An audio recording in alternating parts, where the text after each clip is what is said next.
Nice sunny day, and the only chance of a shower for the rest of the work week might be late Thursday or Thursday night. Other than that, we'll have sunshine that'll begin with today with much lower humidity than we've seen lately. That's refreshing, and highs in the low 80s generally. Tonight, clear down into the low and mid-40s northwest Jersey, 45 or near it as an estimate, 50s for most of us, 60 for the big cities such as Newark. Sunny tomorrow, 77 to 82, still very dry, and the mid to upper 70s between 75 and 80 with some sunshine for Thursday. 66 in South Plainfield, Red Bank 67, Ventnor 68. This New Jersey weather made possible by Keyspan Home Energy Services. Right now, if Keyspan installs a new gas furnace or boiler, you can save up to $400 on installation or get a free water heater. So call 1-800-KEYSPAN today. New Jersey 101.5, time 8:51. All the polls say that New Jersey voters this election year, their number one concern is education. So I'd like to ask you specifically, what is it about education that you're concerned about? Laura from Robbinsville. Laura, you're on New Jersey 101.5. Good morning. Good morning. My opinion is one that I think neither political party is willing to embrace. But the problem is the teacher system. They're the only occupation where you don't have to have an evaluation after X amount of years. You could do a horrible job. You could teach your kids nothing, and you still can maintain your job until the day you decide to retire. That's right. After 3 years, when you get tenure, you can retire right then. Well, for all practical purposes. But most of them don't. They stick around for the next 20 years. Well, that's what I'm talking about. Yeah, all right. Well. You know, they become bitter. They don't like the kids. They don't like their job. They quit teaching. Or they burn out. Legitimately, they burn out because it's a tough job. Yeah. Mm-hmm. It is a tough job. But I see the people over in Pennsylvania who are striking at the moment, and they don't want merit pay. All that says to me is, I don't want to do a good job and get paid for it. I'd rather do a mediocre job and know you can't fire me. That is a very strange thing. In New York, in the city, they had come up with a merit plan in which teachers who met certain criterion would get $10,000 bonuses. You would think they would jump at that. They turned it down because the union says, no, what one gets, all get. Then if you got that kind of money, we all want a $10,000 bonus. Well, it is no wonder that younger teachers are being disenfranchised because they don't want to come into a business where they... Breaking news. A special report now from New Jersey's 24-hour broadcast news team. Good morning, everyone. I'm Eric Scott. There are reports this morning and some very stark images. It appears that an airplane, possibly a jetliner, has struck one of the towers of the World Trade Center in Lower Manhattan. Now, initial reports say that this was a large airliner. There's no confirmation of what type of plane this is right now. Witnesses do report seeing an airplane low-flying over the area. About 20 floors down from from one of the World Trade Center towers, you can see a huge hole in the side of the building. Smoke is pouring out of the building from about the 20-story down all the way up to the top. There is a great deal of smoke. We are told also by some of the witnesses on the scene that plane is still embedded in the tower of the World Trade Center. Now, reporters are on their way there. We will have more coming up at the top of the hour, but it appears that an airliner, possibly a large airliner, has crashed into the side of one of the World Trade Center towers in Lower Manhattan. We will have more on this story coming up as it develops. This has been a special report from New Jersey's 24-hour broadcast news team. Stay tuned for the latest on this and other developing stories on New Jersey 101.5. New Jersey 101.5. Time 8:55. My God, what I've got nothing but goosebumps. Yeah. All of us here have. The adrenaline pumping. Whoa. All right, so hang in for more on that. I think we're going to press ahead, and of course we'll have all the developments on that story as they are available, because this just happened instance ago. We'll have those for you as they occur, but let's get back to what we were talking about here, 8:54. Linda from Maplewood, you're on New Jersey 101.5. Good morning. Good morning. I'm a little shocked by the news. Boy, I tell you, that is something. That's. But I was calling for the same reason the previous caller was. Homeschool, because it's like playing Russian roulette. One year you'll get a fabulous teacher, and the next year you'll get an awful one who you can't do anything about. Yes. Your child must spend 1 year with a horrible teacher who's not doing anything for them. So for us, it was better to quit gambling and teach them at home. But I'd much rather have them be able to go to school if the teachers were on merit, or if they were evaluated, or if you could get rid of a bad teacher, but because of tenure, you can't. You know, there's an obvious law that any system that does not recognize excellence and encourage people toward that is doomed to mediocrity. And this is exactly what we've got. In fact, the current system, thanks to the industrial type union, encourages mediocrity or less. And I think that's what we're seeing in test scores and in children not learning, because if you miss a whole year of education because you're not getting anything from a teacher who's not doing their job, then you really can't catch up the following year. Okay, thank you very much, Linda. Certainly well stated. 8:56 it is on New Jersey 101.5. Dennis Malloy, Judy Franco, Dennis and Judy. Weekday mornings at 10. New Jersey 101.5. Look what's on HSN TV and hsn.com this week. Hi, I'm Susan Lucci. If you think you've seen drama on All My Children, I invite you someplace else for some real drama, inside my closet. I've just introduced an exclusive line of jewelry and accessories on HSN and hsn.com. And for inspiration, I threw open my closet doors and handpicked some of my favorite pieces. First, I grabbed the handbag I wore to a world premiere. Then the bracelet my husband gave me on our honeymoon. Even the shoes I used to walk down the red carpet in Accept Miami. In fact, you won't believe how well my designers have recreated these exciting looks. Living the glamorous life does have its perks, and one of them is having access to some of the latest styles around. Come see what I've selected for you. The Susan Lucci collection is an HSN exclusive. For showtimes or to shop anytime, visit hsn.com. HSN, on TV and online. Leg pain can be a sign of deadly disease. On today's Central State Medical Minute, information about a free screening that could save your life. Peripheral vascular disease, called PVD, is a warning sign of potential heart attack, stroke, or a life-threatening aneurysm. 10 million Americans over the age of 50 have PVD and don't even know it. Dr. Kenneth Tomkovich, a board-certified radiologist, says identifying PVD early reduces the risk of devastating complications. Which could be ulcerations in their feet or legs, or perhaps even the need for amputation due to very severe vascular disease in the legs. If your legs hurt when you walk, but the pain stops when you rest, or if you suffer from numbness, tingling, or sores on your feet that don't heal, register for a free 15-minute PVD screening at Central State Medical Center in Freehold on Thursday, September 20th from 9 to 4. For registration information, call 800-338-1899. Welcome to the Rue Zone. Meet Jean, a driver. Her car has stalled in a traffic jam. Come on, everybody's waiting. Ouch! Not so hard. What? Who said that? Me, your car.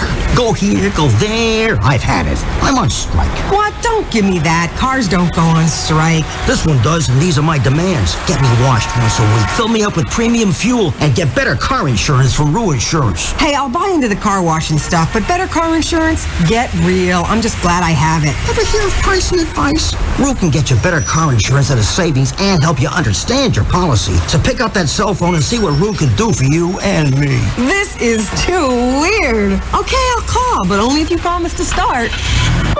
There you have it, another strange tale from the Rue Zone. You can count on Rue Insurance to find a better way. Call Rue Insurance at 1-800-272-4RUE. That's 1-800-272-4RUE.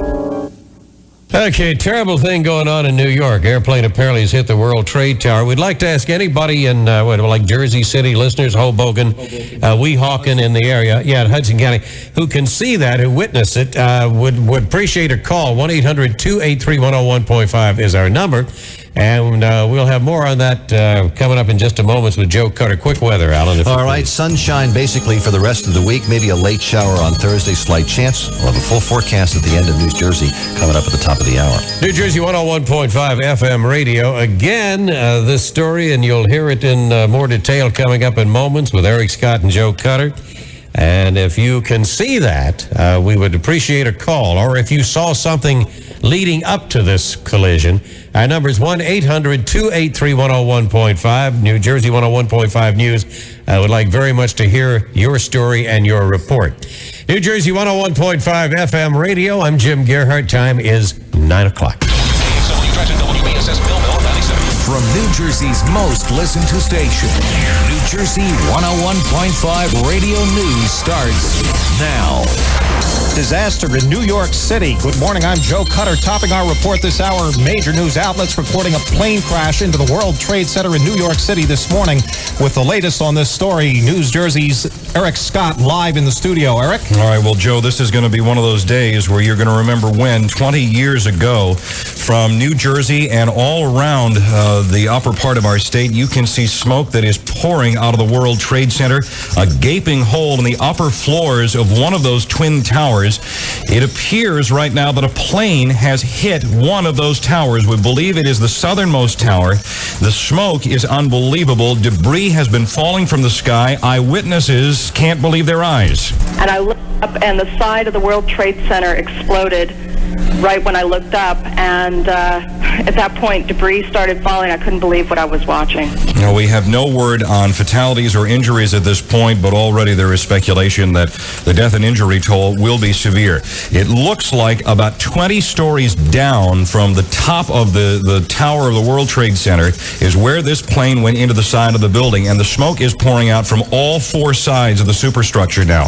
There are conflicting reports as to what kind of a plane it was. We've heard that it may have been a smaller twin-engine plane. It may have been something as large as a 737. Witnesses report hearing something akin to a sonic boom and then seeing the upper level of the World Trade Center explode. And that's where we are at this point. This is a developing story. We are also interested in talking to any of the eyewitnesses that may have been able to see it. Now, Pat is at the Holland Tunnel, and Pat is on New Jersey 101.5 now with an eyewitness view. Pat, what can you see from where you are? Okay, looking at the New York side, it's the left tower. It's about a third of the way, not quite a third of the way down from the top. A lot of flames starting to come out now, black smoke. Looks like the fire and smoke's rising to the top. Can you see any of the debris, Pat, that's still falling from the tower? You're quite a ways away. I'm across the river, yeah. I don't see anything falling, a little hot, but I can see the smoke starting to get greater and greater. It's the tower with the antenna on it.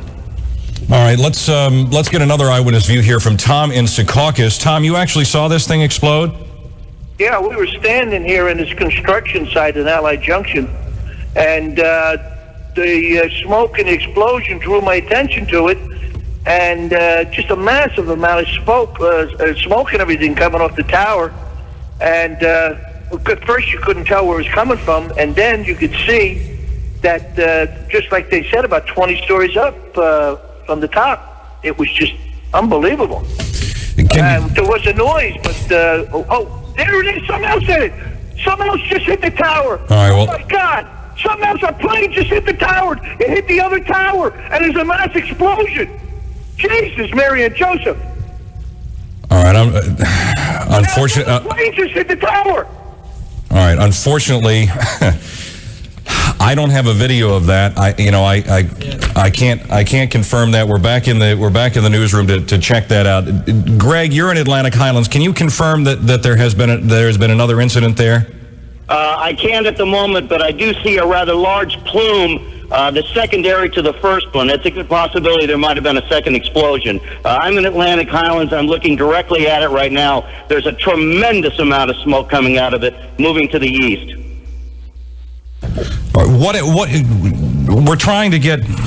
I'm sorry, bear with us here, everybody. This is live radio. Let's recap what we know here. An aircraft has crashed into the upper floors of one of the World Trade Center towers this morning. The black smoke continues to pour out of two holes in the side of that building. Now, there is activity that continues to go on in the air right now. Carmen, in Jersey City. Carmen, you're on New Jersey 101.5. Go ahead. How are you doing today? Fine. Oh, my God. Another plane just hit it.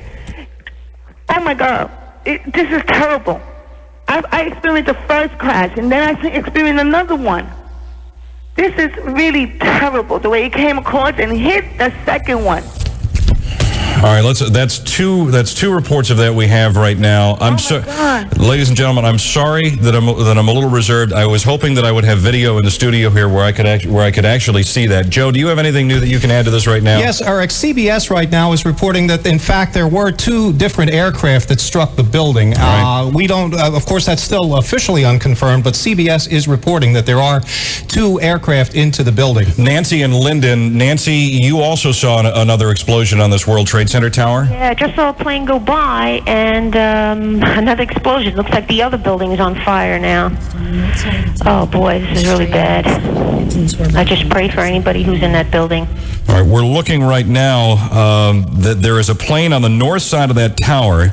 It looks like now it's a DC-3. We said about 20 stories from the top. We're now looking at about 10 stories from the top, and we have now some unconfirmed reports that this may have even happened twice. Neil is driving on the turnpike. Neil, what are you seeing on the World Trade Center right now? Yeah, I'm looking right at it now from the Jersey Turnpike, and the other building's on fire now. Now, the second World Trade Center, you can see smoke coming out of that as well? I've been getting my way into the city, and I just called me all panicky, hoping I wasn't on the PEP train yet, and I didn't make it because of the traffic, and both of the towers are on fire right now. All right. Well, let's recap what we know at this point. We know, Joe, that there has been 1, possibly 2 plane hits in the World Trade Center. Very serious damage to 1 or more of the buildings, and this has been caused by aircraft at this point. And I guess one of the things that is a bone of contention right now is how many airplanes hit the buildings and why. Well, 1 would be a coincidence, or it would be an accident. 2 would not be a coincidence. Or would be a terribly horrible accident for sure. But we also do not know at this point, Eric, the size of these airplanes, and of course the huge unanswered question: how many people are involved both inside the building and in the airplanes? That remains a great question mark at this point. We do know that there is severe damage to at least 1 or more of the World Trade Center buildings. And as far as that goes, we don't know how extensive that damage is or how long it will take to put out any fires. As some of our callers have been telling us, there is a great deal of smoke pouring out of the buildings, and this is going to be a very difficult situation to contain for a long time because this is a fire so far up on the towers. Joe, we do have confirmed now, as amazing as this may sound now, we do have confirmed that there are 2 planes that have now, Jim, you want to come in here and join in on this now, that 2 planes have now hit the World Trade Center. The same tower now? The same tower? No, it's a different. It appears to be a different tower. As you're watching the conflagration on the first fire in the tower, you could see a small plane come in from the right, which is coming from the west, presumably, and it looked as if it were going behind both towers, but then you could see it went, and it didn't come out, and there was a large orange explosion off to the left. So it would appear, from what we can see, that the second plane hit the other tower. It's very difficult to see because of the amount of smoke and fire. But it's a terrifying thing. It almost appears to be kamikaze attacks. Dare we even say that at this point? That'd be kind of hard to... If you see that the first plane hit dead center, and I would almost think a commercial airliner, the pilot would try to bank or do something to deflect the thing, but just dead center. The second one comes in at full tilt, right? And from the camera angle, it was behind the first tower, but it certainly appeared that it hit the second tower.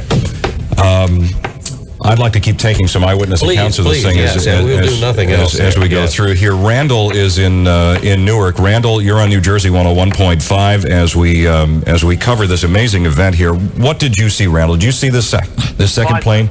Yes, I didn't see the plane. I saw the explosion as the guy was talking on the radio, and I was watching it. I didn't see the plane go in, but I did see the second explosion. I'm sitting here on Turnpike looking at it from Newark.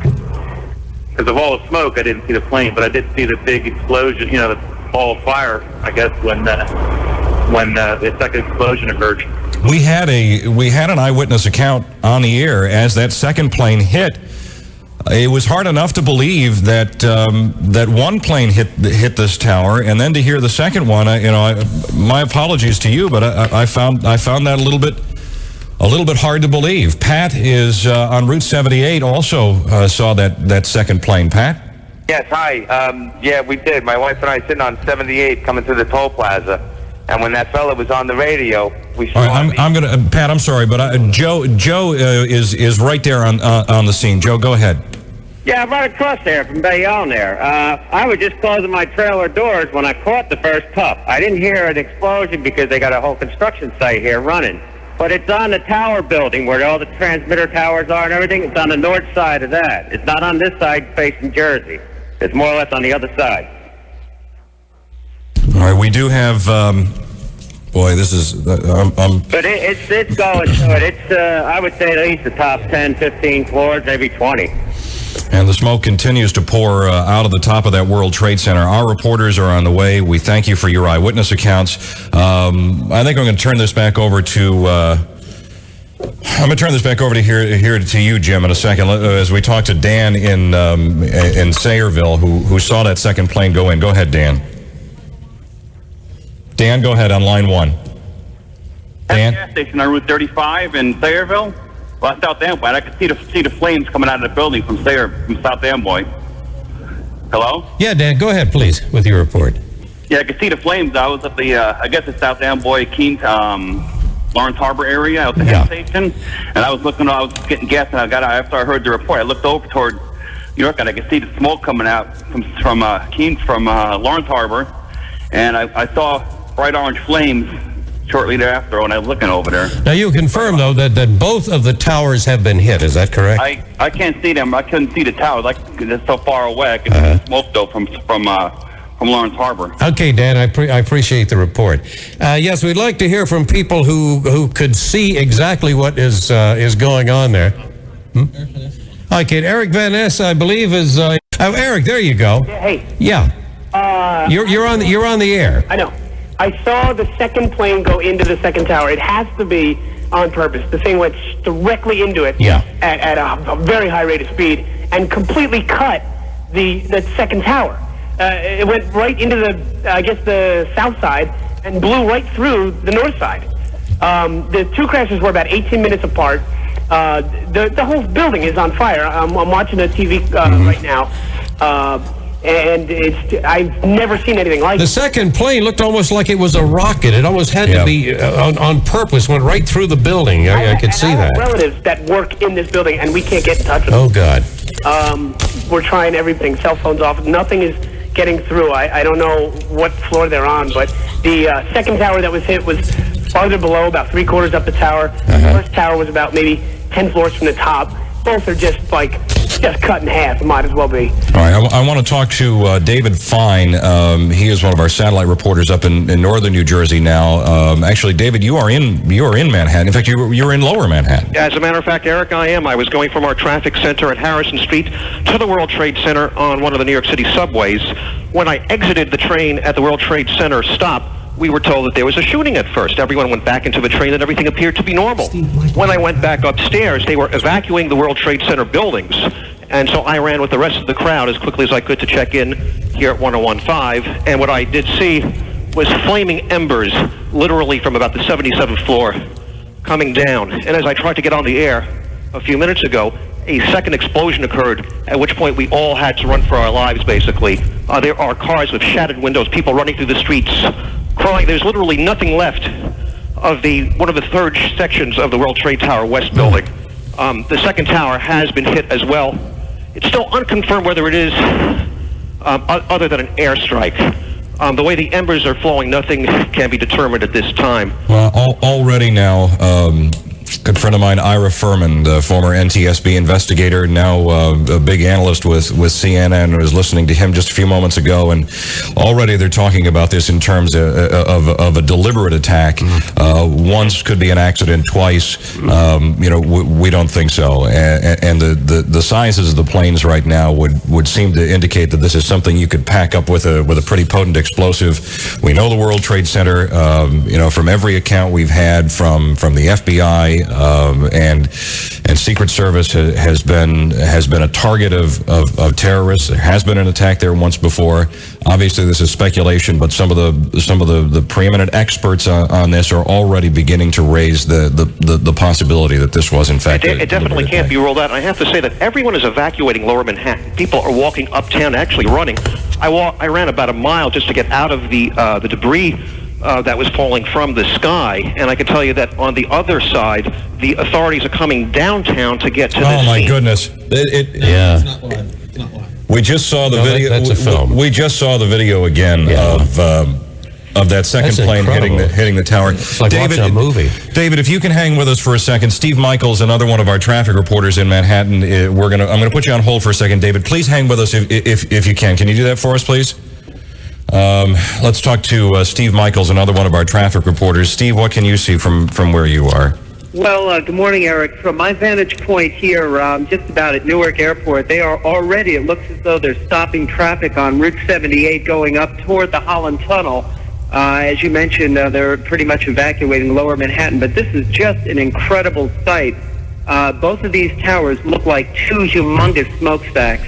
And it does not look good. As a matter of fact, I was listening to some other accounts on the radio, and one gentleman that he did say that he just actually saw a jet plane fly into one of the World Trade Centers. He said the guy dipped his wing, and it just went right in, and that was it. And it just pretty much took out the entire side of the building. Steve, we just saw a replay of that video now, and that is an accurate accounting.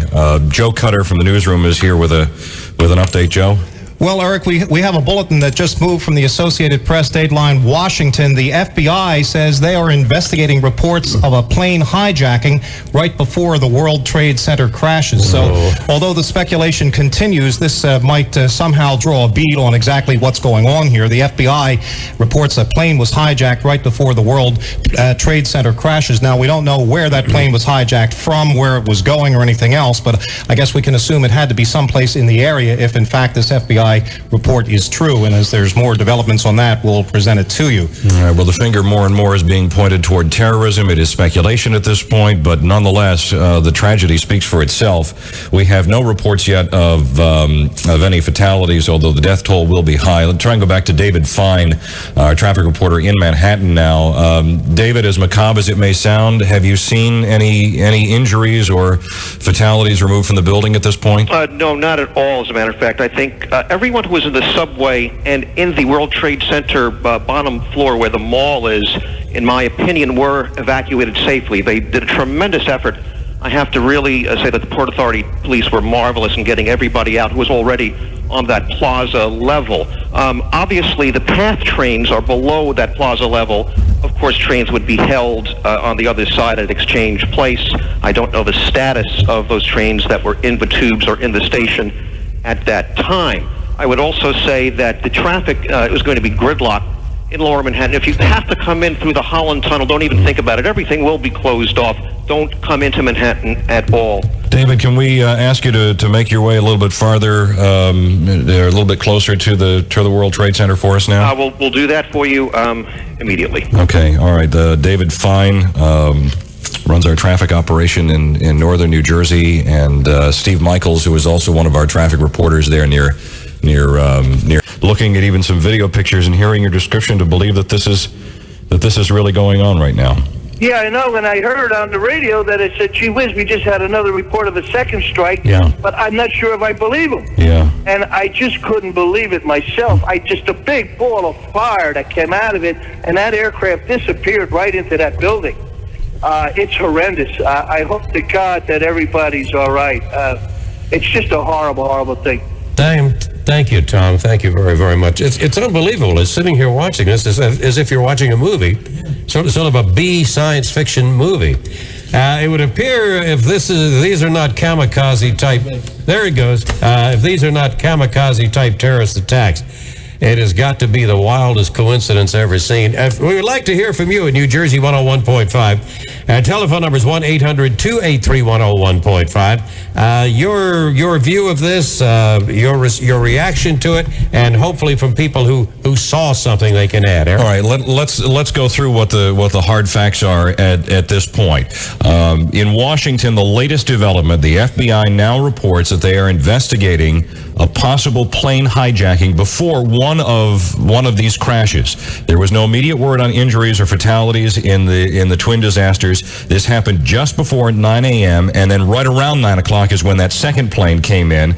Now the towers, by way of history, 1993 they were struck by bombers in the parking garage in 1993. Some of the eyewitnesses say the initial plane hit coming in low. It looked like it hit at a slight angle. You can see large holes in the sides of the 110-story building. The smoke is pouring out of that. Eyewitnesses on the ground have told us, including our own David Fine, that burning embers have been falling out of the building, and the fire is spectacular. Frank Calderero Sr., I believe this is the father of our sales manager, joins us now. Frank, are you with us this morning? Yes, I am. All right, Frank, now I understand that you are a pilot? Yes, I'm retired from United. Yes. Okay, 737s, I understand is what you've flown. We've heard say that one of the planes that may have hit one of these towers was in fact a 737. Okay. I've just got news of that myself, and I don't know what I can tell you about it. It's one of the airplanes I flew for United. All right. What can you tell me about the air traffic pattern around that? What is the likelihood, Frank, that this was an accident? I would say almost 100% not an accident. If you're implying that the radar may have guided the airplane into the building, that's not possible. The weather's absolutely clear, and we look out the window when we fly these things. What are you taught? Let's say, for example, is there any scenario in your mind, a complete total system breakdown that would cause you to lose control of the aircraft in such a manner that you could not avoid a structure as large as the World Trade Center? Well, if you're talking about a catastrophic failure of hydraulic systems that work flight controls, that is just so remote it's probably not even worth mentioning. There's backup systems, and the fact that both airplanes wound up at the same place. No, I wouldn't say. My guess would be no. All right, the 737, how big of a plane is that? Well, it carries about 115 people. It's a twin-engine Boeing airplane. It's capable of coast-to-coast operation. It's mostly a domestic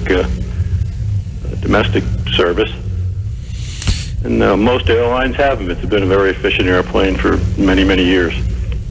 I can't imagine, even at gunpoint, any pilot that would deliberately steer his plane into the side of the World Trade Center. Is it a plane that would be relatively easy for somebody not familiar with it to fly? Well, it's a two-man airplane. It's just two pilots in the cockpit. If you want to guess at some scenario, after the airplane is airborne, and if someone overcame the crew and took over the airplane themselves, it's not that difficult to fly. Once it's airborne, and you can steer it where you want to go with it. It's I would be curious as to know the radar tracking, and I don't even know where it took off from. Do we know that yet? Did it take off from Newark? No. Now, the FBI is investigating the possibility of a hijacking before one of these crashes, but they aren't saying from where. We're speculating as fast as this happened that it had to be somewhere. An airplane of that size obviously took off from one of the three New York airports. That would be my guess, and there would certainly be some departure tracking on it. They would. If there was a hijack involved, I would imagine it would have been taken place after the airplane was airborne. So the departure would would probably have been normal, so they should know something about it. Frank, can you walk us through what the scenario is and the training that you've been given in the event that somebody comes to try and take control of your aircraft? Well, this is really a weird one, but most of the time when there's someone tries to overcome the crew and hijack the airplane, we go where they want to go. That makes a lot more sense than risking the lives of everybody on board to have a fist fight in the air. But this is off the wall. I mean, for someone to hijack an airplane and deliberately crash it, I just don't. I can't imagine that. What we're getting now from some broadcast reports is the first plane to hit the tower was a DC-9. The second plane was either a 737 or a 767. I see. Well, both of those airplanes are two-man crews, and to overcome the pilots, I guess, is what happened. I can't imagine anything else, and I can't imagine someone forcing the pilot to fly into the building. I would think that they overcame the pilots completely, and someone got in that seat and steered the airplane into the buildings. Frank Calderaro, Sr., thank you for your insight in this. More and more, Jim, this is looking like this was not. The second plane, we didn't see the first one. The second plane came in at full throttle. That was throttle to the firewall. That was surely as fast as that aircraft could go. Okay, there you can see it, and that looks like, just looking at it here, the 767 is twin engine. Yeah. And the engines are slung under the wing from what we can see there. It's a very fuzzy picture, but it is a large aircraft. The report we had was that it was a United Airlines plane that was hijacked. Again, we're not quite sure Don't know from where though. Yeah. We'll get the latest news update on this in just a moment with our Joe Cutter. I was just talking to meteorologist Alan Casper, who, by the way, is in the studio with us now, and Alan is sharing with us that the weather was extremely good. Couldn't ask for a better day. The skies are clear, not too much wind even at that level, so weather, at least from what I can tell, absolutely not an issue here. So, in other words, you're saying that the visibility, this couldn't have been a problem with navigation or visibility in any way? Not from a weather. Oh, no way. You can look now, just some TV pictures, you can see for 40 miles. Yeah, and as we heard from Frank Calderaro, a former pilot of a 737, there is almost no chance. There is almost no chance that this was an accident. That there is no chance that this was not a deliberate act, a steerage inside and both towers now. As we look at our ablaze. World Trade Towers have become apparently symbolic to terrorists as some symbol of the United States and its power and all the things that they rail against. Again, there's just not enough information to know where the planes came from. But I would, now Newark is not that far away. It would seem that second plane, if it did take off from Newark, it must have gone some distance to work up that much speed. To get in there. Because that was definitely not going up. The plane was sort of on a downgrade, and it was coming very, very fast, full speed. Clearly there was no attempt made to miss that. We're asking for people who can see this, who saw it. I believe the president is in the process. I don't know if he is. Breaking news. A special report now from New Jersey's 24-hour broadcast news team. Good morning, everyone. I'm Eric Scott, recapping our top story. Planes, two of them, crashed into the upper floors of both World Trade Center towers just minutes apart this morning in a horrific scene of explosions and fires that have left gaping holes in the 110-story building. There was no immediate word on injuries or fatalities in the twin disasters, which happened shortly before 9 o'clock and then right after 9 again. Large holes are still visible on the side of the 110-story building. The tops of the twin towers obscured by the smoke, and all indications are this was a deliberate act. We will continue taking your eyewitness reports as we move through this morning and get more information. We know that one plane, at least, a United Airlines jet, was hijacked shortly before the first accident. Joe? Eric, the President of the United States is currently addressing the nation, and he is going to make a statement. Actually, he has he has finished making that statement as the speculation on all fronts points more and more toward this being a deliberate act. Now, the FBI in Washington is investigating reports the plane was hijacked before the crashes, and a senior government official speaking on the condition of anonymity says the agency, that would be the FBI, is pursuing reports that one or both of the planes were hijacked and that the crashes may have been the result of a suicide mission. The source stressed the reports are preliminary and officials don't know the cause of the crashes. Now, it certainly doesn't look like an accident, according to a second government official. And again, we don't have any identifiers on either one of these government officials. They're speaking anonymously, but they say it appears that either one or both of the crashes were in fact suicide missions. And Bob Williams joins us now in the studio. Bob? And Joe, the traffic is just a secondary situation, but I can tell you the Lincoln Tunnel is closed in and out of New York. The Holland Tunnel is closed, and obviously there's no path service right now, and it's just total mayhem, and it'll be several hours before we can even get a handle on it. All right, thanks very much, Bob Williams, with a traffic update there. There was no immediate report of injuries or fatalities in the twin disasters. They happened shortly before 9 a.m. this morning. And once again, here's Eric Scott. President Bush is now saying that this was an apparent terrorist attack. Let there be no doubt. The FBI is investigating. Today, we've had a national tragedy. Two airplanes have crashed into the World Trade Center in an apparent terrorist attack on our country. The President says they are continuing to investigate. At least one of those planes, as Joe told you, has been hijacked. They are looking into that. It appears to be a United Airline plane. Debris continues to fall like leaflets from the sky. The northern tower remains on fire, and the smoke continues to pour outside of both. Now, just before, or I guess just after the top of the hour, we had an eyewitness who saw the second plane hit and was in as much disbelief as we were. We were standing here in this construction site at Allied Junction, and the smoke and explosion drew my attention to it. And just a massive amount of smoke and everything coming off the tower.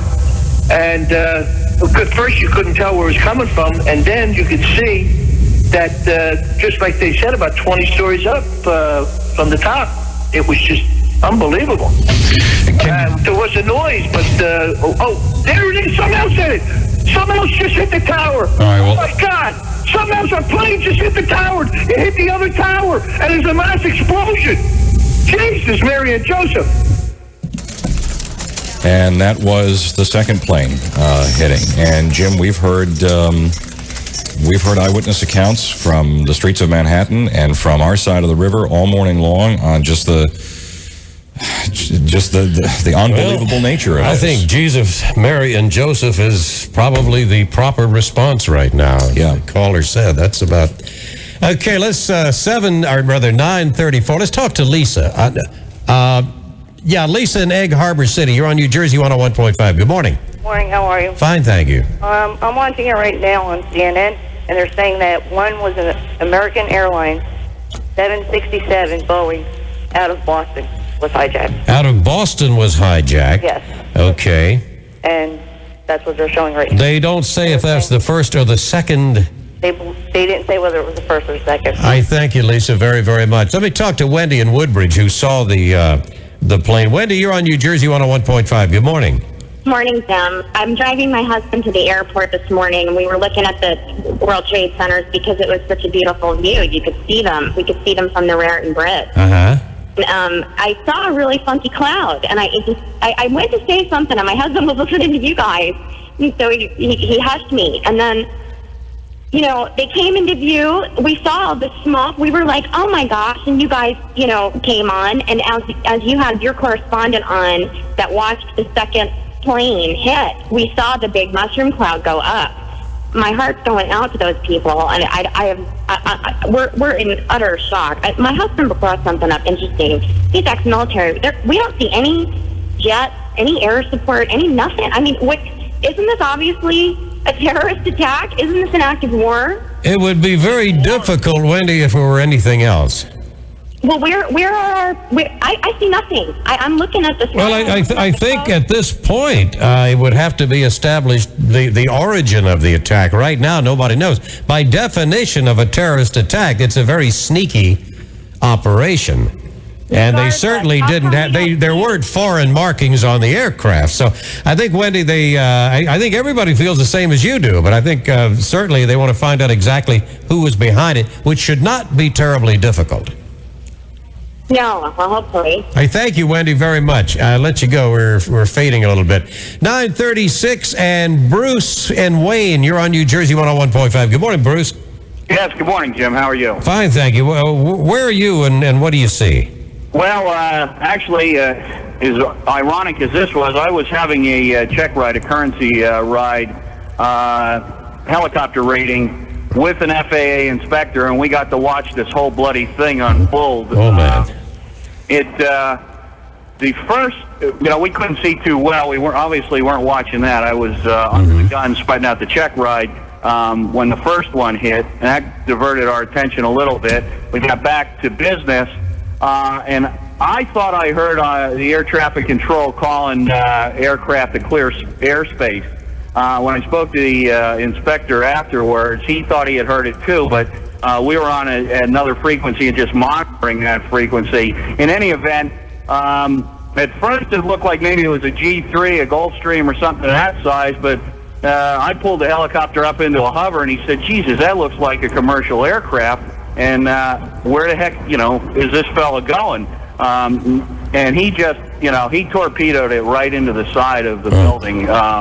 It looked like a 767 to me once we started to focus on it. Now, are you talking about the second crash? Yes, sir. Yeah, that the first one I didn't, I didn't see it, right. The entire, because obviously I was concentrating on not killing myself and the inspector. The second one looked as if he came in at absolute full tilt. Absolutely, and the thing that's odd is you don't have anybody approaching the lower end of Manhattan with a full-size airliner there. So once we saw what was going on, our attention was focused in that area. We just started circling. He said, just hold off on doing our activities, and he went right into it full bore. It didn't look to me like anything to do with any kind of hydraulic failure, control system failure, or anything of that sort whatsoever. He planted it right in the side of that thing. It was just horrible. Are you back down now? Yeah, when I got down, the guy said, look, forget it. The check ride's over. You passed. You didn't kill us when you saw that. That's good enough for me. That's amazing. Bruce, thank you very, very much. I appreciate a good report. Eric? Jim, the state police now say all Hudson River bridges and tunnels have been closed as a precaution in the wake of what appears to be a terror attack on the World Trade Center. A spokesman says officials have opened the emergency command center in Ewing to help coordinate activity. So as you can imagine, law enforcement from all over this area is on its way up there, as our rescue efforts. Again, President Bush said it is an apparent terrorist attack on our country as two planes hit the World Trade Center. The smoke continues to pour out of these structures this hour. The Pentagon is now investigating the possibility of the terrorist attack. There is still... We're told that they've been unable to get into the upper floors to be able to mount any kind of a substantive rescue effort if there is indeed anybody up there left to rescue. If you are headed northward to try to get in the city, pretty much forget about it. Bob Williams, our traffic reporter, joins us now with a rundown of where basically, Bob, you can't go. What we can tell you right now, everything in and out of New York City is closed. The Holland Tunnel, the Lincoln Tunnel, the George Washington Bridge, everything has been sealed off. The Staten Island crossings, you cannot get between New Jersey and New York right now. The ferries are shut down. The path service, everything in and out of Lower Manhattan, sealed off. The East River crossings, all the city subways, everything is locked down. The airports are all closed. Newark, LaGuardia, and Kennedy all closed right now until they can get a handle on what's going on here. So we're in a total lockdown with transportation right now. Al Delafave is a spokesman for the New Jersey State Police. He is joining us live now on New Jersey 101.5. Al, what can we say about this? Well, until we're sure these events are indeed over, that's the way it has to be. Yours exactly a lockdown. All bridges and tunnels are closed. We've activated our emergency command center. We're in contact with the county coordinators, see what they need right now. Early on, it seems the biggest problems are in Hudson County area where they're experiencing phone difficulties. So little by little, we'll assess how this has affected the New Jersey side and do what we have to do. The state police, I'm assuming, are sending any aid that can be sent? Yes. Again, that would mean equipment, personnel, anything that's needed. Is this the type of event where anybody who is wearing a badge in New Jersey immediately get calls into duty? Oh yes, it immediately is put on alert to wait and see what else might be out there in terms of any other terrorist act. We are now getting a report. Al, we're getting a report now. A plane may have crashed into the Pentagon. The live pictures from Washington now. Al, I'll let you go. I know you have a lot to do. Thank you, sir. Well, he said a chilling thing. He said a chilling thing right at the opening. Al said that they're locked down until we're sure this is over. And now it would appear that this is not over. That this is not over. We are looking at video now from Washington. Flames or smoke at least pouring out of the Pentagon at this point. And the initial reports are that a plane may have hit the Pentagon as what may be a series of terrorist attacks continue now up and down the East Coast. And Jim, I'll have to let you... Well, and who knows where else now. This was, 40 minutes from the original attack in New York, and now apparently we have one in Washington or across the river in Virginia at the Pentagon. And of course, nobody has the faintest idea what might go from here. Let's talk to Bob in Brooklyn. Bob saw both of these planes hit. Then we're trying to get our coverage now with the Washington blast, but let's get back to the first one. Bob, you're on New Jersey 101.5. Good morning. How are you, Jim? Pretty shaken. Oh, shaken. I'm telling you, when my heart came out of my chest, it came out big time. I was sitting down at the bottom of City of Industry, getting my truck unloaded because I'm out of Millstone, New Jersey, and I saw the one plane. If that wasn't a direct bank into that tower, I don't know what was. I want to break in here. We're going to go to... hang on, Bob. Go to the Associated Press here for a second. You're saying this plane was coming around from the south side of the Pentagon. Yes, it was. What I saw, the tail was coming up along 395, very low, and headed right into the Pentagon. It struck probably about 100 feet above as it came in. Did it go into the center of that five-shaped building, or can you see where it actually hit? Exactly where I'm located now. You know, there's a helicopter pad where a lot of the dignitaries and military people land.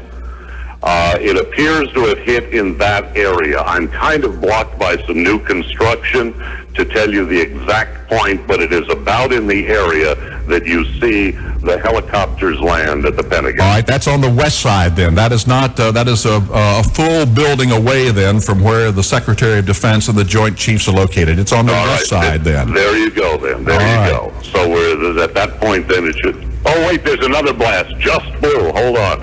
I'm looking to see where it is right this second, but I have not. I just heard a second explosion, a big one, and I cannot see where it is. I don't see anything at this point. It's still the same explosive area of the Pentagon. Well, Dave, we're being told now that Pentagon officials have ordered an evacuation of the Pentagon. In other words, abandon ship. Get out of the Pentagon. Traffic is beginning to back up on 395. It's still rolling into Washington from the south side, believe it or not, very slowly. The going south is stopped. But going north or into the district, if you will, is at this point still rolling. Well, Dave, it would appear now that perhaps this nation is under attack from some unknown source. I would say without question. We're looking at pictures here now. Looking at Washington, we're seeing from the Executive Office building, which is being evacuated now along with the White House, we're seeing columns of smoke across the river at the Pentagon rising. Let's go now back to my colleague Rita Foley. CNN now reporting, Russ, and you were just mentioning too, the White House is being evacuated, the Pentagon is being evacuated. We have the World Trade Center situation.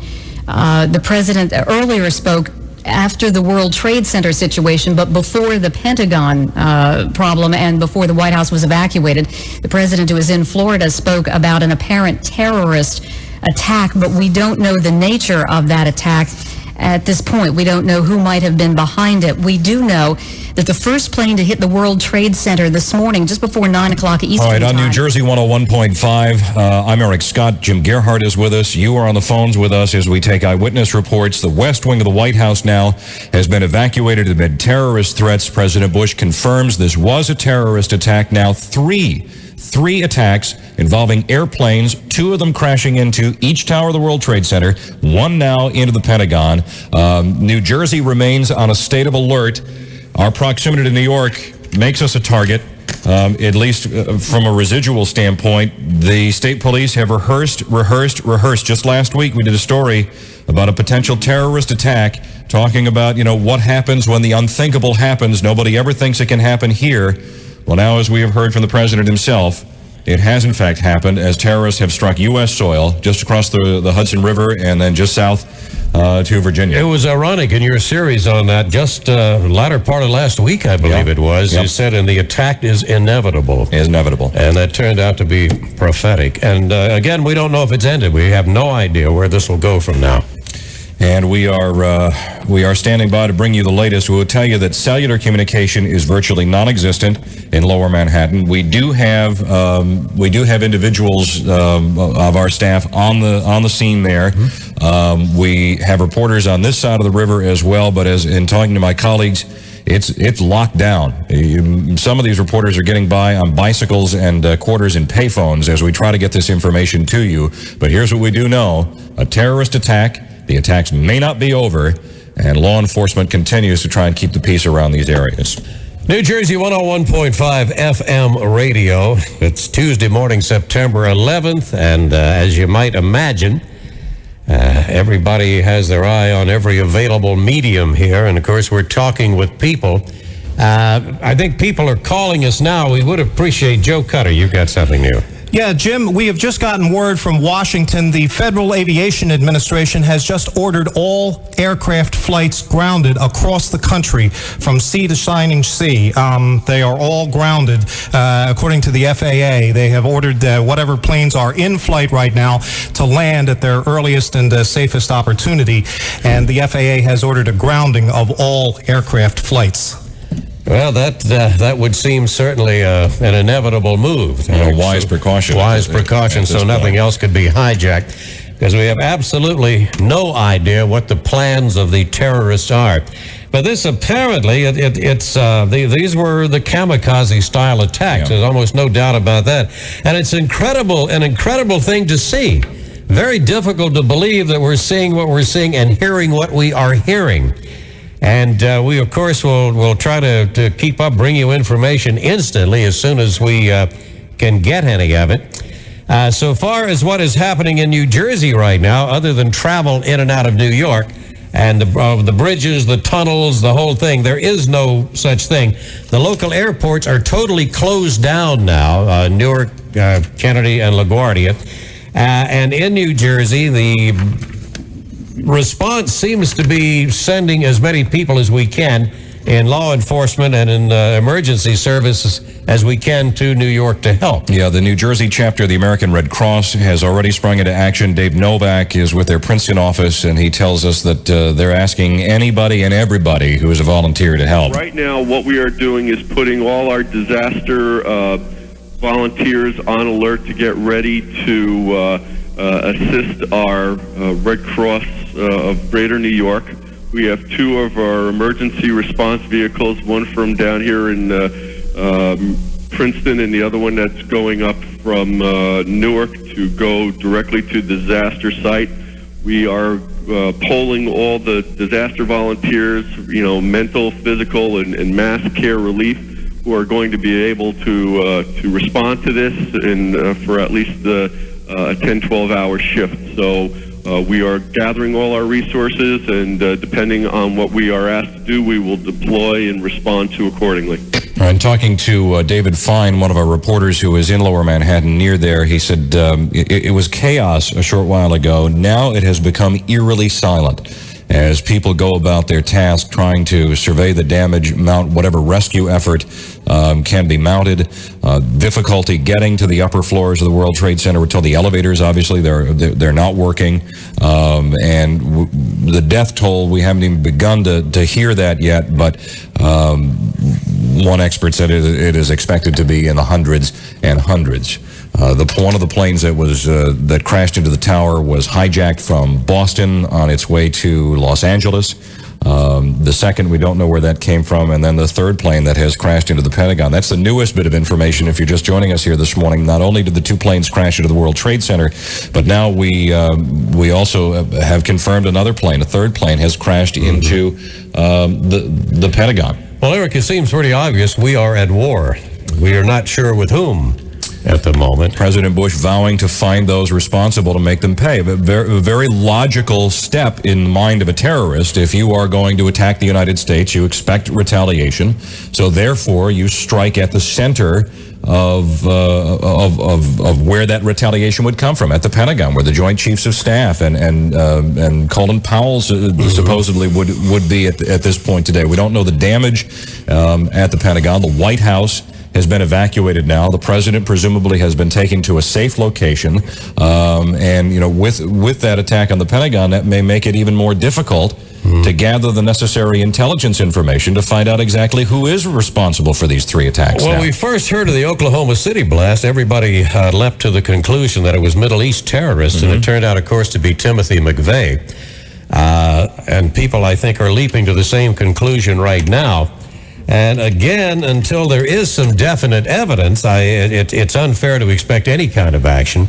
And it would appear, with the damage this did to communications, it may be a while before we know anything specific. The president definitely has said that this is a terrorist attack, which seemed pretty obvious from the beginning. Bob, any more on traffic? I just want to recap. Again, we're in a transportation lockdown. All of the crossings in and out of New York City are closed. Holland, Lincoln, George Washington Bridge, the Staten Island bridges, everything coming in from the east side is closed down. The subways, all transportation in the area is shut down. And as you guys have mentioned, there's a nationwide hold on all planes. All airports are closed across the country, and that, of course, includes this area. Yeah, State Police spokesman Al Delafave, talking just a few moments ago live on New Jersey 101.5, reiterated that we are in a state of lockdown. Until we're sure these events are indeed over, that's the way it has to be. Your words, exactly a lockdown.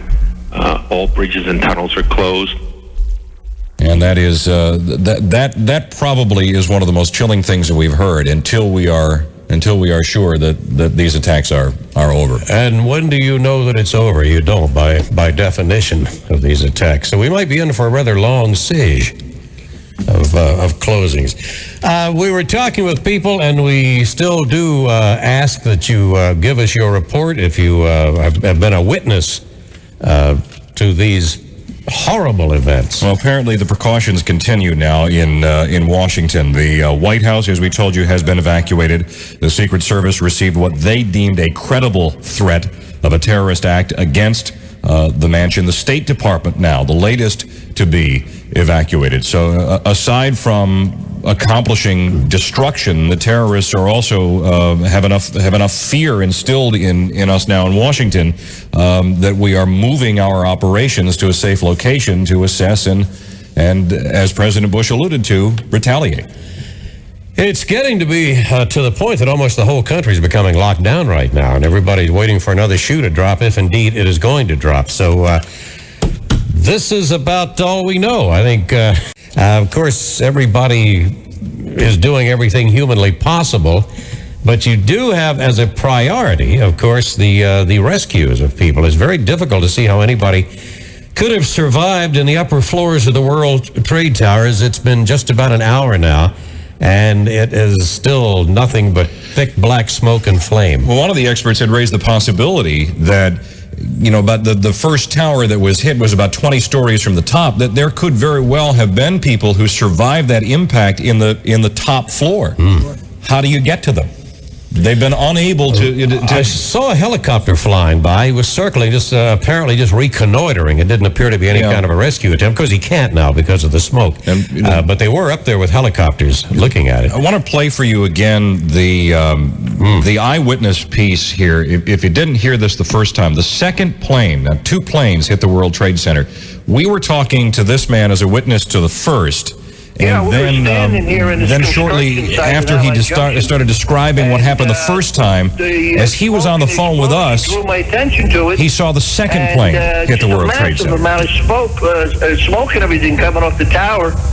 And at first you couldn't tell where it was coming from, and then you could see that, just like they said, about 20 stories up from the top. It was just unbelievable.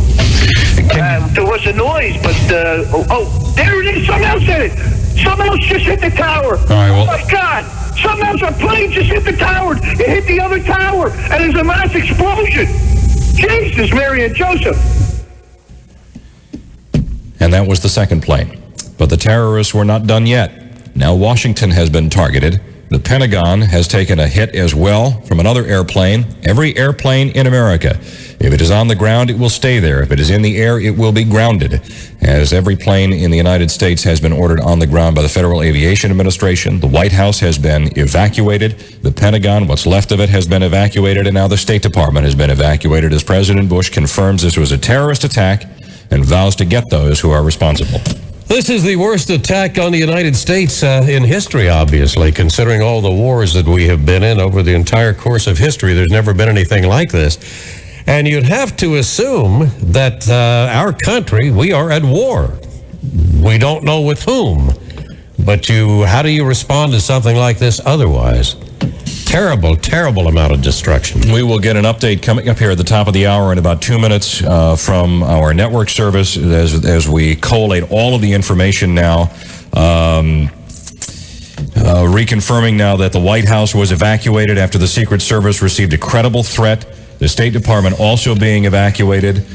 State Police spokesman Al Delafav again reiterating that we are in a lockdown situation. Any artery between New York City and New Jersey have been completely shut down. All bridges and tunnels are closed. We've activated our emergency command center. We're in contact with the county coordinators, see what they need right now. Early on, it seems the biggest problems are in Hudson County area where they've experiencing phone difficulties. State Police spokesman Al Delafav again telling us after closing off all access to New York City from New Jersey, the state police are now assisting in the counties closest to New York City, specifically Hudson. Want to take some more of your calls, I guess, coming up here after we get an update at the top of the hour on this series of terror attacks that have now gripped from Manhattan down to Washington. 2 planes hitting the World Trade Center. The towers continue to be on fire. The smoke can be seen for miles and miles and miles now. The holes in the side of the buildings now, gaping holes that look like they span at least 10 or 15 stories. Now, the planes, presumably, that hit are still inside the building. We don't know whether there was anybody else who was inside the building or anybody that was able to get out of the building from those upper floors, but the plumes of smoke can be seen from probably 3 or 4 states away. Now, as we continue to come to grips with this, Jim Gerhardt in studio with me. I'm Eric Scott. Joe Cutter, the rest of our news folks working on this to bring you the very latest as we continue to get you updated on New Jersey 101.5, WKXW, FM, WBSS, Millville, Atlantic City. News. I'm Rita Foley. The word now this morning on all of these incidents that has been going on this morning, the president calls this an apparent terrorist attack. It is a horrific scene on the streets of New York City as 2 planes crashed into the twin towers of the World Trade Center. The FBI looking into reports that one or both planes were hijacked before the crashes.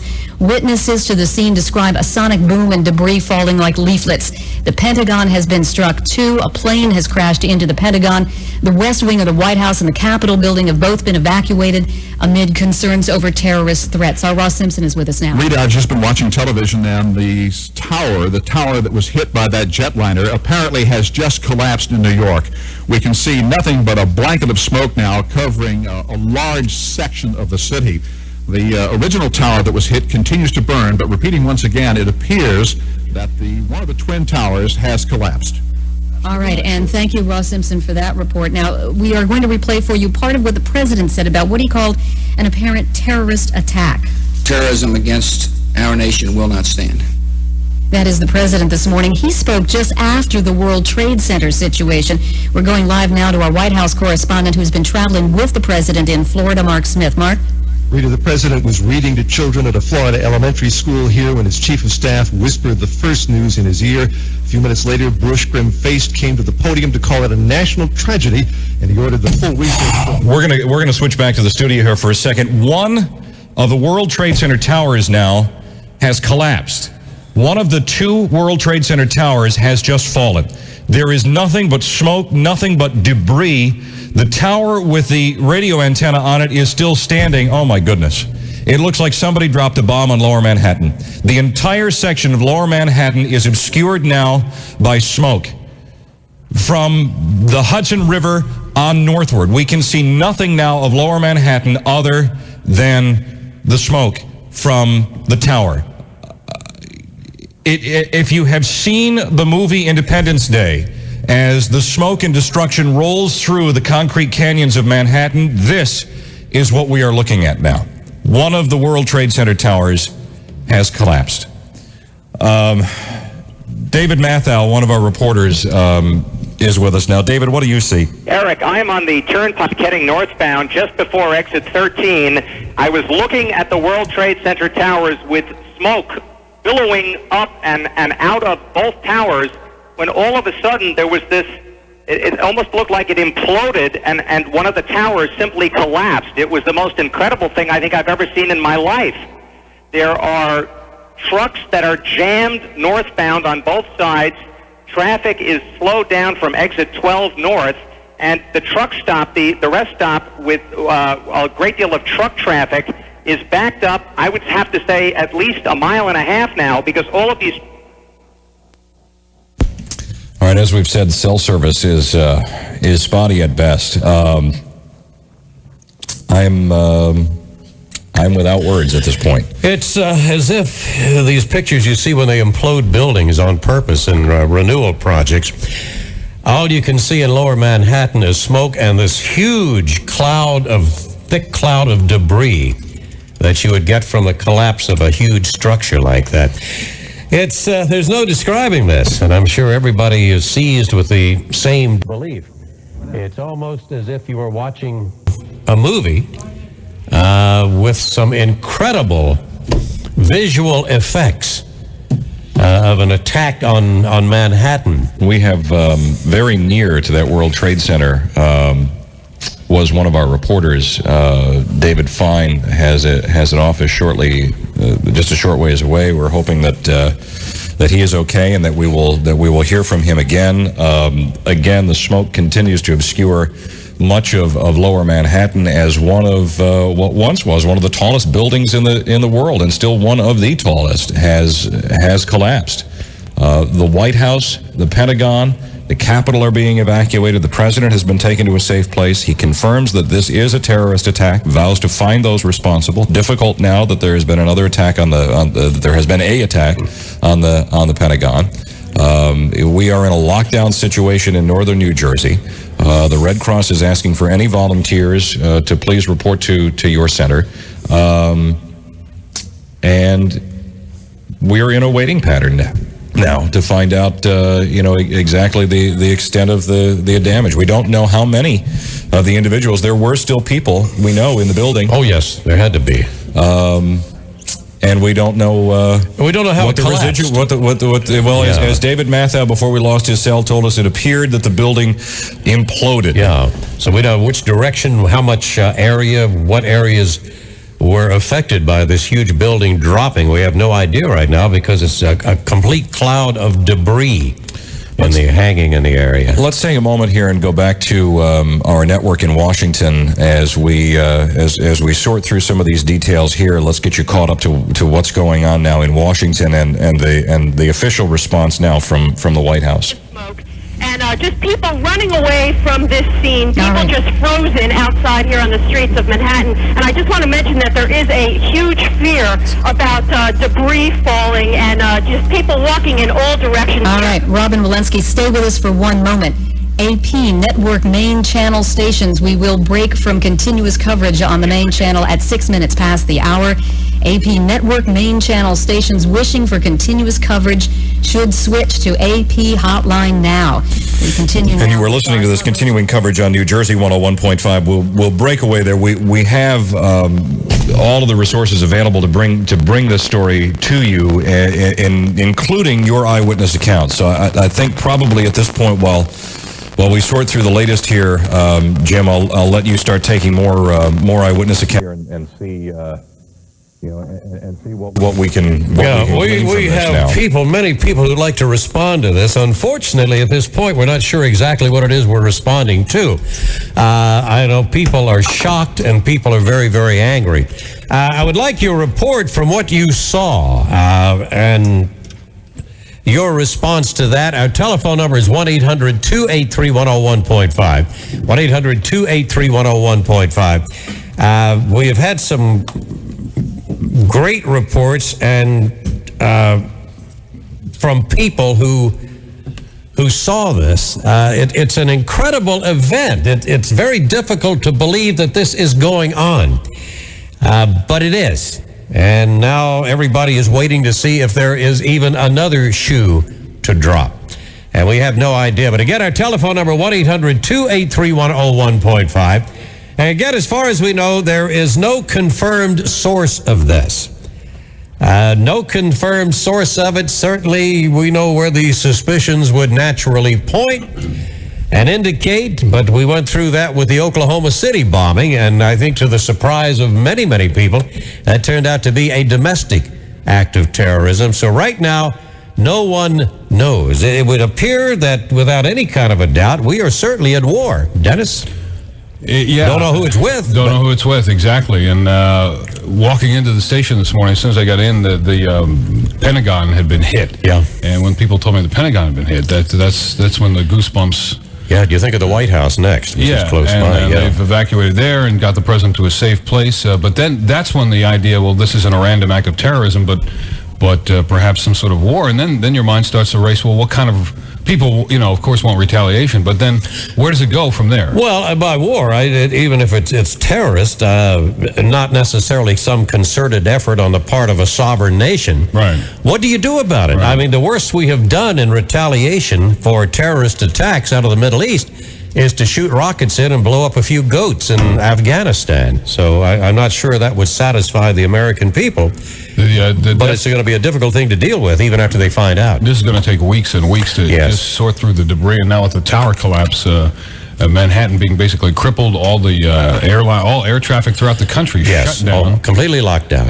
Which is a good thing. I mean, after the Pentagon thing, you could see that there's going to be nothing in the sky today, or you're inviting more trouble. Well, let's hope there's nothing left in the sky. Yeah. Just an amazing scene. For a moment there, I had to stop and think, am I dreaming? Yes. Yes. Is this a dream, or because in my lifetime, you've seen more in your lifetime perhaps than I have. Watching that second plane fly in at absolutely full tilt right into the building was a dream. I didn't see that video. It's a dream thing. Was that a large aircraft? Yes, it was reported to be a Boeing 764, which is a large. I think it's sort of an Airbus type aircraft. The first plane we had talked about was a DC-9. The second plane, either a 737 or a 767. And in talking to Frank Calderaro Sr., who is a retired airline pilot, flew 737s most of his life, it was virtually impossible for that to have been an accident. On a clear day, with visibility virtually unlimited, with all of the technology available to a pilot, this was clearly, from the very beginning, a deliberate act. Is the DC-9 a commercial airliner? Yes. Yes, a twin engine. The DC-9... Twin engine jet. Twin engine jet. Twin engine, but the DC-9 has the engines in the rear on the tail. On the tail, older jet. They both are both models, but very durable and very popular aircraft. One of the planes we know was hijacked from Boston on its way to Los Angeles. The second, now we're getting word, may have been hijacked from Newark.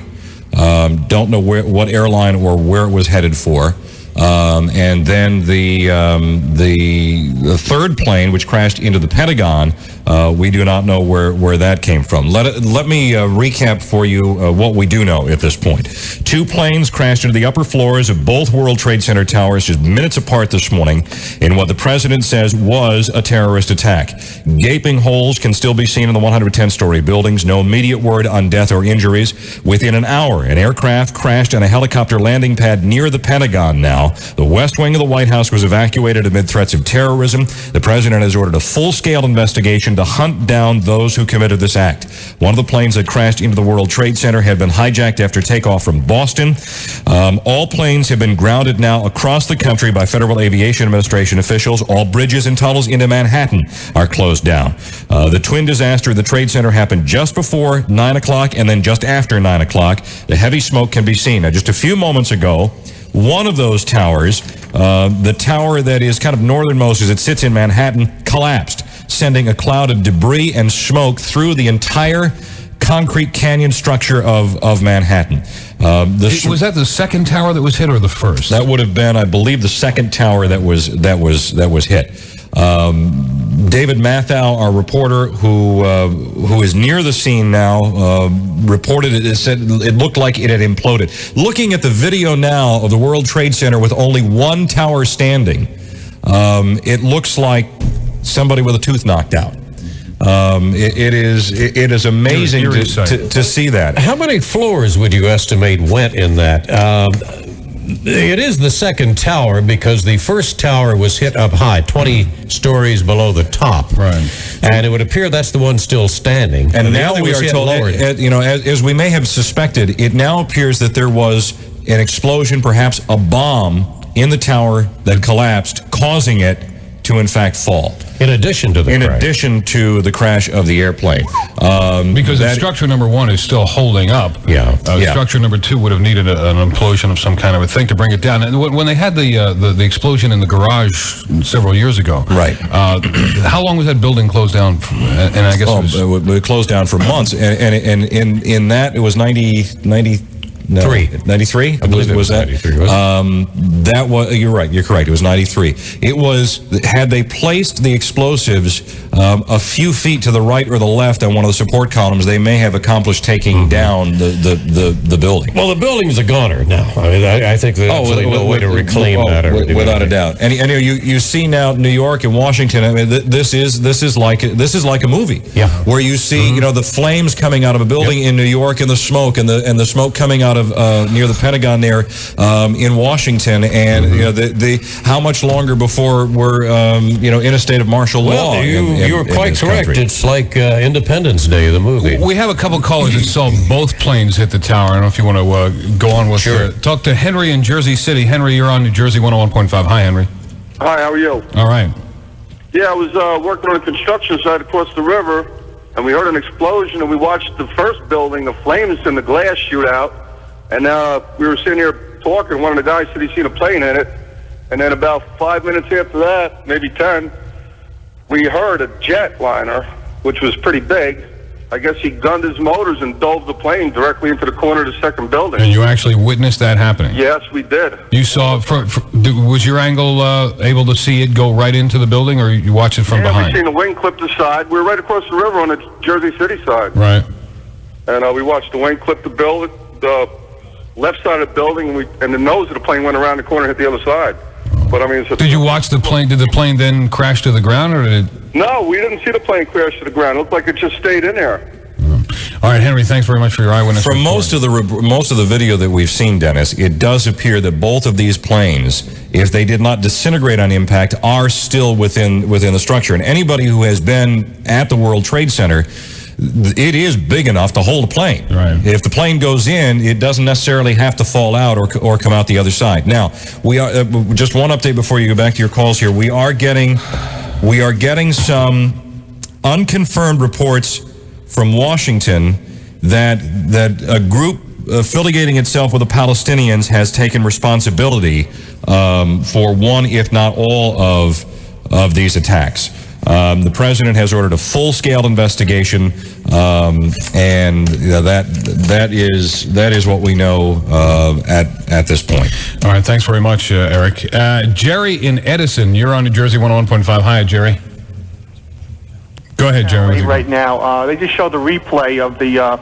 I would guess it must have been they said the plane was still inside the World Trade, showing the way the building crashed. It's possible. I would think it could have been the plane too, from all the fuel and everything that was in there. Perhaps. But aside from that, Channel 8 also with the amazing camera coverage they have here. They're broadcasting out of Philly.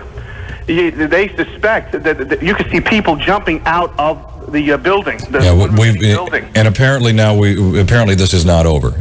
We have now what would be the fourth explosion reported now. This time on Capitol Hill. Now, exactly where we are not sure yet, but there has been an explosion on Capitol Hill where the Congress meets as the evacuations in Washington continue. So we will. All right, thanks, Eric. And it's difficult to see what that is. Now they did say Capitol Hill. Well, the video that you're looking at now is the Pentagon, which is not on Capitol Hill. Correct. Yeah. The Pentagon is, I think, nearer to Crystal City. Which is Virginia, right? Crystal City, Virginia. But we are getting reports that there have been explosions on, or at least one explosion on Capitol Hill, which would be presumably the third or the fourth attack. Should we go to AP and find out what? About 30 seconds. 30 seconds away. We'll get the update with that. So that is speculation. We simply know that there is a bulletin without anything visual that says there has been a fourth explosion. Two collisions on the Twin Towers at the World Trade Center towers. One has collapsed. Another explosion at the Pentagon, and now the latest word is that in Washington there has been an explosion of some kind on Capitol Hill. You're listening to New Jersey 101.5 and continuing coverage of the attacks, and now to AP and the latest. By the Associated Press, as getting off a PATH train to the World Trade Center, he says he saw bodies falling. He said he ran outside and watched people jump out of the first building that was hit, and then there was a second explosion. He felt the heat on the back of his neck. And then WCBS TV, citing an FBI agent, said 5 or 6 people jumped out of the windows, people on the street screaming every time another person leaped. So just a horrible sight in New York. And then we got word of all the evacuations. The West Wing of the White House had been evacuated. The president was not at the White House this morning. He was in Florida. He is now on Air Force One, apparently returning to Washington, although we're not sure about that at this point. But the president is on board Air Force One, and the evacuation notices came pretty swiftly. First, we heard about the West Wing of the White House. Then we heard about the Capitol building being evacuated, the Pentagon obviously being evacuated. The State Department has been evacuated, and the FAA has suspended all takeoffs from airports nationwide in the wake of these attacks in New York and Washington. Now, we had earlier gotten a report from sources that one of the planes involved in the attack on the World Trade Center, and we're assuming it was an attack at this point based on what we know, was a Boeing 767 American Airlines. There had been a report that a plane had been hijacked just before that attack on the World Trade Center. That is about all we know right now of the World Trade Center. But if you keep in mind when you're trying to think about the nature of any possible injuries or casualties, you have to keep in mind that it was approximately 9 o'clock in the morning on the eastern coast. It was the start of the business day, and as our Robin Walensky, who is in New York, was reporting to us, people in New York, of course, get an early start, and some of those people arrive at work at 7:30, 8 o'clock in the morning. But we don't know yet anything more about injuries or casualties, Ross. Rita, trading has been suspended now on Wall Street, as you might imagine, and several subway lines were immediately shut down today in lower Manhattan. So there will be no place for these people to run. In other words, they cannot go down into the subways to flee the city. They've got to walk out, perhaps. Some of those pieces from that second aircraft hitting the World Trade Center have floated over Brooklyn, about 3 miles away. People reporting that just pieces of the building floating down like confetti all over Brooklyn now. And as I said a moment ago, lower Manhattan now is blanked almost in smoke, right down almost to street level. We're seeing the police on some camera shots waving people through intersections. Motor traffic, for the most part, has stopped, with the exception of police and fire and rescue equipment now rushing to the Trade Center. Now, as far as we know, these apparent attacks are only against targets in New York and Washington. So if you're thinking about any other cities and worrying about your relatives or whatever, as far as we know, these attacks have been only against targets in New York and in Washington. The smoke, you can see a video from the Pentagon, the smoke coming out of the Pentagon, the smoke coming from the World Trade Center. As I mentioned earlier, the president is on Air Force One and apparently is coming back to Washington. Ross? Unlike the World Trade Center, which is now in total disarray with that second tower down in the street, obviously blocking a lot of rescue efforts there.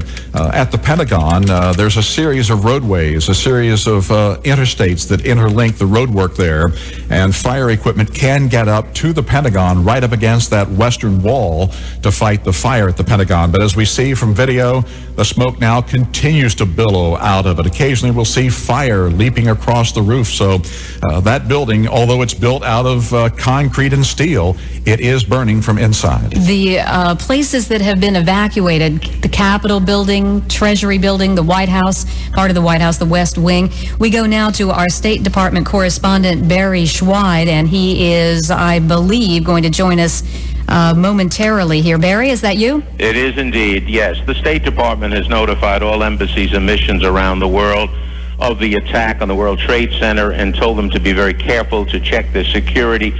No embassies have been closed. That decision is up to the ambassador or whoever is in charge of the installation.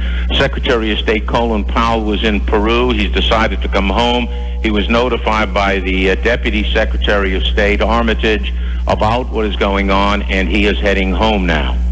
All right, this is our Barry Schweid live at the State Department talking to us about the very latest information. The U.S. officials who are overseas obviously returning home now. The president on Air Force One apparently going back to Washington. The enduring symbols of American power have all been hastily evacuated today. The White House, the Capitol, and more. The Pentagon shut down, and the Pentagon was struck by an aircraft that sent billows of smoke drifting over the Potomac. Senator Herb Kohl, a Democrat from Wisconsin, said this morning, "This shows what an uncontrollable world we live in. This is crazy," he said. Wild and crazy. He made his comments after the World Trade Center towers in New York incident this morning. So we have also information to us now that the first plane to hit the World Trade Center was hijacked after takeoff from Boston. Ross? It's been notified by the FAA that all international flights en route to the U.S. have now been diverted airborne. They are now being sent to Canada. So this country is effectively shutting down air operations. There will be no international flights coming in, no jumbo jets coming into this country, into places like Kennedy in New York, Washington, Dulles, Atlanta, Hartsfield, you name it, LAX, Los Angeles, nothing.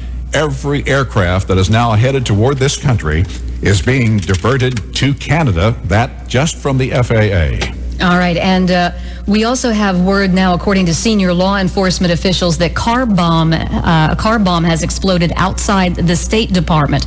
This is just into us again. According to senior law enforcement officials, a car bomb has exploded outside the State Department.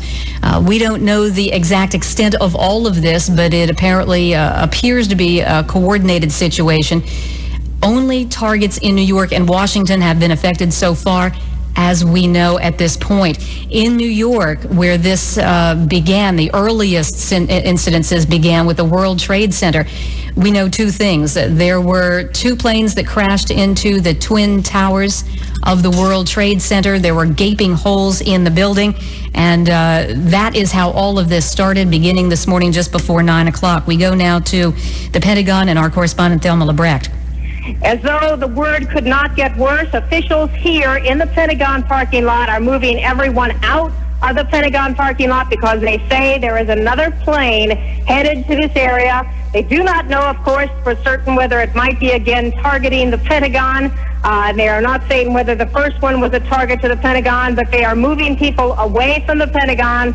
They had been standing fairly near to the Pentagon parking area, but now officials are moving them out, saying another plane is headed to the area. They've come on with bullhorns saying, everybody move out of the parking lot because another plane is headed this way. Now, since that a few minutes ago, they have stopped running people away from the area, so it looks like perhaps they may be easing their concerns somewhat, but still they are shouting to people to move away from the area because the risk is still high here. All right, that is our Thelma Lebrecht. She is reporting to us from the Pentagon that apparently they are trying to get people out of that area, fearing that another plane might be on the way. And we have word from senior law enforcement officials that a car bomb has exploded outside the State Department. The nature of all of this, again, appears to be at this point confined to New York and Washington.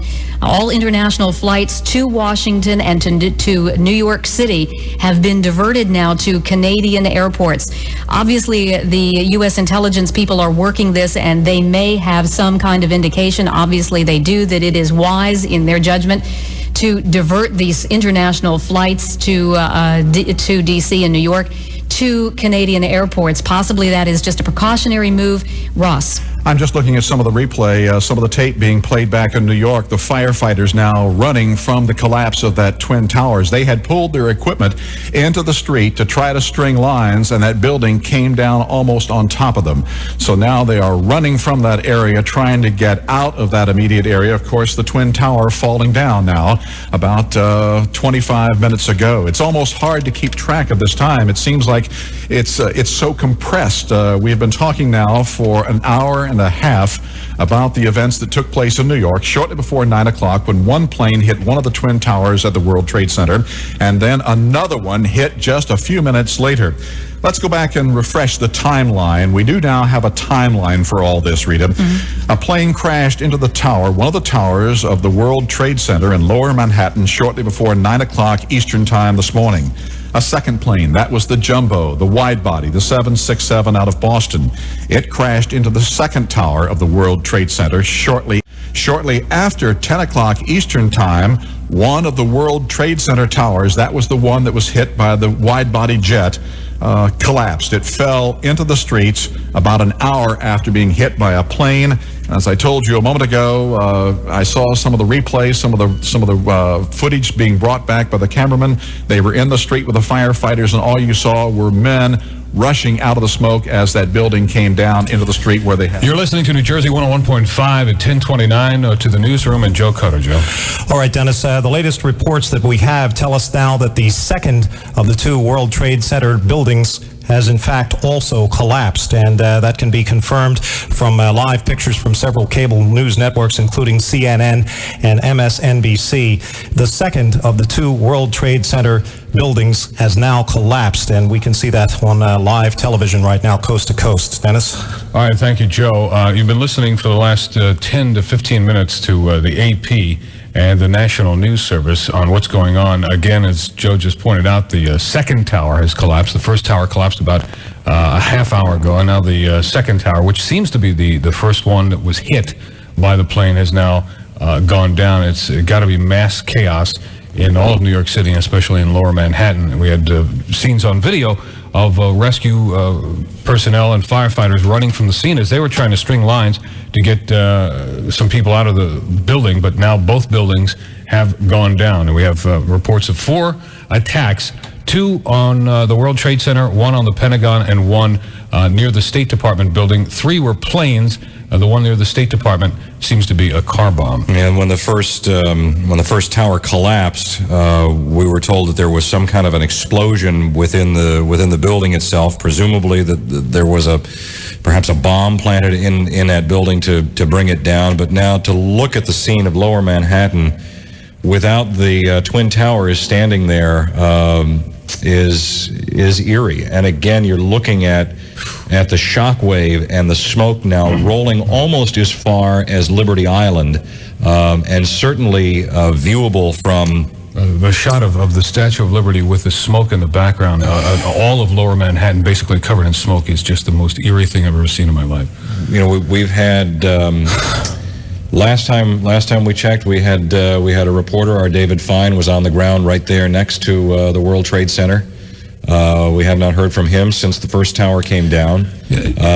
Our Alan David Stein was on a boat on his way to Lower Manhattan with a group of other journalists. And David Matthau, last time we talked to him, was in the Jersey City area looking over. Cell phone service in the area is virtually non-existent. And, you know, the only thing I can use to describe it, if you haven't actually seen the video of it yet, if you saw the movie Independence Day, when the Empire State Building was hit and all of that flame and debris and smoke rolled through the canyons of Manhattan, that's what this looks like. Yeah, it's beyond imagination. Eric, we'd like to point out, and maybe it's our responsibility to tell people just to remain calm and go about what you need to do today. Of course, a lot of people are panicked who have people who live or work in New York City, but to remain calm and not do anything rash to exacerbate the situation and let it unfold. Of course, take any necessary precautions that you need to without going into some sort of a panic spin. The time will tell exactly how much damage and how much lives are lost, how many lives are lost, and what the president, his take on it, and our government's take on this. But again, not to panic and just let this thing unfold. Stay tuned to your radios and your televisions, of course.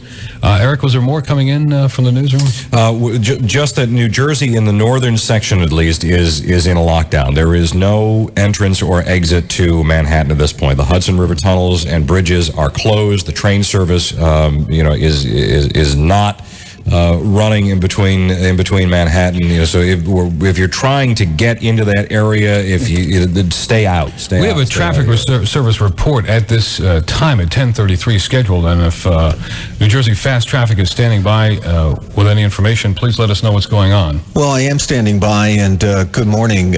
Pretty much what Eric said. All of the Hudson River crossings, the Holland, the Lincoln, and the George Washington Bridge, they have all been shut down, not only into the city, but out of the city as well.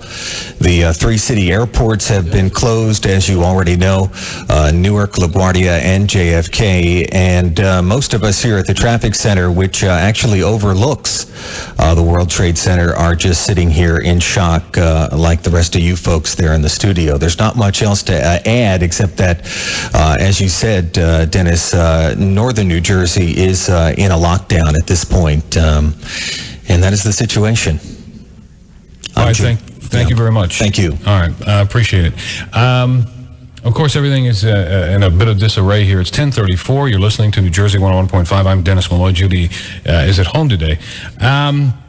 As I mentioned earlier, I think we have a responsibility to tell you not to panic. And if you're watching this on your televisions and listening in your cars as you're driving, so far the information that we have, there are people standing around New York City giving reports on TV. I mean, so it's not like it's a total disaster. If you're listening, I know some of the pictures you might be creating in your mind actually looks tranquil from a distance on camera. There is, all of Lower Manhattan is covered in smoke. Both towers are gone, and if you're accustomed to the skyline of New York City, it's a very eerie sight to see just one of them standing and to see the other explode just a few minutes ago. We have those two explosions, both by airplane attacks. We have an airplane attack on the Pentagon, and an explosion and smoke and fire there, and a fourth bomb reported to be a car bomb near the State Department building. So far, absolutely no word on casualties, of course.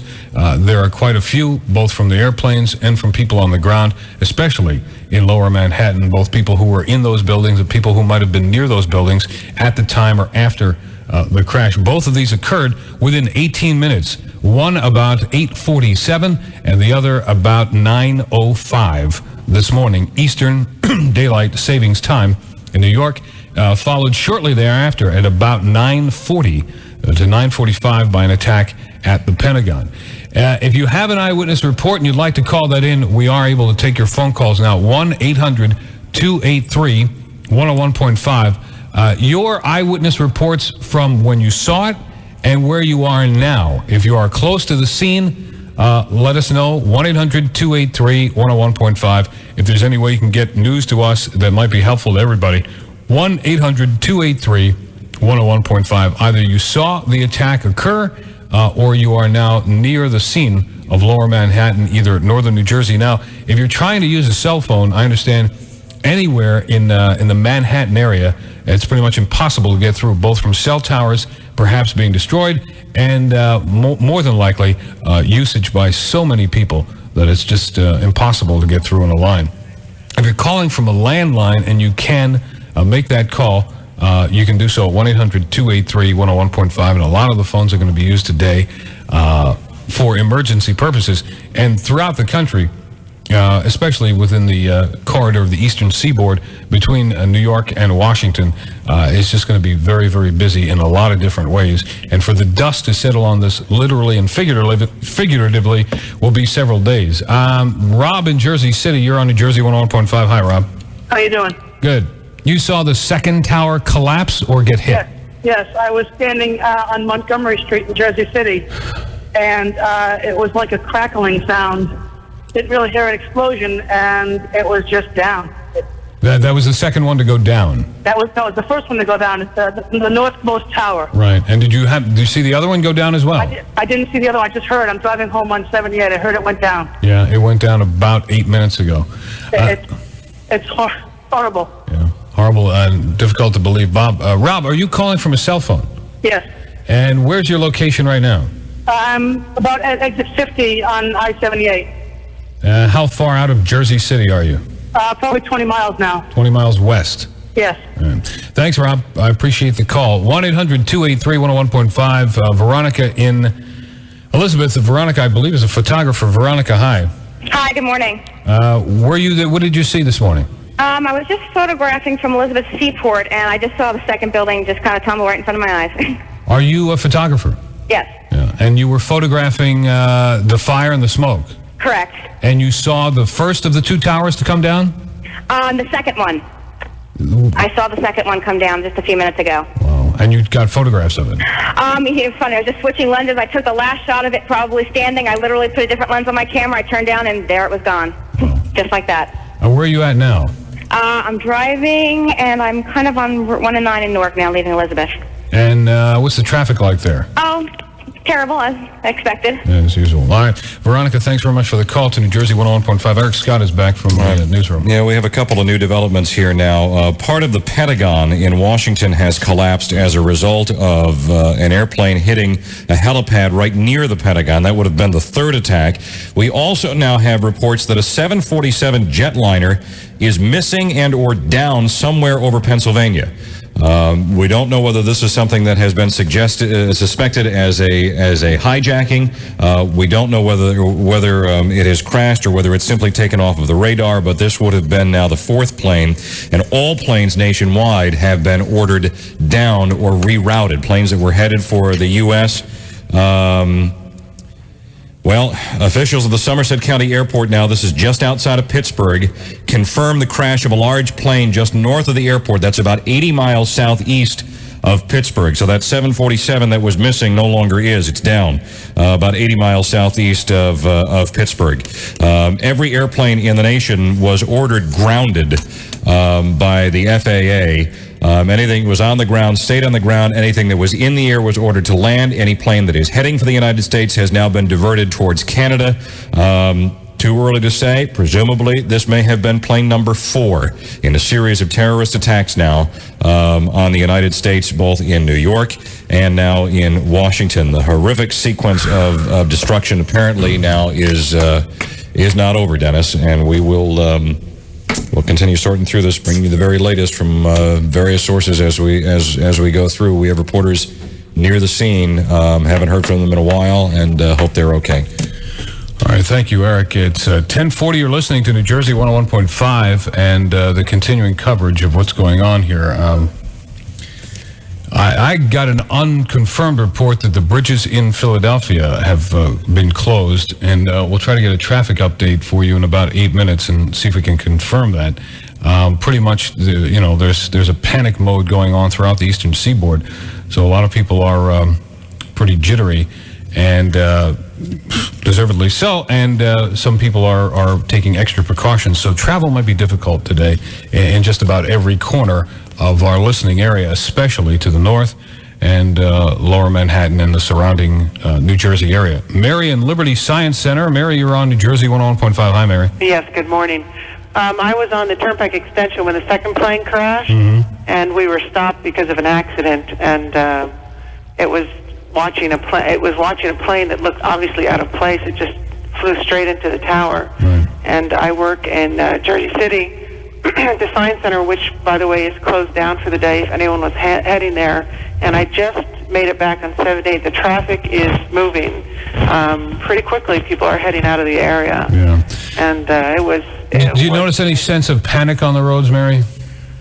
People were driving fast. I'm not sure they're driving faster than normal, but people definitely, there were a lot of Pennsylvania plates, people that were heading out of the area and going back home. Right.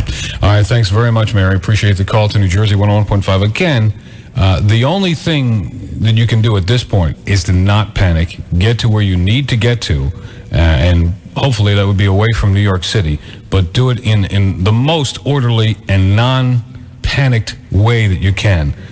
Because at this point we have to deal with what's been done and move on without causing any more problems. Stu, it says 3 blocks away, I guess, from the explosion. Stu, hi, you're on New Jersey 101.5. Yeah, hi, Dennis. It was incredible. I didn't see the 2 planes. I heard the first one. It was a tremendous explosion, and I actually said, that sounds like another World Trade Center. And sure enough, I went into the next room where we could see directly west to the Trade Center, and there it was in flames. And 15 minutes later, the second one, and then I actually saw one of the 2 towers collapsing. You can't see outside this building, the soot and the debris. What street are you on, Stu? I'm on William Street, which is about 3 blocks east, directly east from the Trade Center. You're only 3 blocks from the Trade Center. 3 blocks from the Trade Center. Where I am now, I can only look south. I can't look west, so I can't see what's going on. But there are no towers there. They're totally gone. And is smoke fill the air from the vantage point that you have? Yeah, immediately, within 30 seconds to a minute from the collapse of the tower, the smoke and the debris just totally inundated this area. Has the debris settled down yet? It settled down about 20 minutes after the first collapse, and then the second collapse, which I guess was close to 15 minutes ago. No, the debris, it's still, the soot all over the place here. All right, Stu, take care of yourself. Do you have enough provisions to stay put? Yeah, we're doing okay here. We're in the office. We're not going anywhere because there's nowhere to go at this point. You're in an office building. What floor? We're on 21. Was there any attempt to get down onto the street? Actually, the building maintenance or the building management said they were evacuating the building, but where are we going to go? The subways are out. No one is moving in this area. We're staying put. Where do you live, Stu? I live in East Windsor. Right. So you're going to be there for the duration of the day, I'd imagine. I will be here until we're told it's safe to head on out into the streets, and then I will try to walk over to Midtown, and then I will try to get a bus home. Yeah. I would imagine that there might be some sort of national transport service later in the day, perhaps the Army National Guard to get people out of there. Stu, good luck to you, and thank you very much for taking the time to call. I just heard from a guy 3 blocks away. Who's locked in the building there, and they ordered an evacuation, but there's nowhere to go. Right. And for people now, Eric, I don't know if you heard this, but I want to check with traffic. I got an unconfirmed report a few minutes ago from someone who's trying to get out of Philadelphia. The bridges are closed. Now, I don't know if that's we're in a virtual lockdown situation. It would surprise me if that was the case. I don't know for sure if that is. We've got 3 minutes till a traffic report, and we'll check on that. We have some breaking news. Yeah, in Philly, Independence Hall, the Liberty Bell, all the historic landmarks now have been evacuated, and that city is starting to lock down. We have John Weber on the news phone. With somebody, he's at the Hamilton train station in Mercer County with a guy who was supposed to be in the World Trade Center just minutes before the explosion took place. John? Normally the train station here in Hamilton is bustling with activity. Right now it's about as desolate as the beach in Belmar during a January blizzard. Now, a few minutes ago, a train from Newark dropped off people who were headed into the city. Shock and disbelief is the only way you can describe the look of the people getting off the NJ Transit outbound train here in Hamilton Township. As you mentioned, for one Medford resident, the events of the morning are particularly chilling. I saw World Trade Tower 1 on fire, and I saw number 2 as well just before I was on the PATH train to go across. And just before I would have gone into the basement of the Trade Center, where I should have been at 8:20 this morning, we turned around and came back. Now, most people here didn't even want to talk about what happened, choosing to just file away in stunned silence. Inbound train service, as you've been mentioning, has been canceled. John Weber, New Jersey 101.5 News. All right, well, it now would appear, based on some of the eyewitness reports we have there from Lower Manhattan, that not only were the Trade Center towers hit by a plane, but there may have been subsequent explosions of a bomb, presumably, within each of those towers that would then have brought those towers down. The skyline of Lower Manhattan has forever been changed, as neither tower of the World Trade Center stands at this hour. One other note for you, especially if you are in really anywhere from the middle of New Jersey on northward, all of that dust and that debris and that smoke and all of the stuff that came as a result of the explosions and the collapse are beginning to make their way across the river and into New Jersey. If you are an asthmatic, if you have young children, if you have any respiratory problems, you're being advised now to stay inside where you would not be susceptible to breathing in that. It is a 767 now. All right, just outside of Pittsburgh, we had reported that there was a plane that was missing. It has now crashed north of the Somerset County Airport. That is just outside of Pittsburgh. A 767 has gone down now. That was all planes over the United States were ordered down. Not quite in that manner. All planes were ordered to land safely at the nearest airport shortly after the attack on the Pentagon. And now it would appear that what could have been hijacked plane number 4 has crashed just outside of Pittsburgh. And that's all we have right now. Yeah. Eric, I want to go to New Jersey Fast Traffic to see if they can confirm any closing the bridges between New Jersey and Philadelphia. Yeah, Dennis, I heard you pose that question a few minutes ago, and we have been trying to get in contact with the authorities who could give us an answer to that question. And unfortunately, we are having problems with our communication as well, so we have not been able to either confirm or deny that. I can tell you this for some of the folks who are in the New York City at the moment, there will be extra service heading out of the city. New Jersey Transit will be utilizing all available rail equipment westbound out of New York, Newark, and the Hoboken Terminal. New Jersey Transit will also stage additional buses at Newark's Penn Station and Newark Broad Street Station, and also the Hoboken Terminal to supplement some of the existing rail service. That's what I know. As far as your question about Philadelphia, I'm sorry, we're in the dark on that one, as you are as well. So back to you.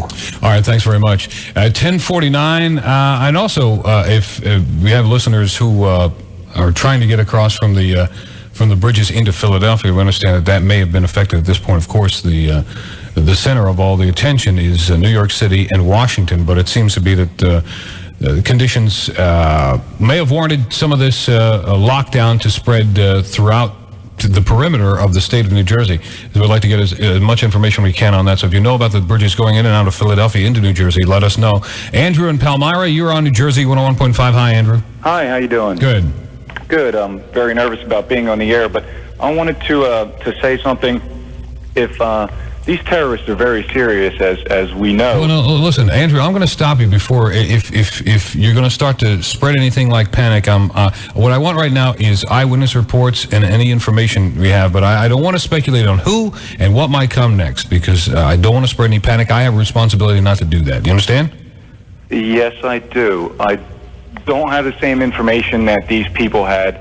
I'm just saying that security at Andrews Air Force Base should be stepped up on the perimeter of this wooded area. Right, I'm sure that greater minds than ours have already covered that, Andrew. Thanks. Once this started rolling, I'm sure they took the necessary precautions. Bob Williams from New Jersey Fast Traffic is here. Yeah, Bob. we just spoke with the people that run the Philadelphia bridges. The bridges are still open they in are? and out of New Jersey. Okay. But the areas around Center City, Philly, they've all been put down in the same lockdown mode that most of the areas So been put in. getting to the bridges. Getting to the bridges are okay, but once you're in, getting to Center City, Philly, that's going to be locked down. Like all the federal buildings, Independence Hall, Liberty Bell, all As soon as that you come area. off the Ben Franklin, you're pretty much at the federal building and then the Independence off the school Hall and area. all those over there, you're going to get a lot of lockdown. Coming to the Walt Whitman, you have the stadium area and pretty much refineries and things like that. And I can't imagine. But the information you have, all bridges are open. No, that's from the people that run the bridges in and out of Philly. We All just got off the bridges phone with them. remain They are open. still open right Okay. now. All right, Bob. Thanks but very much. of course, North Jersey, everything is in a lockdown. Right. You're not getting anywhere. Just wanted to find. I got an unconfirmed report that the bridges might have been closed, so that's why I wanted to check on it. Thank you, Bob. Appreciate it. Darren in Summit, you're on New Jersey 101.5. Eyewitness the second plane hit this morning. Hi, Darren. Good morning. How are you? All right. I'm feeling a little sick to my stomach, but we're working on a construction site, building some hotels in Elizabeth, and we have pretty good sight of New York skyline on a daily basis. And first thing, after the first report this morning of the first plane, we all ran out, went up to the top floor on the roof to see what was going on. And as we were watching, a smaller plane, it wasn't, being right next to Newark Airport and this plane being a distance away, I couldn't tell the size exactly, but it didn't look like as big as the other planes were. Well, the video we've been watching on television this morning, it looked like a fairly sizable plane. Okay, like I said, it could, it was a distance away. Yeah. From its first approach, it looked like almost it was going to examine the damage on the tower. Right.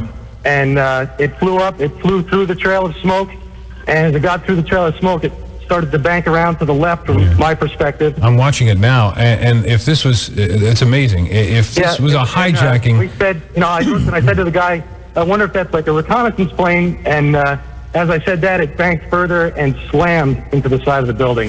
You got to wonder what, if that was a hijacked plane, who was doing the steering, and all kinds of second-guess questions come up in your mind as to what exactly happened there. Thank you, Darren.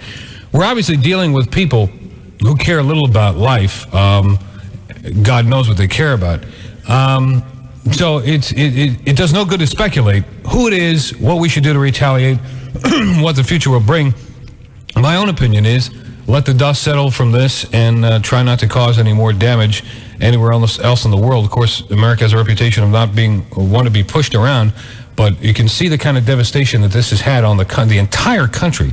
This morning, at first, it turned out to be just a North Jersey, New York event, and it quickly unfolded as a national event. And you can see the devastation this kind of, war or terrorism can inflict upon people and the psyches of the rest of the people in the country. So I think it's just best to remain calm, and cooler heads will prevail on this, and not to do a whole lot of warmongering at this point. Jerry, on the George Washington Bridge. Hi, Jerry. Hi. You're on New Jersey 101.5. Go ahead. You're on the bridge right now? I'm about, I'd say, a quarter of a mile from the bridge, and people can't believe what's going on out here. Where are you, in the Jersey side or the New York side? Going into New York. Why? Hell, I got a brand new trailer to deliver downtown Jersey. Downtown Jersey? I got to stop in New York to make me come back to Elizabethtown to deliver this new trailer. Might want to, if there's a way to turn around, you might want to. Where at in Midtown? Where are you heading? All I know is it's some graphics place north of the George Washington Bridge by 3 exits. Yeah, okay. That's all my directions are. That's not Midtown, but all right, Jerry, good luck. Appreciate the call to New Jersey 101.5. Heading onto the George Washington Bridge, and why you'd want to go that way. Nothing's that important at this point. Jim in Farmingdale, you're on New Jersey 101.5. Hi, Jim. Good morning, Dennis. Trying to make this brief. I have a couple points. I don't have any real information, except in the past year or so, I've read a lot of articles about the vulnerability of the country towards these type of attacks. And obviously, this is a prime example. My question is, as towards the government, why is not the military out in full force at this point? Where do you want them to be, Jim? Anywhere, investigating everything they can. Well, I'm sure they are. It's just that we don't have pictures right now of everything that's going on, and I'm sure. I'm just curious as to, I haven't heard anything to that effect. Yeah, well, I think rightfully so, the military and the government are just doing their jobs and keeping their mouths shut. They don't want to let any of their cards be known to whoever is causing this, and I'm sure whoever is causing this is trying to guess their next move anyway. So the best thing we can do is watch pictures, listen to audio, and wait to get any word from the government, and I'm sure that'll probably come sometime before noon, any preliminary word, and knowing and trusting the United States military, they're doing all they can to prevent any further damage. Jim, thanks for the call. What can they do at this point? They have to gather as much information they can, time it right as to when to say what. They don't want to instill panic. The president was in Florida this morning talking to a group of students in an elementary school, and then he had to head back to Washington. So he's en route, I would imagine, one way or the other, and or perhaps secure in another area. This is a statement. Or Eric, do you have some breaking news? We want to update you on what New Jersey is doing now. Basically, New Jersey is telling you not to travel, especially if you are heading into the north. Virtually everything has been locked down. Although the bridges are still open across the river to Philadelphia, all airport service has been shut down. The National Guard is mobilizing on a scale that we have not yet seen before in New Jersey. Ray Martinique is with the National Guard, joining us now live. Ray, good morning. Good morning. How many of your members have been called to service at this point? We have our full-time support force in place at the Emergency Operations Center at Fort Dix. We've also activated 3 additional Emergency Operations Center in Atlantic City, Somerset, and Teaneck. And people have been put on alert, which means that they are somewhere we can contact them quickly, bring them into play as we need them. Right now, the priority has been on medical personnel. We've made an offer of assistance to New York City. Those missions are coordinated through the State Police Emergency Management Center in West Trenton. And it's like triage, those areas that... Anybody who is a guardsman out there, should they automatically just report to their base? We have a normal alert procedure. They know what to do. They should be in contact with their unit just to confirm a phone number where they can be located should we need to bring them in. Would the National Guard get involved in any matters of defense should that become necessary? The National Guard is both a state and federal organization. We're now in our role as a state militia, responding to emergencies within the state. We can also be federalized by the president if that need should arise. We just deployed some troops to Bosnia this week. We have Air National Guard personnel providing air refueling throughout the world. So we're on both sides of this. If the situation escalates militarily, inevitably National Guard units and personnel will be brought into that. Right now, we're in the state militia phase under the command of the governor, who's our commander-in-chief, dealing with the situations here in New Jersey.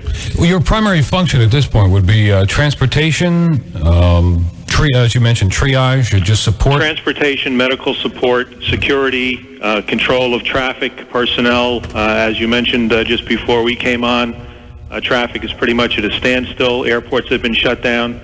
So when you have matters that involve and affect public safety, we have to keep the roads open so emergency vehicles and convoys can get through. Now, when the average commuter attempts to go home either now or later in the day and they see that your troops out on the road, you're just mainly there to keep the peace and move things along.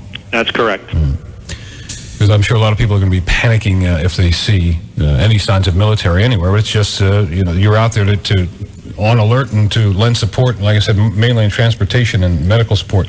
Yeah, at this point, seeing uniforms is a good thing. Yeah, absolutely. The American Red Cross has set up a family inquiry hotline at 215-299-0134. That's 215-299-0134. That's out of their Philadelphia office. If you had relatives or family, in and around where some of these terrorist attacks have taken place, then that's the number to call, 215-290-0134. Let's go to the APR National Network now and get the latest on the series of terror attacks now in the nation. There's no word on the fate of the tens of thousands who work in the World Trade Center's Twin Towers, but witnesses reported seeing bodies falling from the building and some people jumping.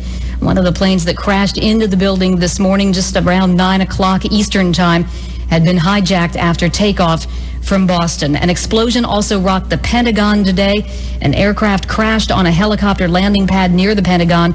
The West Wing of the White House has been evacuated amid threats of terrorism. The president is not in Washington. He has been in Florida for a pre-organized trip. He was reading to school children and is now on Air Force One and is returning apparently to Washington. We also know this morning that a large plane is down near Pittsburgh. A Pittsburgh TV station says it's believed to be a Boeing 767. It crashed in the Somerset County Airport area. Not clear yet if this crash is related to the others taking place today. Authorities from coast to coast are now on alert, halting air traffic and evacuating high-profile buildings. Our Doug Whiteman is in Washington. He joins us live now on how people are handling this in Washington, D.C. Well, yes, Rita, I was just out in Washington. I was riding the metro, which is very crowded with people. The sidewalks here are teeming with people. The streets are jammed. Apparently, people have been excused from work early all over the city, and they're now trying desperately to get home in a hurry to be with their loved ones. And with so many people doing this all at once, they're not going to have much luck getting anywhere in a hurry. There is a long line at every public phone. Apparently, cell phones, wireless phones are not working because the airspace is jammed. There's a long line at every ATM machine in Washington. Again, practically bedlam in Washington. Many people trying to get away. All right, Doug Whiteman, we want to thank you for that live report on what's going on in Washington, D.C. Stay with us. We will continue to have the very latest for you live right here. This is AP Network News. You're listening to New Jersey 101.5. It's 11:02. We'll now rejoin AP. Literally gripping the nation. It is the story of all of these incidents in New York and in Washington this morning. Ross Simpson joins me live now. As I said earlier this morning when this all began, America is under attack. Authorities are on alert from coast to coast, halting all air traffic, evacuating high-profile buildings. Evacuations now ordered at the United Nations in New York and at the Sears Tower in Chicago. Los Angeles has mobilized its anti-terrorism division. As we told you also, the White House has been evacuated, the old executive office building next door. Let's go live now on the street outside the White House and correspondent Tony Winton. Tony? Well, Ross, both D.C. police and the U.S. Secret Service have set up a perimeter outside the White House, yellow police tape blocking off all the streets leading to the White House, and very aggressive officers pushing people back because of the series of attacks earlier today. A little while ago, we saw a series of fire trucks race down 17th Street here, and also we're seeing a large van from Walter Reed Army Hospital, full presumably of medical personnel, perhaps responding to the Pentagon. That was the general direction they were heading in. The reaction of people on the streets here in Washington, just one of shock, people milling around, just their faces drawn. A number of people are huddled around a transistor radio on here at the corner of New York Avenue and 14th Street, listening as the news updates continue to unfold as we have these terrible, tragic reports coming in from all over. Tony, from your vantage point, can you see the smoke at the Pentagon on the horizon? No, I cannot see the smoke. We did hear about 45 minutes ago, we did hear a large bang. We don't have any definite confirmation on what that was. But when that happened, that's shortly after that happened, that's when the Secret Service and the D.C. police started pushing people back even further away from the White House than the original perimeter they'd set up. Have any additional police been moved in from Metropolitan Police Department to augment the Secret Service and other details at the White House? From what we can see, Ross, around the White House, there are a number of extra personnel, motorcycle police officers, fire department personnel, basically in every direction, every corner around the White House here in central Washington. There is a command post, if you will, for these officers ready to respond if something happens. But as I say, the immediate area around the White House remains completely sealed off.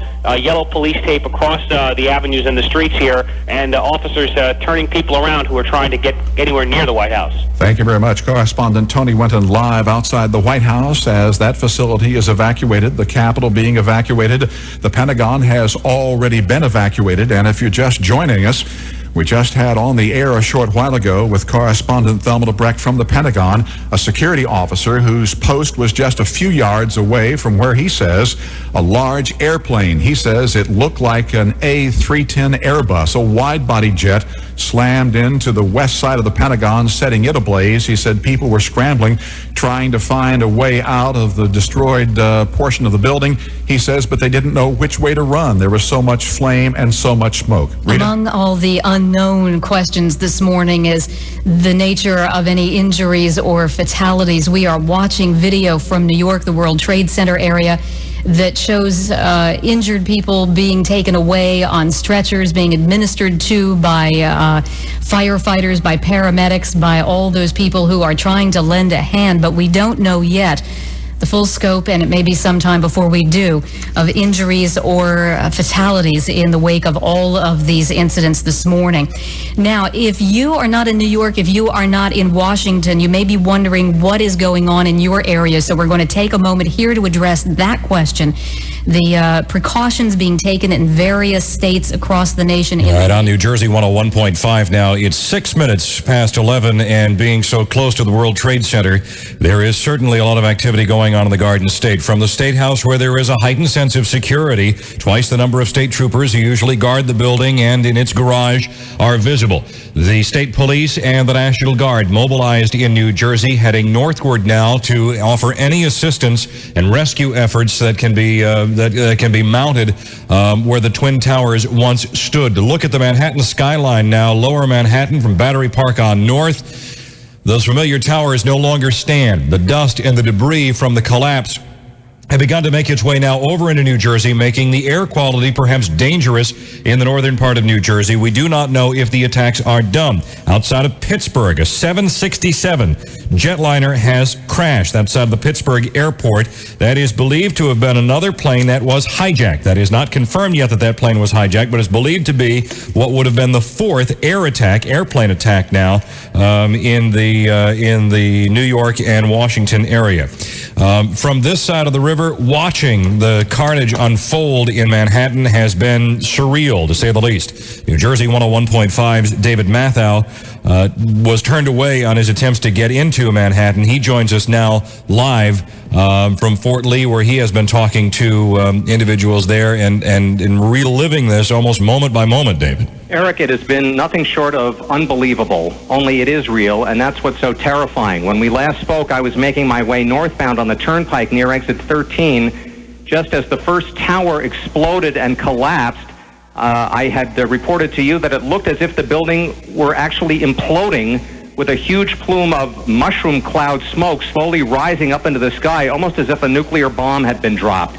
Hundreds of people who were driving had pulled off to the side of the highway, watching this incredible scene in disbelief.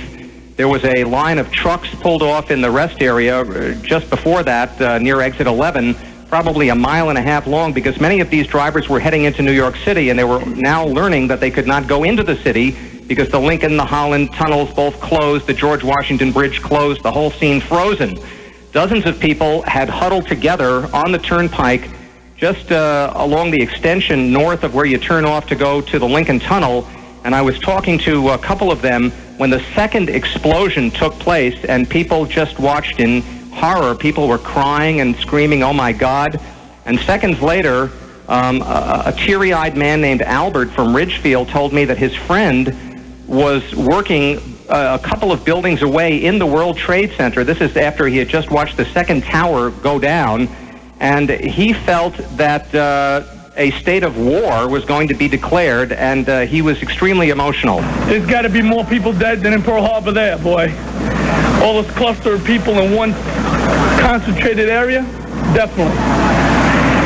I'm not in the reserves no more, man, but if they needed to call me back up to fight these guys, whoever did this, I would go in a heartbeat, because it's crazy, man. And that's basically the feeling, Eric. People cannot believe what they are seeing. They're talking about this being the worst attack on the United States in history.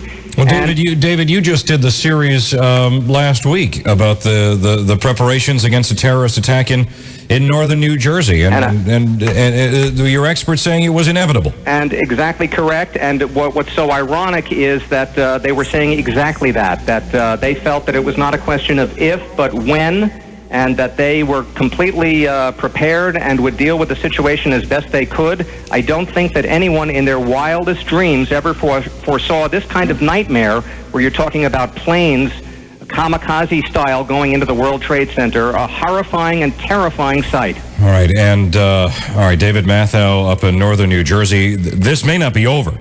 CBS is now reporting a total of 8 planes have been hijacked in America.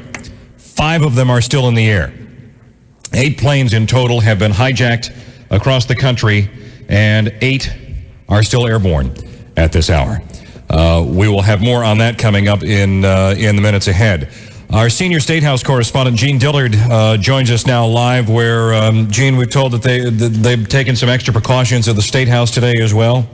Well, there are some precautions. I don't think they're all in place yet. There are a lot of state troopers milling around outside the governor's office right now, and one of them told me that although they don't have additional security now, the only thing you can see in front of the State House now is one security car with a person in it. I mean, nobody's being detained or anything of that kind, but there is supposed to be additional security around the building, and that's in the process of being put together.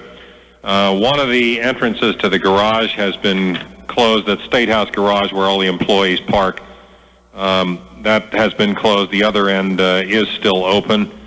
I'm told by someone who works over at the Division of Criminal Justice that the building over there, they may be sending workers home. I know criminal justice, some of those workers have been sent home. The Supreme Court session this morning was canceled. And as you probably know, the State Police Office of Emergency Management has been put on alert.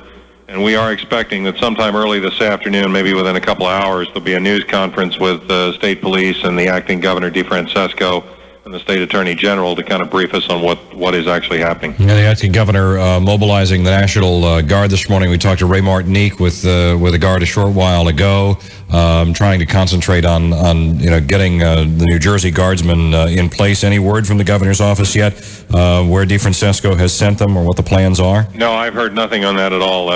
They're apparently waiting to announce that when they do the news conference. All right, our senior State House correspondent Gene Dillard there in Trenton at the State House.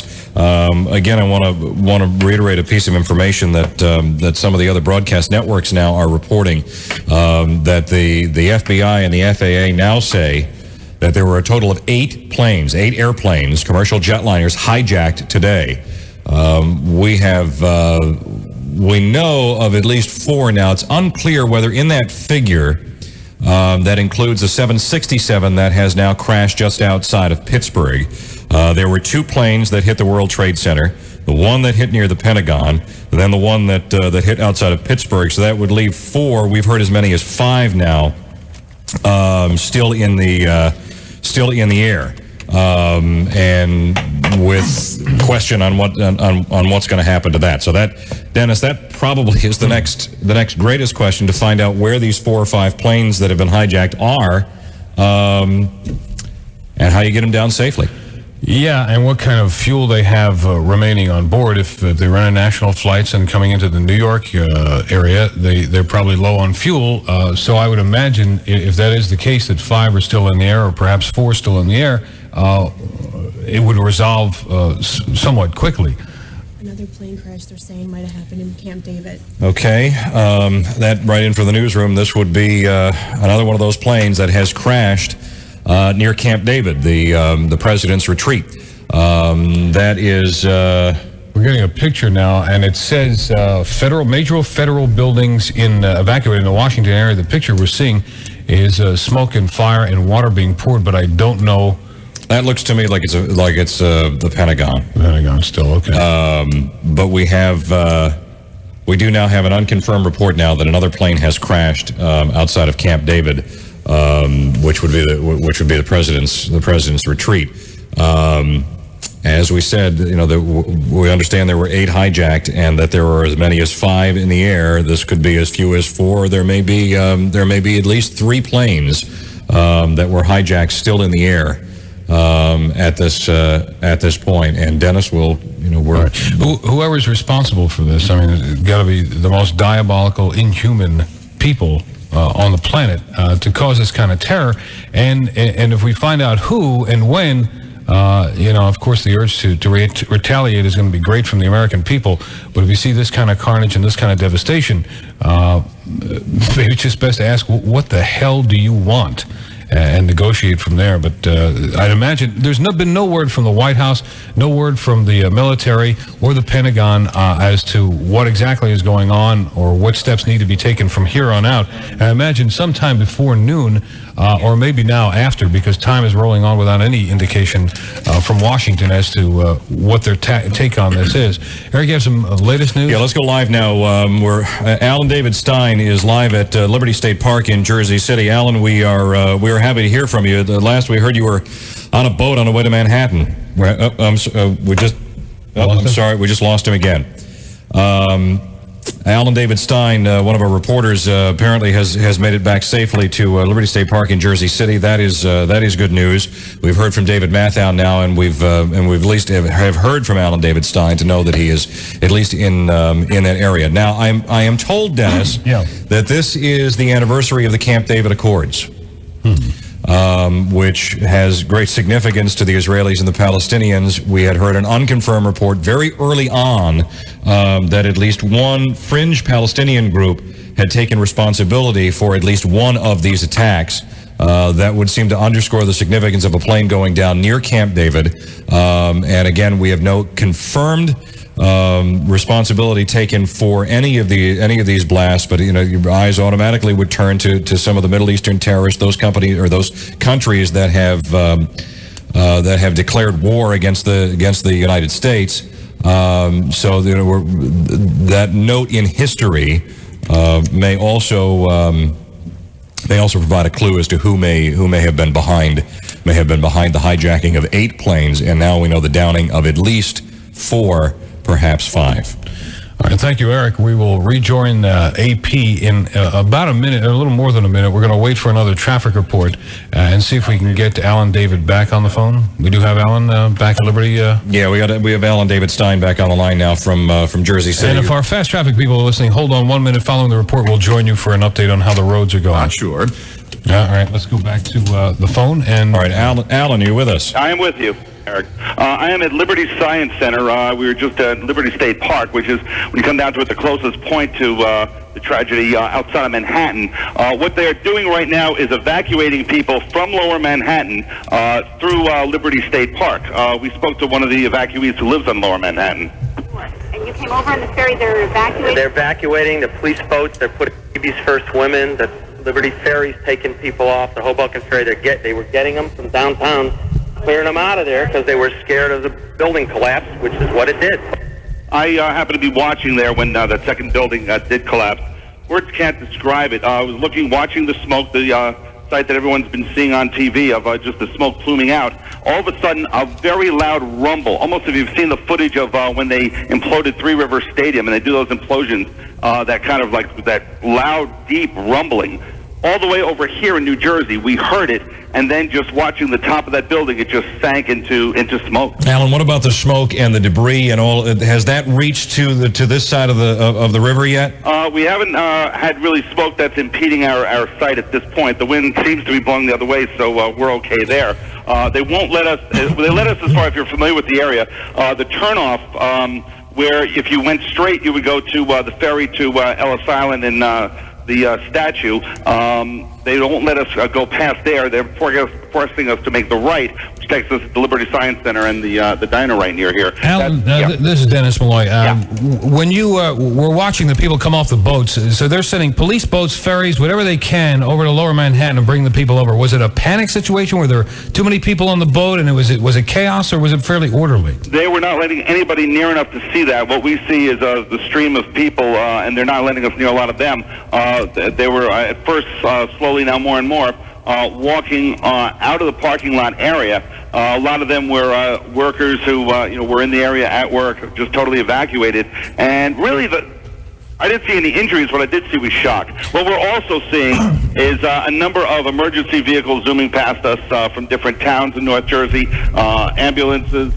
We saw one police vehicle with a pontoon in the back, obviously going to be used to ferry some people back and forth. Are they bringing any of the wounded over to your location? We have not seen any sign of wounded, but obviously there are contingency plans for that, being as all the ambulance and emergency vehicles that we saw heading over. Heading toward the de-embarkment area. Correct. Alan, where you are, what are your prospects of getting out of the area you're in? To get in, to get out of here and head back away from it. Yeah. That won't be a problem. Okay. We're fine here now. Because I'm wondering if they're shuttling people over from Manhattan, where are they going? Right now, I think the only thought is get them out of there, and worry about. So are people piling up in a parking lot with belongings or? Not with belongings. I mean, this happened so fast. Again, everybody is in such a state of shock. It's like people, you almost expect the ones in ties to still have a pencil in their hand from being at their desk. Yeah, I would imagine the New Jersey National Guard might be there to give transportation sometime soon. Yeah, we have not seen them as yet. They're also evacuating. We spoke to people who were evacuated out of the some of the high rises, the office buildings in Jersey City. They have been evacuated also, the ones that are on the waterfront. All right, Alan, stay on the line. Don't hang up because the cell phone signals are spotty. I want to give this number again here. The American Red Cross has set up a family inquiry hotline. Here's the number again, 215-299-0134. That's 215-299-0134 for the American Red Cross. We will continue bringing you information as it becomes available. American Airlines is confirming now they have lost 2 flights. One of those planes was the one that, the first one, I believe, that went into the World Trade Center. The other flight is the one that's down outside of Pittsburgh. We know at least 2 other planes that have crashed. One into the second. Go ahead. Correction. The one outside of Pittsburgh is a United. Oh, is a United? I'm sorry. Okay. I meant American. United is correct. And we are also, according to some reports now, awaiting the fate of 3 or 4 other jetliners that are still in the air, hijacked at some point today. A total of 8 planes may have been hijacked. Now, thank you, Eric. The American Airlines flight was the second one they confirmed was from Dulles to L.A. That apparently crashed in New York, or perhaps at the Pentagon. We're not sure at this point. And a United Airlines passenger jet crashed near Pittsburgh with no apparent location given as of yet, 80 miles southeast of Pittsburgh. Alan David Stein, are you still on the line? I guess he's occupied with the newsroom. 1-800-283-101.5 is the phone number. Again, if you can avoid, people are walking around here, grown men with tears in their eyes and red eyes and women crying, and I imagine it's the same in every office building and home across America. The best thing you can do at this point is not to panic, not to rush out to do anything rash as far as racing home or racing to your children. We have had no word on schools in New Jersey and if they would be letting out early. But again, do whatever you can do as an individual, as a group, as a community, not to panic and not to do anything rash and cause even more death or injury on the highway by losing your self-control. Remain calm. Do the best you can to do what it is you have to do today. And if you, of course, can avoid at any cost going near New York City. As we heard from Alan David Stein moments ago, they were evacuating lower Manhattan at one point through ferry boats, police boats, whatever way they could across the river into Jersey City and other parts of New Jersey along the river there. I imagine Hoboken as well. So far what we have, both towers of the World Trade Center down, both hit by planes, one at 8:47 a.m., the second at 9:05 a.m. Fire, smoke, debris, and then one after the other, both towers collapsed and fell to the ground, one about 10 o'clock, the next at about 10:30. The Pentagon hit by a plane and an explosion around 9:40 this morning, and then a car bomb reported outside the State Department building. You're listening to New Jersey 101.5 and our continuous coverage of what's going on. We'll try to get our next traffic report in about 9 minutes from New Jersey Fast Traffic. We are having intermittent reports from them today because of the continuing coverage here. We'll aim to get you another report on the traffic situation in that area around 11:33. It is now 11:24.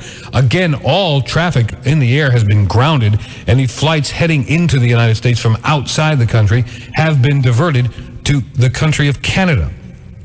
So if you're expecting someone on an international flight, it'll be a while. You may get word from them once they are on the ground that they are in Canada.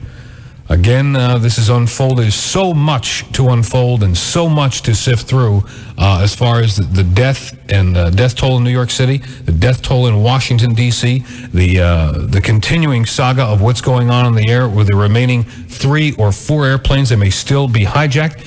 The president was in Florida speaking to a group of elementary students when this happened. Cut his speech short. I would imagine he's either setting up a headquarters there or making his way, hopefully, safely, back to the nation's capital in Washington, D.C.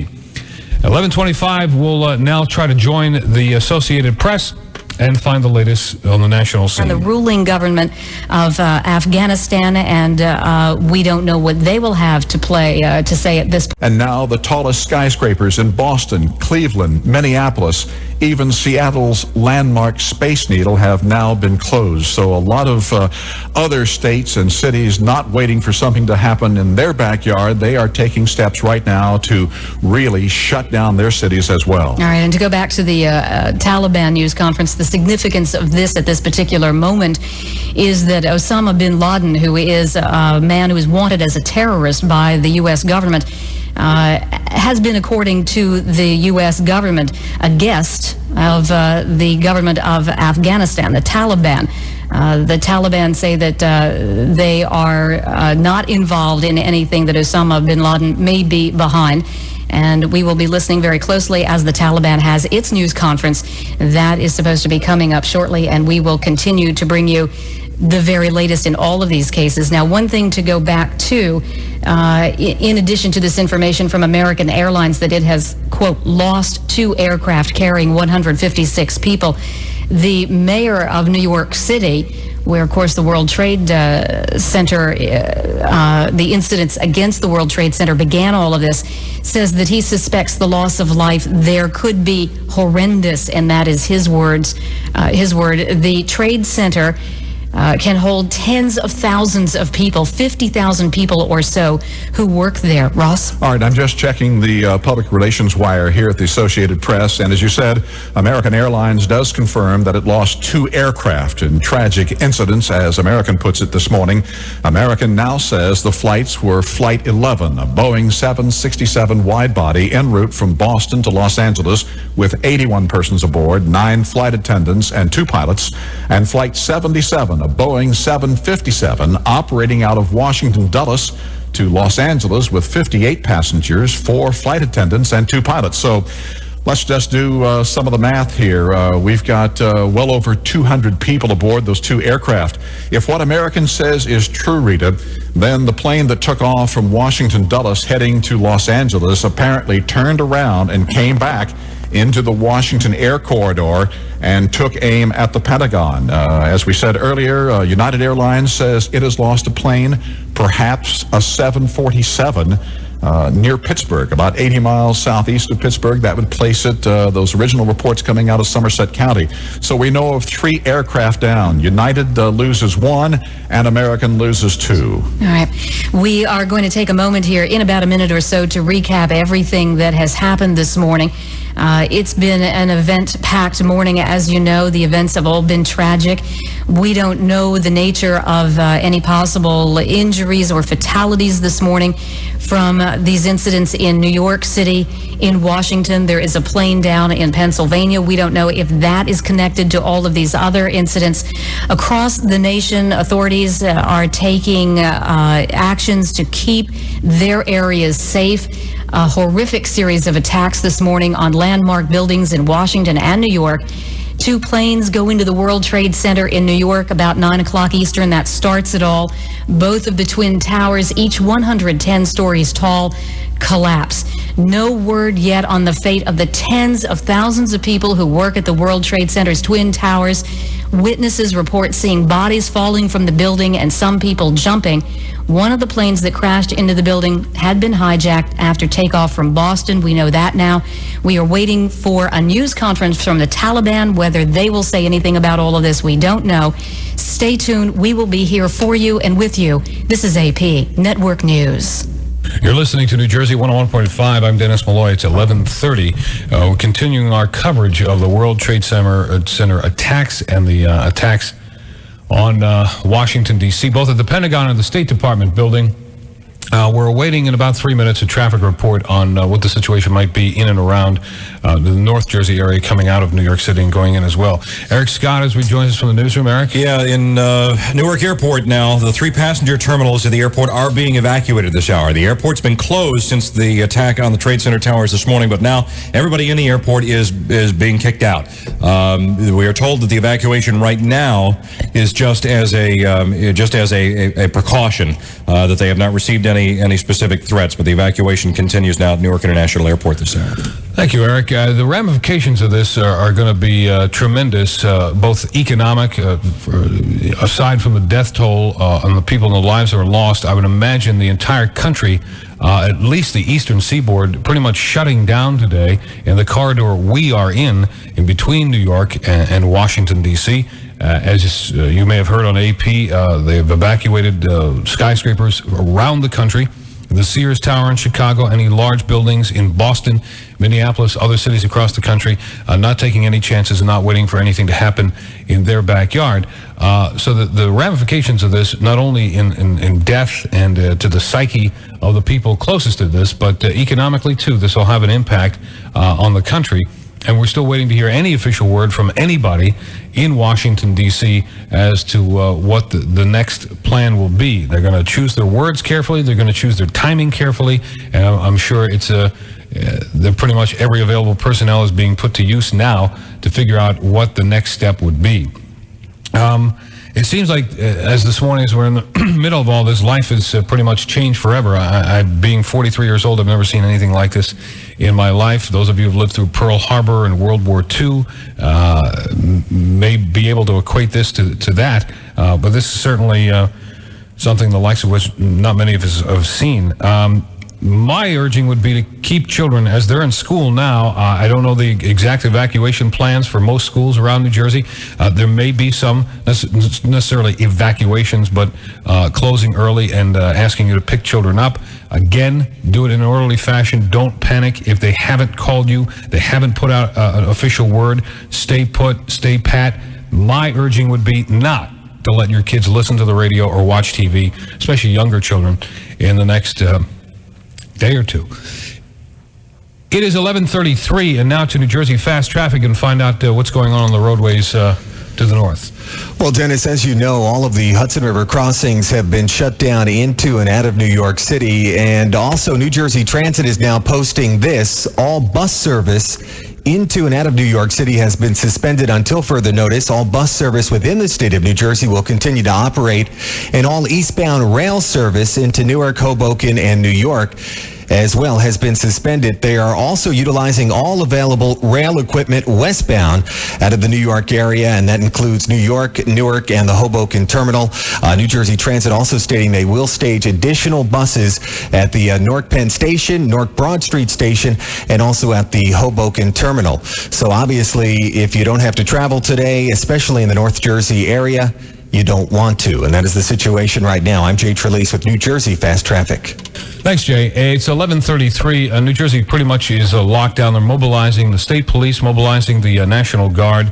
Again, you know, there's no one on the ground attacking the state of New Jersey or the United States of America.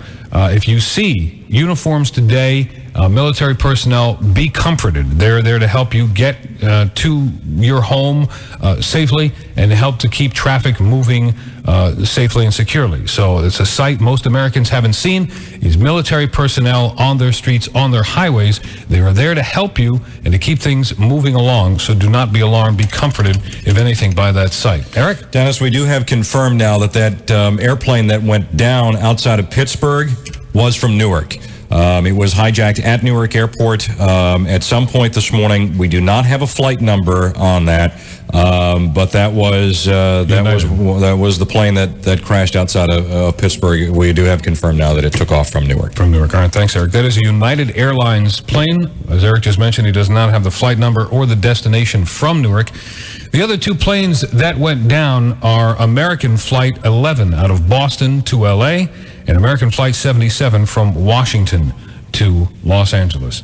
So apparently this was a major undertaking by a nation or a terrorist organization, perhaps a group of nations, and who they are, what they want, what their purpose for this is, other than to punish what a lot of people around the world see as the great devil, and that is the United States of America. We don't know at this point. Still waiting word from Washington on any news from our government or our military as to who, what, when, where, how, and what's next. We can take your phone calls at 1-800-283-101.5. Have anything to add to this as far as information on traffic, information on services that are being provided, information on what was seen this morning when both towers were hit or went down. We got word about an hour ago from a guy who was 3 blocks from the World Trade Center in a building. They'd asked to be evacuated, but they stayed put because there was no place to go. And they were 3 blocks from the World Trade Center, and their building was intact, and the people in that building were safe. They're just playing the waiting game calmly, as I would urge everyone to do who's anywhere near the New York City area or anywhere throughout the state of New Jersey within the sound of our voices. It's 11:36. Bob Williams has joined us from New Jersey Traffic. And in addition to what we've been telling you about all the bridges and everything being in a transportation lockdown in especially the northern part of the state, we're getting word that the Turnpike is now closing off the road north of Interchange 14 near the airport. So you're not going to be able to get north of 14. The Newark Bay extension, the one that goes by the Statue of Liberty, that has also been closed down. These are probably more so precautions than anything else, and it looks like everything is going to be shunted west and south away from the city right now, so that eastern spur, whoever's up there, you're up there, but you're not going to get any further north of 14. And I guess it would be to get the National Guard in, whatever other transportation and rescue services they need to get into the perimeter of New York City. Mobilize things. And get people out so to keep the general public out of there. Now, if you have somebody who's working in New York City, family, friends, co-workers, working in New York City and getting out, it will take some time. If they are with us still, they'll be out, and unfortunately, it'll take some time to find out who is still with us and the extent of the casualties and the damage. But do not attempt to go near New York City. You will be turned away because they are shutting down roads to make those roadways available to emergency personnel and transportation sources so they get the survivors out of New York City. Stu, 3 blocks away in New York. Stu, are you the person we spoke to earlier this morning? Yes, I am. Good. I'm glad you're here, and I very much appreciate you holding on the line because you're about the closest person we have to the site. What's going on now, Stu? Well, right now I'm in another room. I'm looking directly west, and what I see is a huge, thick plume of dark charcoal gray smoke from about Vesey Street, if you know where that is, which is at the north end of the World Trade Center, going south, and it looks like southeast. We are actually in the clear here. We have sunny skies, and I could see a shadow from this building actually on top of the lower buildings where they are soot covered and full of paper and other debris. Now, Stu, we're joined by our news director, Eric Scott. Eric, this guy is in a building 3 blocks from the World Trade Center. Wow. What have you been told, if anything, about potential casualties, the potential for another attack, the potential for continuing danger there? Well, I've been listening to some of the local news stations, and they're using words like horrific casualties. We did see a number of people fall from the towers. The streets right now are deserted, but the thing that really is disconcerting is we keep hearing rumbling for about 10 minutes right around the top of the hour at 11 o'clock. We may have heard 12 what sound like thunderclaps, and of course you can't see through this smoke, so there's no way of knowing what's going on in there. About 11:24, about 15 minutes ago, there was another loud explosion, or what sounded like an explosion. Someone walked in and said, "What was that?" Well, you were on the 20th floor? We're on the 21st floor. Of a building that's how tall? Probably about 30 stories. Now, are you staying there by choice or because you've been told to? Well, no, we're staying here by choice. The building management has been making announcements through the loudspeakers here saying they want the building evacuated. But there really is, we feel safer in here. You still have power, Stu, apparently. We have power, we have air conditioning, even though there's smoke all over, very little of it. The windows, we've closed the windows, so very little of the soot and the smoke and the smell have gotten in here. Stu, we're going to take your number and be in contact with you if you don't mind. Okay, let me give you two numbers. All right, well, we're going to put you on hold off the air, and we're going to get two numbers from you so that we can keep in contact with you, because you're the closest source we have to the to what's going on, and if we can help you on this end in any way, we'd be happy to do that. Okay. Stu, hold on, please. All right.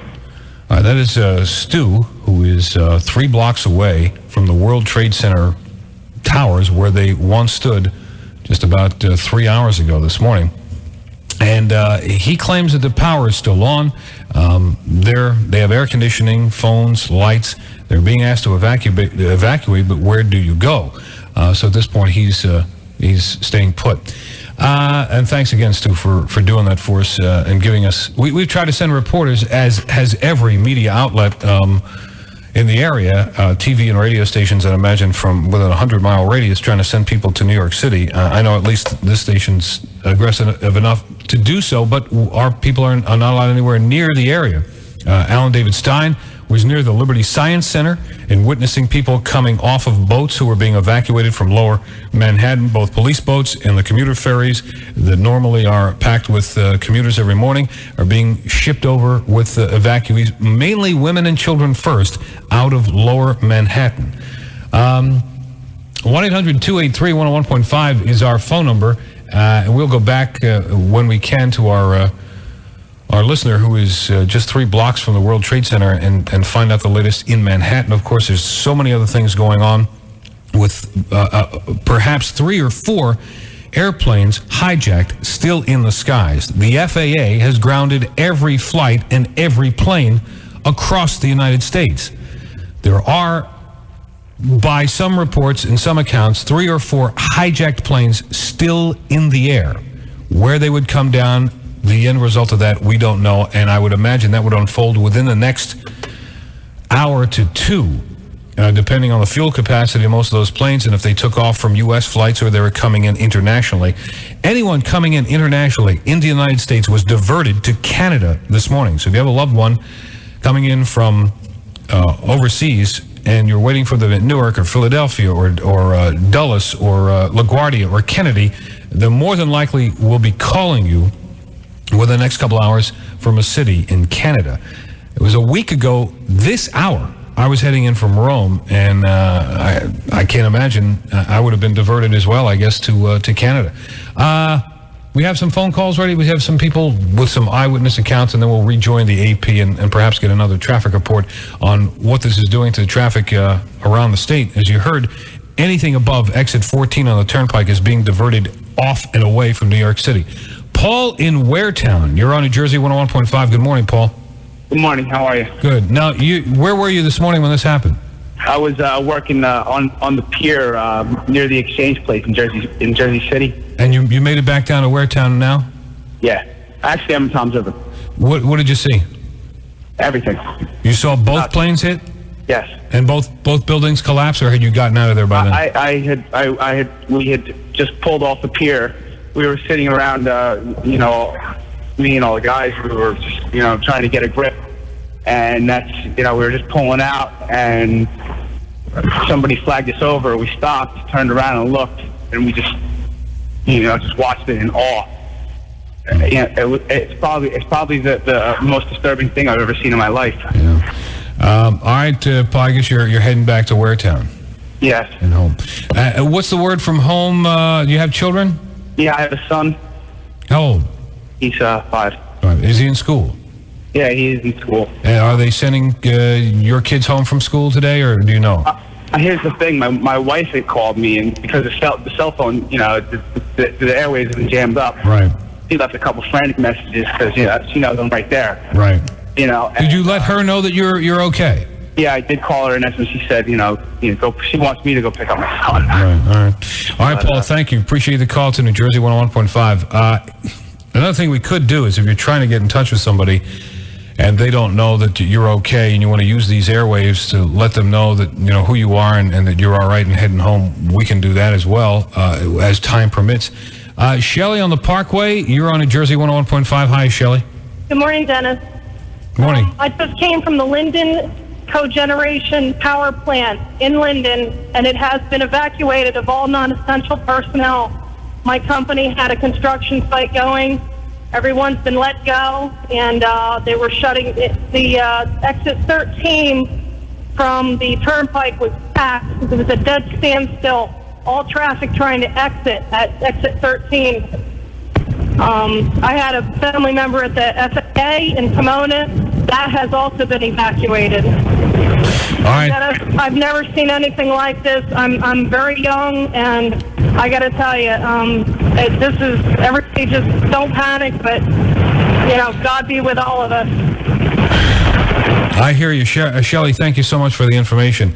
And yeah, we will get through this, and it will take some very, very tense hours and perhaps even longer to get through this. We might have some official word from Washington right now. Let's rejoin the AP, see if we have any word. And we are joining that live. Assassination of Dr. Martin Luther King Jr. Traffic in the area now is said to be hellacious. Trying to join a live feed of what looks to be... We are going to be bringing you momentarily an American Airlines news conference. American Airlines has said that it has lost 2 aircraft in what it says were tragic incidents this morning, although it's not going much further than that. Here it is live, American Airlines. American Airlines.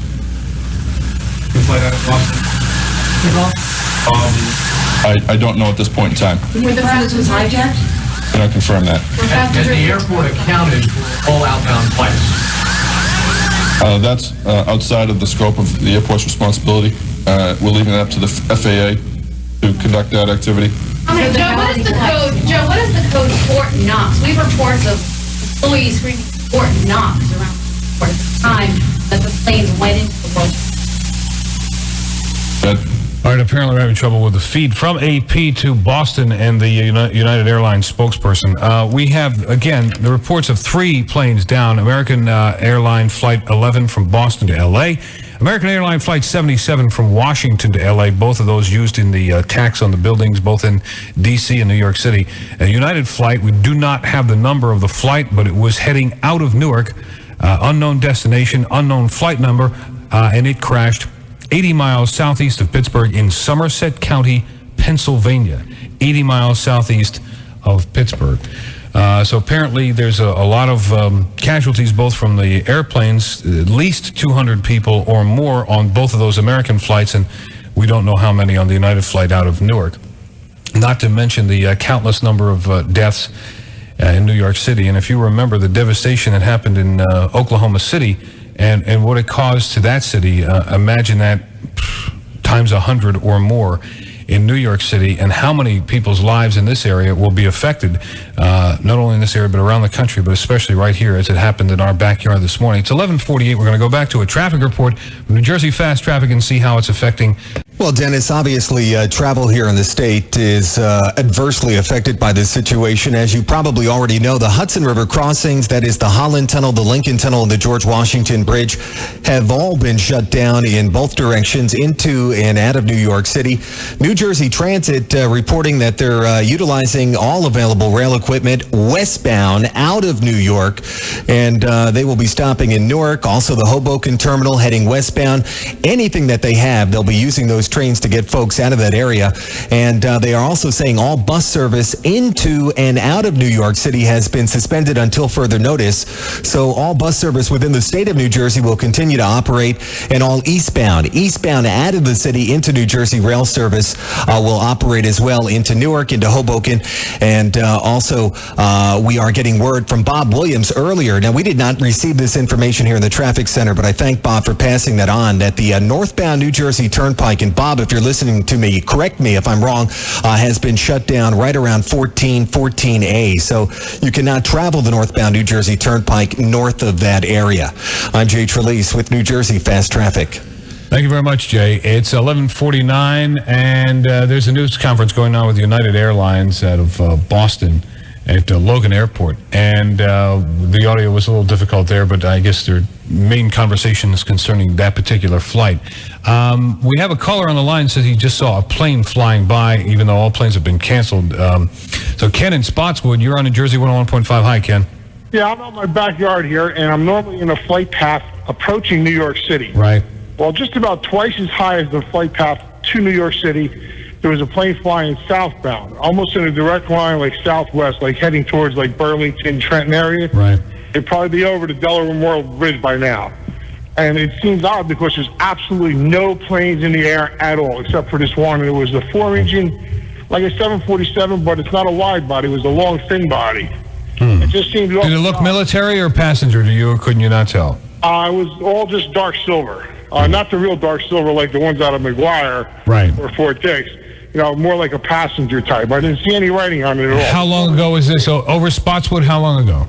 I would say 10 minutes ago, 12 minutes ago. And this is twice as high as you normally see in a flight path over your home normally. Right, and they're going in the wrong direction. Right. This flight path is clearly to New York City. And it was clearly heading from the New York area down towards, South Jersey, Washington, D.C., Delaware, that area. All right, Kenny, thanks. We have no idea what that could have been. Commercial, hijack plane. There are 3 or 4, according to certain reports, still in the sky. It could have been military. It could have been reconnaissance. We just don't know. But, Ken, thanks for the report. Eric Scott has joined us back from the newsroom. Eric? Yeah, we do have a confirmation now from United that flight that was hijacked at Newark and crashed outside of Pittsburgh was Flight 93. That was United Flight 93 from Newark. I don't have a destination on it now. Flight 175 was the United flight from Boston to Los Angeles. That was the Boeing 767 that was also involved in these terror attacks. But the United flight that went down outside of Pittsburgh, Flight 9393 from Newark this morning. Eric, earlier information I had was Flight 11 out of Boston, but is that a correction? Flight 175? 175 is a United flight. Oh, United or American? I'm sorry. This is a United flight. United flight. From Boston bound for Los Angeles. All right. So it's United 93 that went down outside of Pittsburgh, United 175 out of Boston on the way to Los Angeles. That Flight 175 is one of the planes that may still be in the air. Okay. All right. I've got Flight 11 hitting the tower. Is that correct? That is correct. That's an American flight. Yep. All right. Thank you very much, Eric.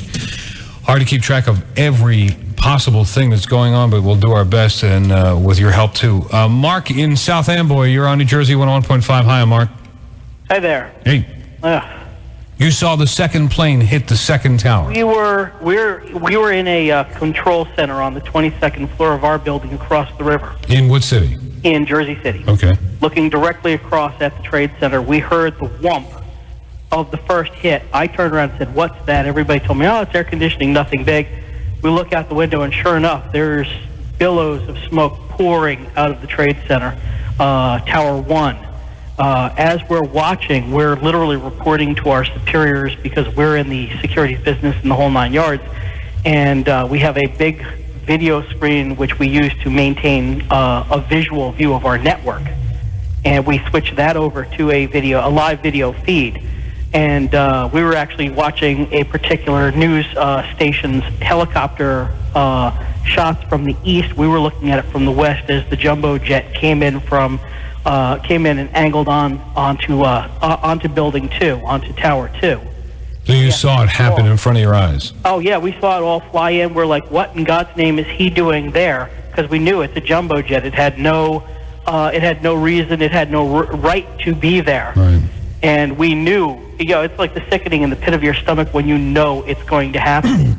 The one thing that struck me, and I am former military, the interesting thing that struck me suddenly as I saw the jet come in and hit was the fact that it seemed almost intentionally to hit lower, almost in a 1-2 sort of. The first one's going to get your attention, the second one is going to hit you lower where the people are evacuating. Right. Almost as if it was premeditated in that fashion. Well, the word we got is they're 18 minutes apart, and roughly 15 minutes, yes. 10 to 15 minutes was our count that we experienced, that we were reporting to our people before the second one hit. As soon as the second one hit, it was like a live wire. We were all ordered out of our buildings. The Jersey City waterfront was immediately we begun a full-scale evacuation. I was part of the crew going around making sure that people eventually got out of their buildings.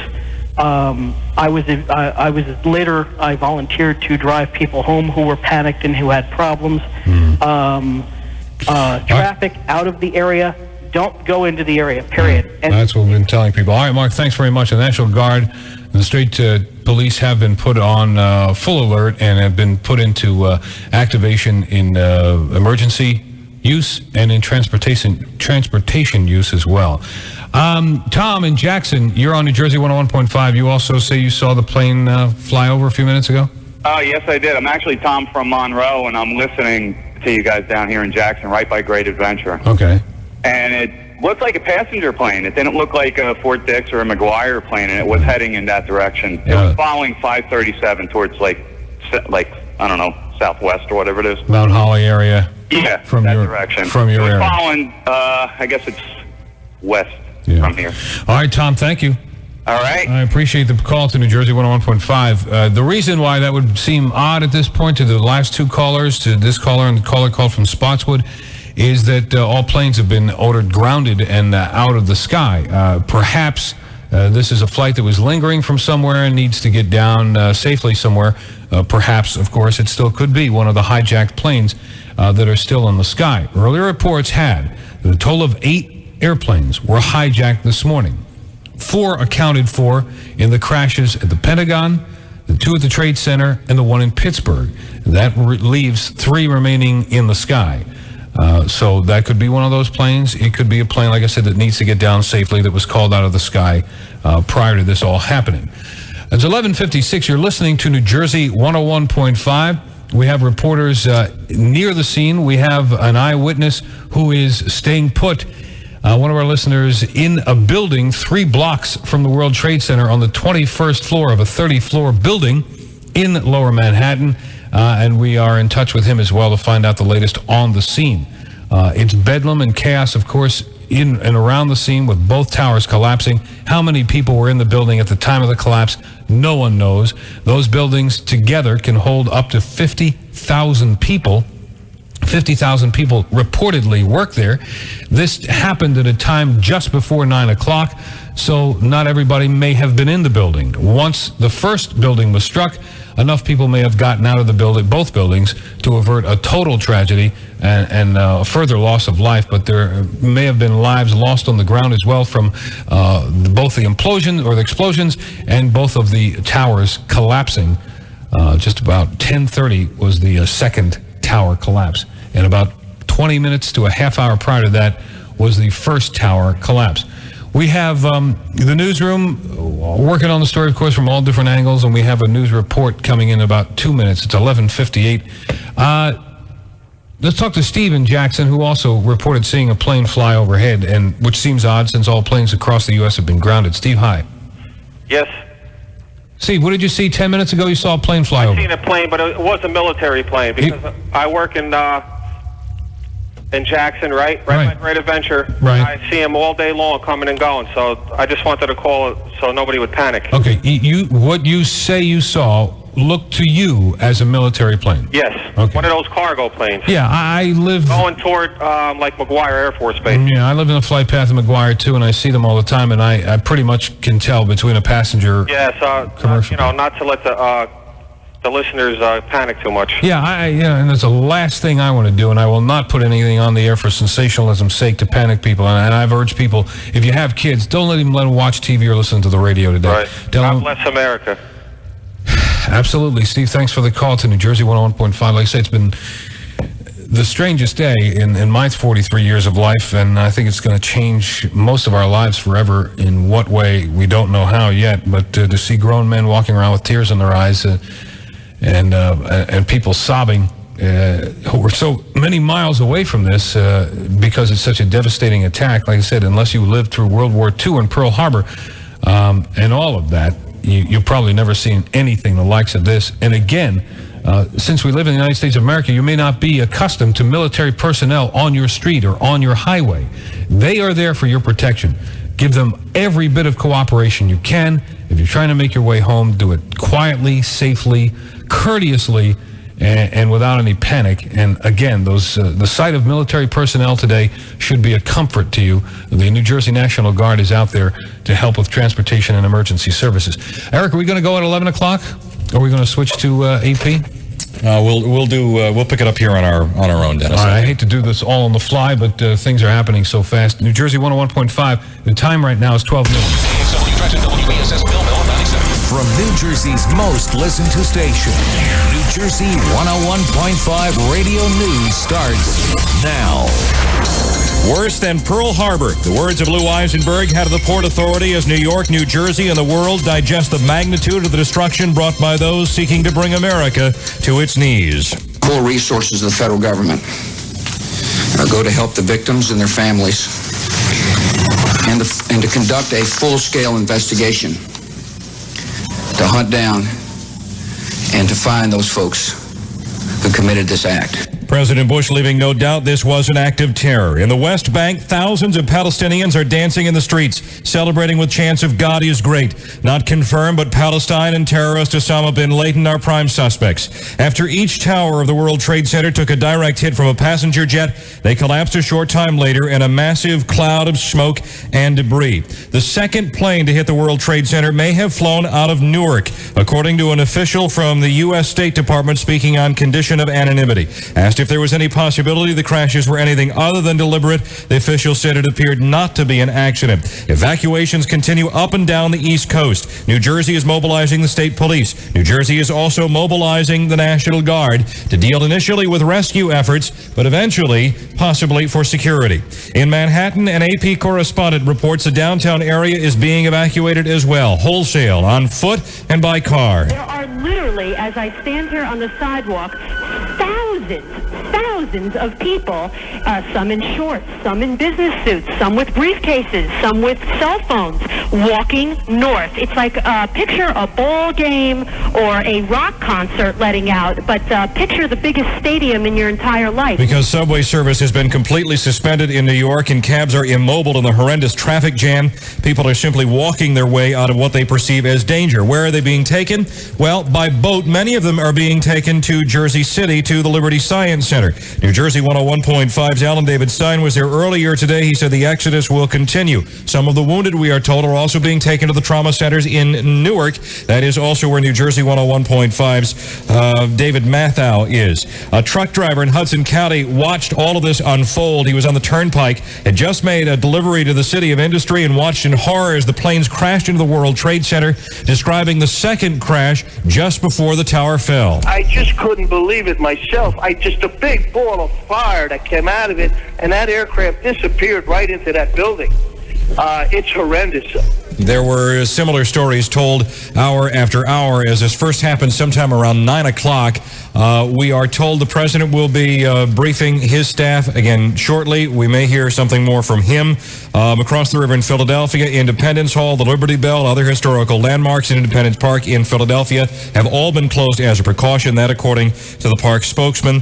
All airplane flights have been grounded in New Jersey and around the nation. Nothing is flying into or out of the U.S. Any flights that were due to arrive in the U.S. have been diverted now to Canada. Any planes that were on the ground are staying there. Any planes that were in the air were ordered to the ground. We were told 8 planes, as many as 8 planes, may have been hijacked this morning, including 1, if not 2, from Newark Airport. One flight that took off from Newark Airport crashed outside of Pittsburgh. There may be as many as 2 or 3 additional jetliners in the air. There have been unconfirmed reports flying from north to south now in New Jersey of at least 1 more passenger jet. A couple of eyewitnesses say they have seen that plane in the air. We're attempting to contact some folks over at Fort Dix and some of the air traffic control centers to see whether that is in fact a military plane or not. If you are traveling in northern New Jersey, it is virtually impossible to get around.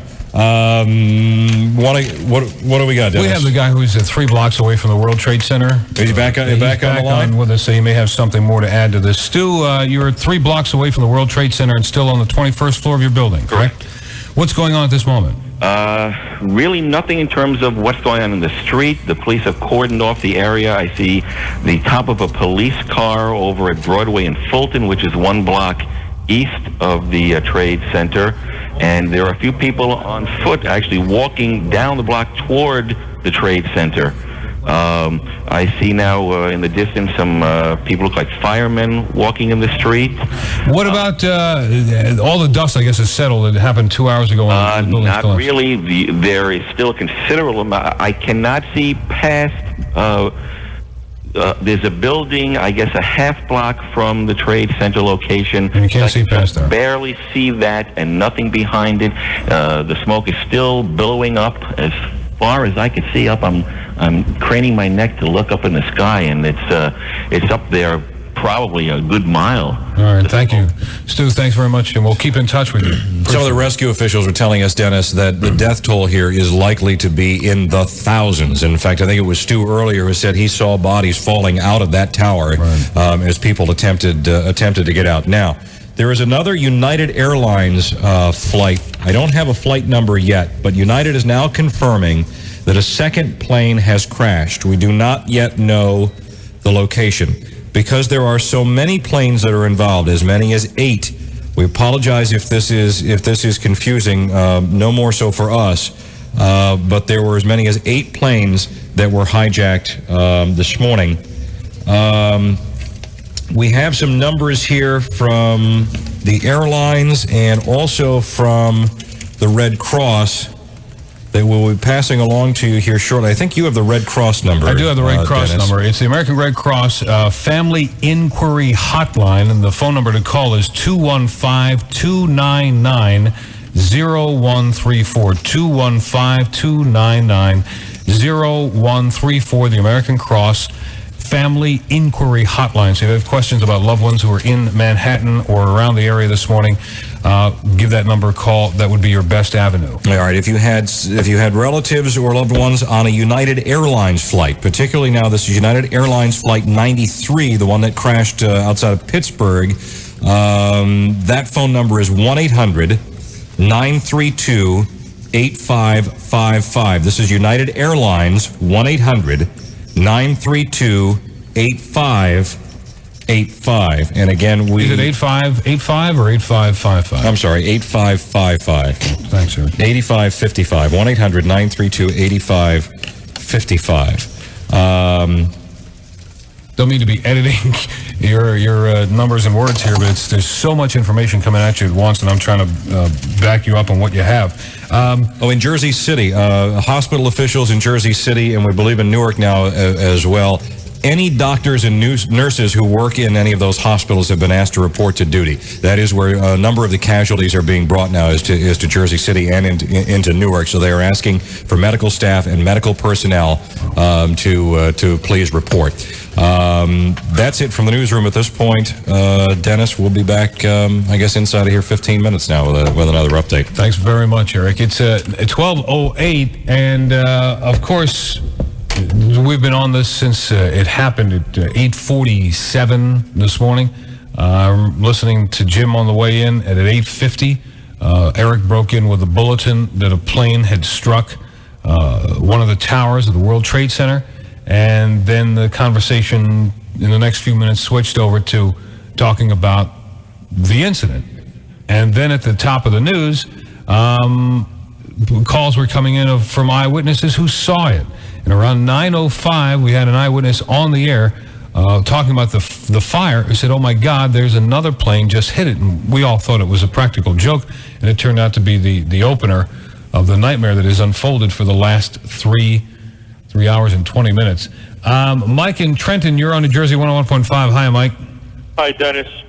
I'm really, really mad. I just don't know how to explain what I feel, but I'm really disappointed in the federal government. I mean, how I can understand the vulnerability in the towers getting hit.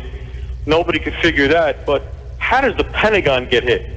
That's amazing. I thought there was a 40-mile flight radius around that place. I mean, I fly for a hobby, and I've been chased away from McGuire. How does a plane get even close? Well, here's the dilemma, Mike. You have people, presumably, who hijack the plane, who don't care about their life and certainly no one else's.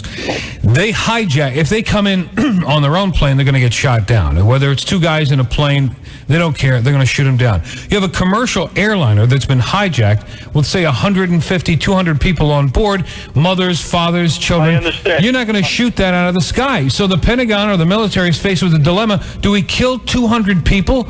When this may resolve itself, you don't know that it's finally going to impact on the Pentagon. I thought about that too, but I mean, so many scenarios. We got to start thinking a little more defensively and less offensively. Mike, today, September 11th, 2001, is a day that has changed all of our lives, and will change all of our lives for another lifetime or two to come, in the way we think, in the way we conduct our lives every day, and certainly in the security of where we go. Mike, thanks very much for the call.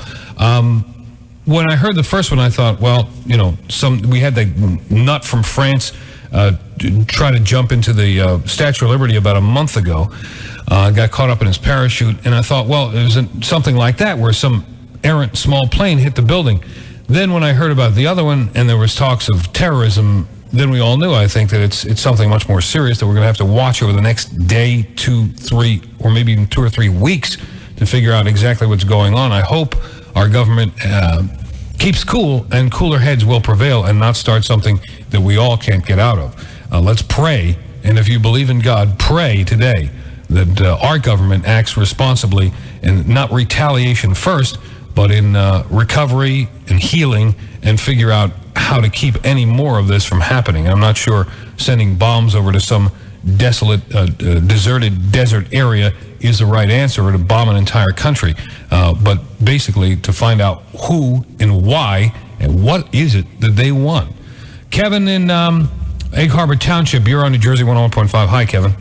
Hi. I just want the listeners to know that the Air National Guard base here in Egg Harbor Township, there are military aircraft taking off from here. Okay. And we had a report a few minutes ago from another guy that said it looked military to him. Because we've had a couple of callers saying they saw jets still in the air. Now, all commercial airliners and private planes have been grounded, but military, of course, you will see them in the sky today. Right. Well, they have scrambled the Air National Guard out of Egg Harbor Township because they're in the air. All right, very good. Kevin, thanks for the info.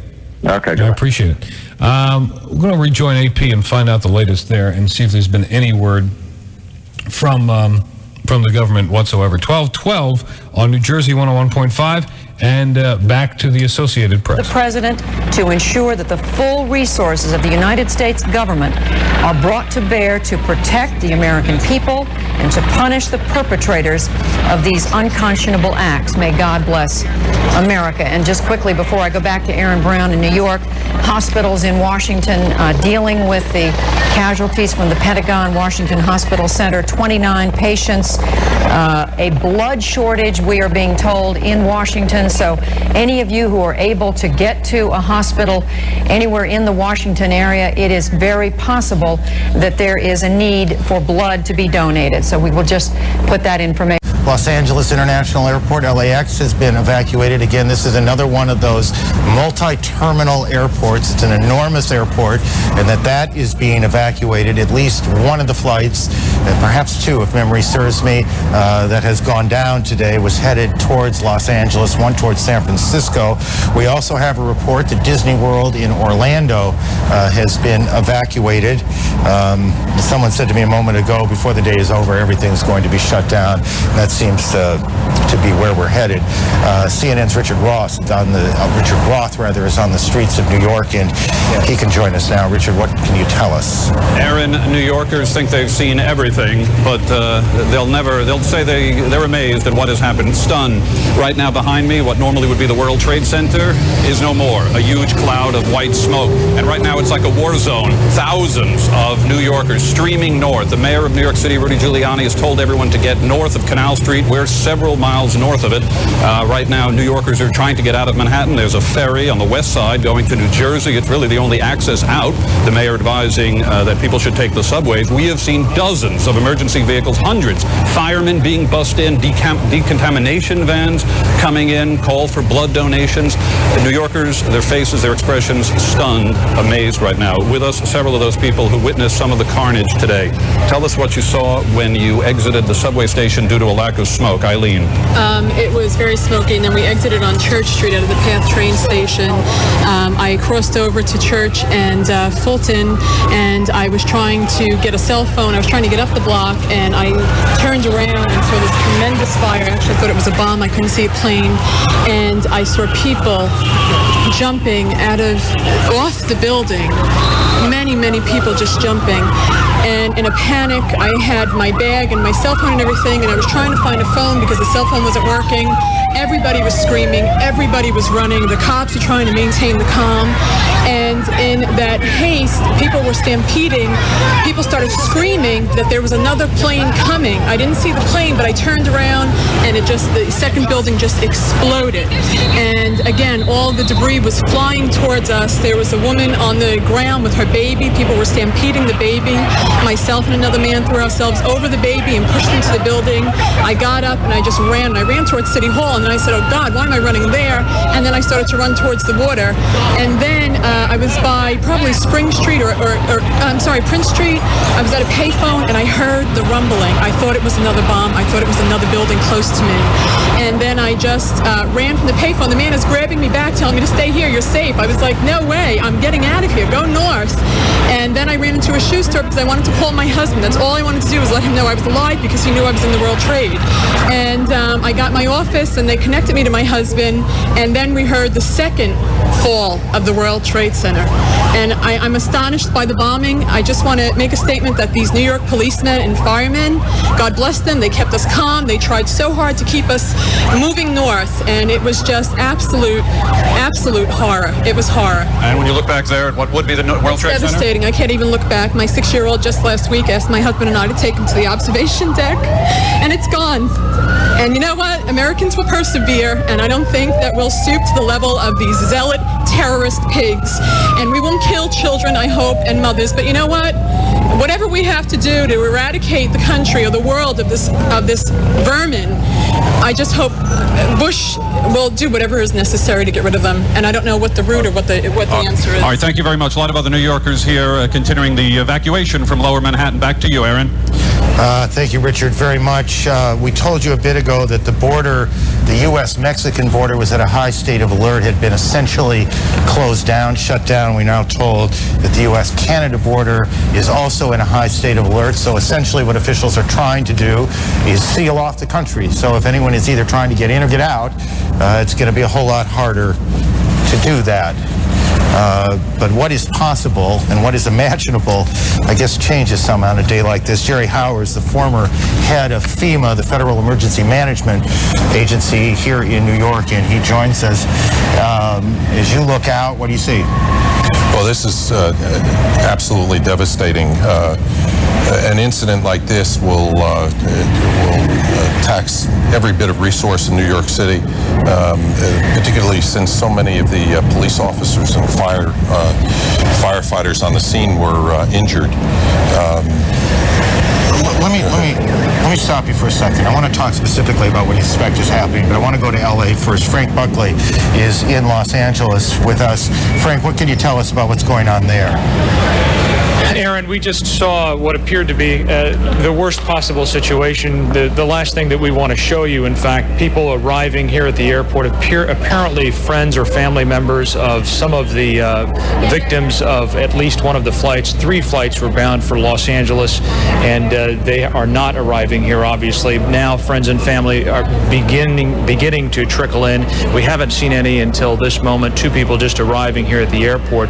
We can tell you that just within the last 15 minutes also, this terminal they have begun a process of evacuating this terminal, and in fact all of Los Angeles airport is being evacuated now, we are told, by airport police, who we just spoke to just a few minutes ago.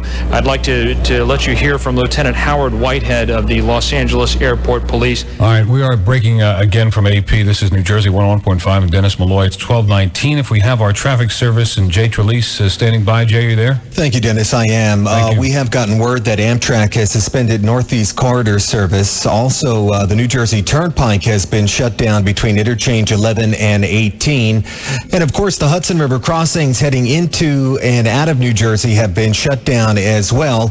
And we do have some word here from New Jersey Transit. Apparently, and let me just get this here, all rail service on New Jersey Transit has now been suspended both ways on the Northeast Corridor, the North Jersey Coastline, and the Raritan Valley Line until further notice.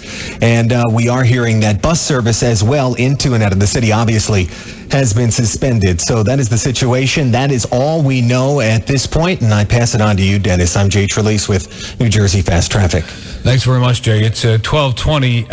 To our listener who is in stranded or voluntarily staying in a building, an office building 3 blocks from the World Trade Center towers where they used to stand, Stu, hi, and thanks for calling back. Yes, hi, Dennis. Well, I guess the word now is stranded because after hearing fast traffic, there's no way I can get home.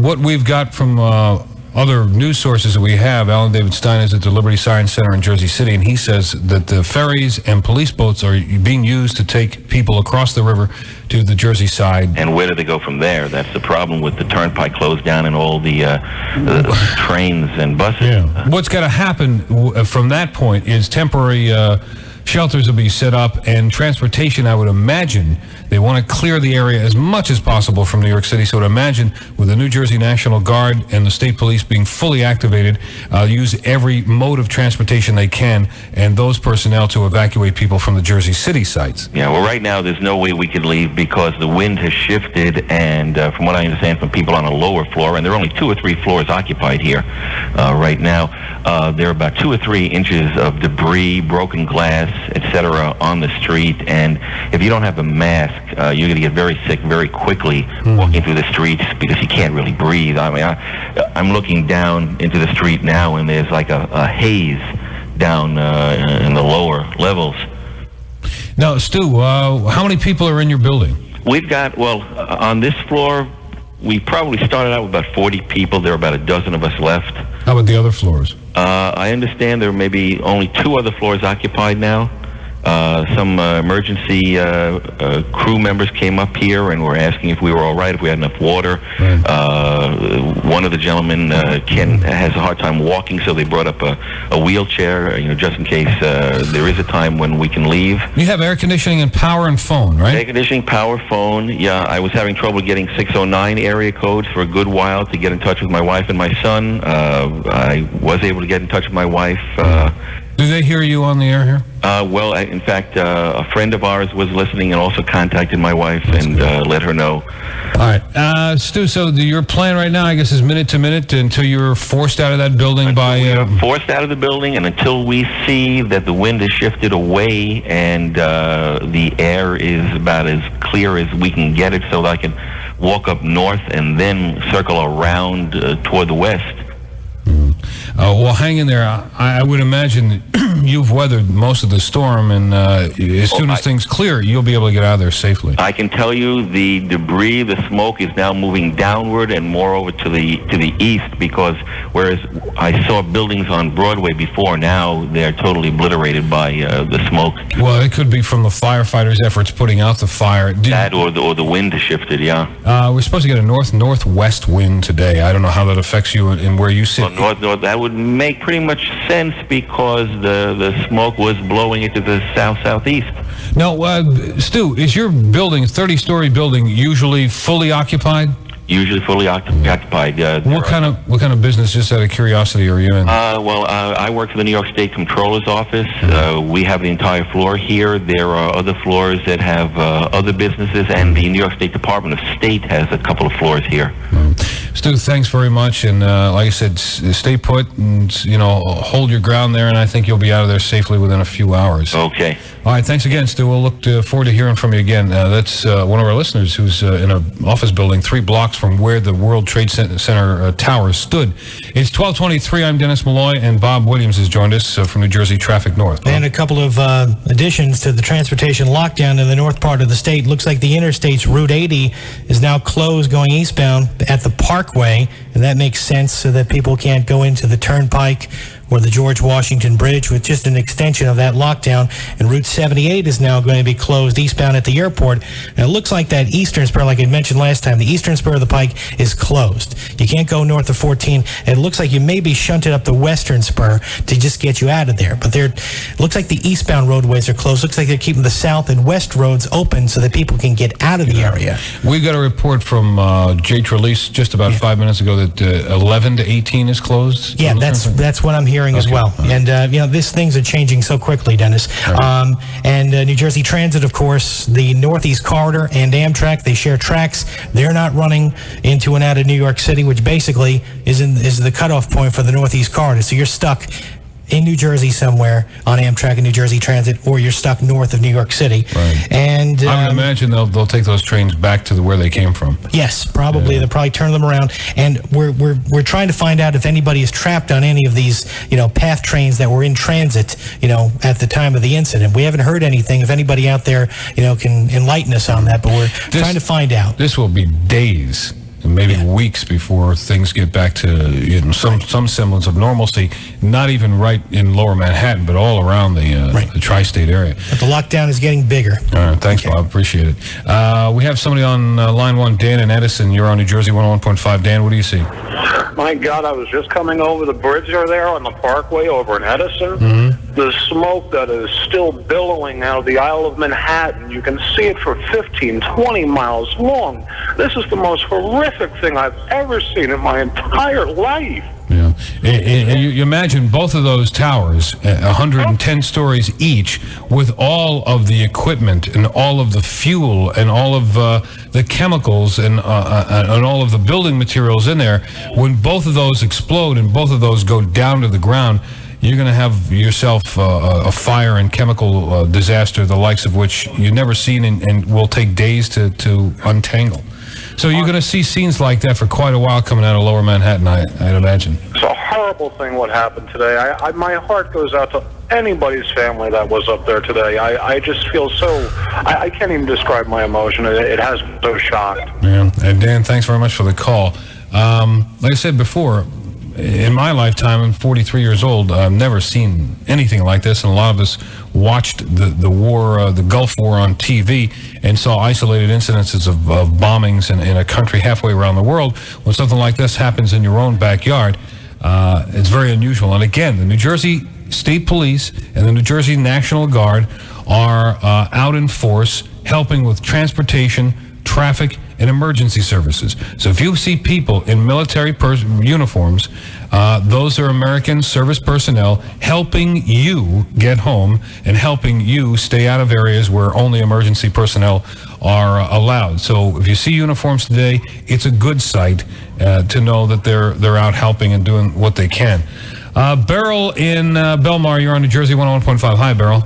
Hi, Dennis. Actually, I'm on the Parkway heading towards the Raritan Toll, so I'm on my way to work. The gentleman who called before who was angry about the Pentagon being hit. Yeah. Unfortunately, National Airport is less than 10 miles from the Pentagon, where 395, 95, and Route 1 all kind of converge. Right. If you see a passenger jet come flying in, you don't think that the passenger jet is going to be the one that's going to crash into the Pentagon.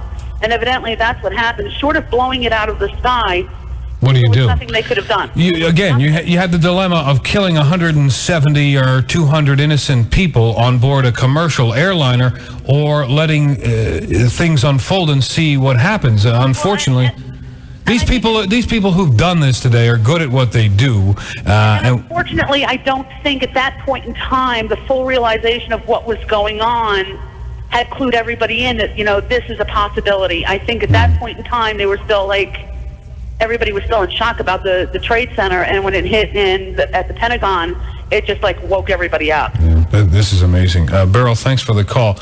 When they had the bombing in '93 of the World Trade Center in the garage, and it didn't come down, and they found the people and prosecuted them, that seemed bad and strange and crazy and bizarre and horrific enough, but this is beyond a TV or film producer's wildest imagination. The sights we're seeing on today's television. Again, my opinion only. Keep your kids from watching TV or listening to the radio when they get home today. Give them the information as you see fit. Because a lot of the information we're getting is raw. to an 8-year-old, 10-year-old, 12-year-old mind. It can be very intimidating and scary. Don't let them watch TV and radio, in my opinion. Linda at White House Station, you're on New Jersey 101.5. Linda, thanks. Hi, Dennis. Hi. I totally share that opinion. I'm on my way home. I was up in Livingston, and I'm coming west on 78, and I just passed a few minutes ago. All I can think of to call it is a convoy of ambulances from all towns in western Jersey. There were probably 12 of them, and there was a state police vehicle in front of them, and they were booking it down East 78 with all their lights and sirens headed to New York. It was the strangest thing I'd ever seen. Yeah. How many in the convoy? There were probably 12. They were from White House and Clinton and Tewksbury and Lebanon, every town to the west. Well, imagine with 50,000 people working in those two buildings. Oh, I'm sure. The amount of injuries. All the help they can get. Yeah, and all the hospitals on this side have been put on. The emergency personnel may spread further south as to who's needed and how many people will be called in. But it was the strangest thing, and it's weird because on westbound 78, as I'm heading home now, I've seen about 10 yellow city taxi cabs, which you never see. You're not familiar with the area, but Right. on rural 78, you don't see a yellow cab with that little light on the top. Yeah. And I guess they're all coming from Jersey City and Hoboken. You know, I don't know. People must be stranded, and this is how they're getting home, but you never see those cars out here. All right, thank you, Linda. I appreciate the call. We got Mike in South Rivers said he saw a couple of fighter planes a minute ago. Hi, Mike. Yeah, how you doing? Good. I guess what makes it so, I guess what they're saying is surreal or down to earth here is I thought there was a plane out there, so I walked outside and I saw about 2 or 3, must be their fighter jets that they have up there, flying by, the noise and stuff, and it just like brings it down, and I can hear them coming now again. And I guess they must just be patrolling it, but you know, you hear a lot of sirens in the town stuff. It's just like everybody's going crazy, but that what really makes it come down to earth when you see those planes flying above. Well, at this hour, 3 hours after all this started, take comfort in knowing that they're out there making sure nothing else gets in. Yeah, and like I'm sure a lot of people said, they got to do something about this, and they can't just sit back. They got to get after these people and, you know, do something about this. Well, but Mike, you think about, well, we got to get after these people and do something. Okay, tit for tat, they bomb us, they kill a bunch of our people. Now what do we do? If we find out specifically who's responsible, then what do we do? And then what do they do on top of that? Yeah, it's never ending. It just keeps on going on and on. Yeah, Mike, thanks for the call to New Jersey 101.5. I'm no international diplomat, but if we strike them, I would imagine some other strike is going to come back, and you can see how vulnerable we are and how invulnerable we thought we were. And to have this escalate into one country, if we bomb some group of people who happens to be related to another country that has nuclear weapons, you don't want to think about the possibilities. So George W. Bush has his work cut out for him, and as does the State Department and the Joint Chiefs of Staff, whoever remains, after all the Pentagon was bombed this morning, and they have to carefully think out what the next step is, and we have had no official word from Washington.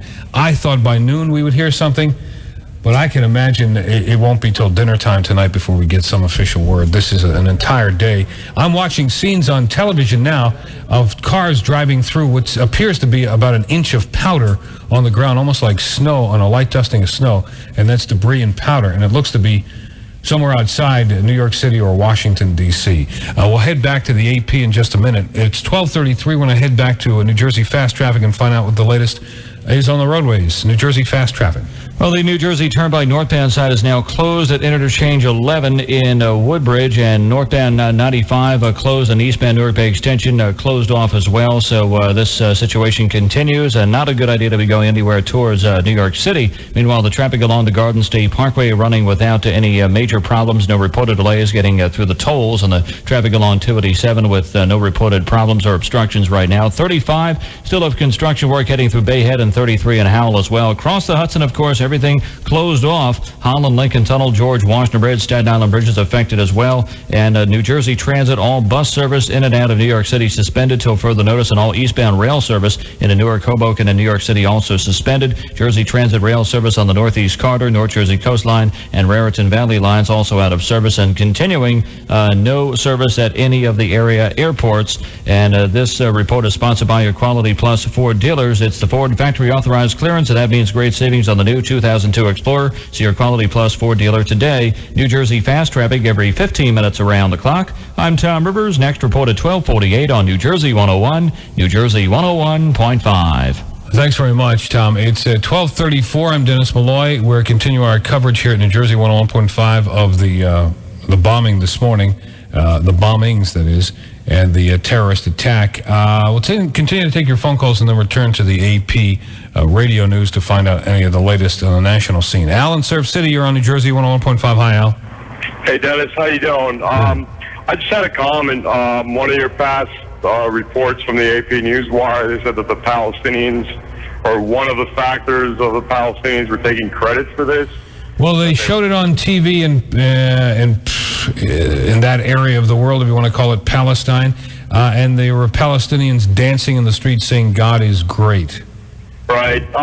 With what you were just saying with the past few callers, I totally agree with you. I don't think we should go like tit for tat and, like just because they did this, we should go out there and bomb them or whatever. But what do we do? If you look at this from the point of view of everybody's talking about Pearl Harbor, that was a terrorist attack, and we went right out and, got rid of a couple of towns out there. Well, it was the nation of Japan, and what do you get rid of in what they call Palestine? What do you get rid of there? Who do you attack? Now, these people... Just anybody. We've known about this Bin Laden guy. Right. Where do you think this is coming from? This has got to be... 8 years ago they tried to do this, and it didn't work. So now they tried it from the sky down. This is like a holy war that these people are waging against this country. Now, why? And most of the people who work in those twin towers, the 50,000 people, don't even have an opinion. They don't even have an opinion on the Israeli-Palestinian situation. That rent space. These people come over here. They think they know what they think they know, and they know nothing. All of those companies in there, they're all private companies that rent space from the New York, New Jersey Port Authority. Everything from the hotel on the ground. I'd like to sit down with some of these idiots and say, listen, you may be all caught up in your religious holy war and that you hate whoever you hate, but most of the people that you're dancing and singing about killing don't even have an opinion about what you're talking about. And it's just so ridiculous and infuriating that I don't even go in that direction and still try to sift out the information we have. Al, I'd love to continue to talk about this, but I'm going to blow my stack. Thanks for the call to New Jersey 101.5. That report really bothered me. It's 12:36. Bob Williams is back from New Jersey Traffic North. Bob, what's up? And we're trying to coordinate the information between traffic north and south. The phone lines are not working this afternoon. A couple of South Jersey updates for you. Patco extra service is running on the Patco system. SEPTA, the regional rails in and around Burlington, Mercer County.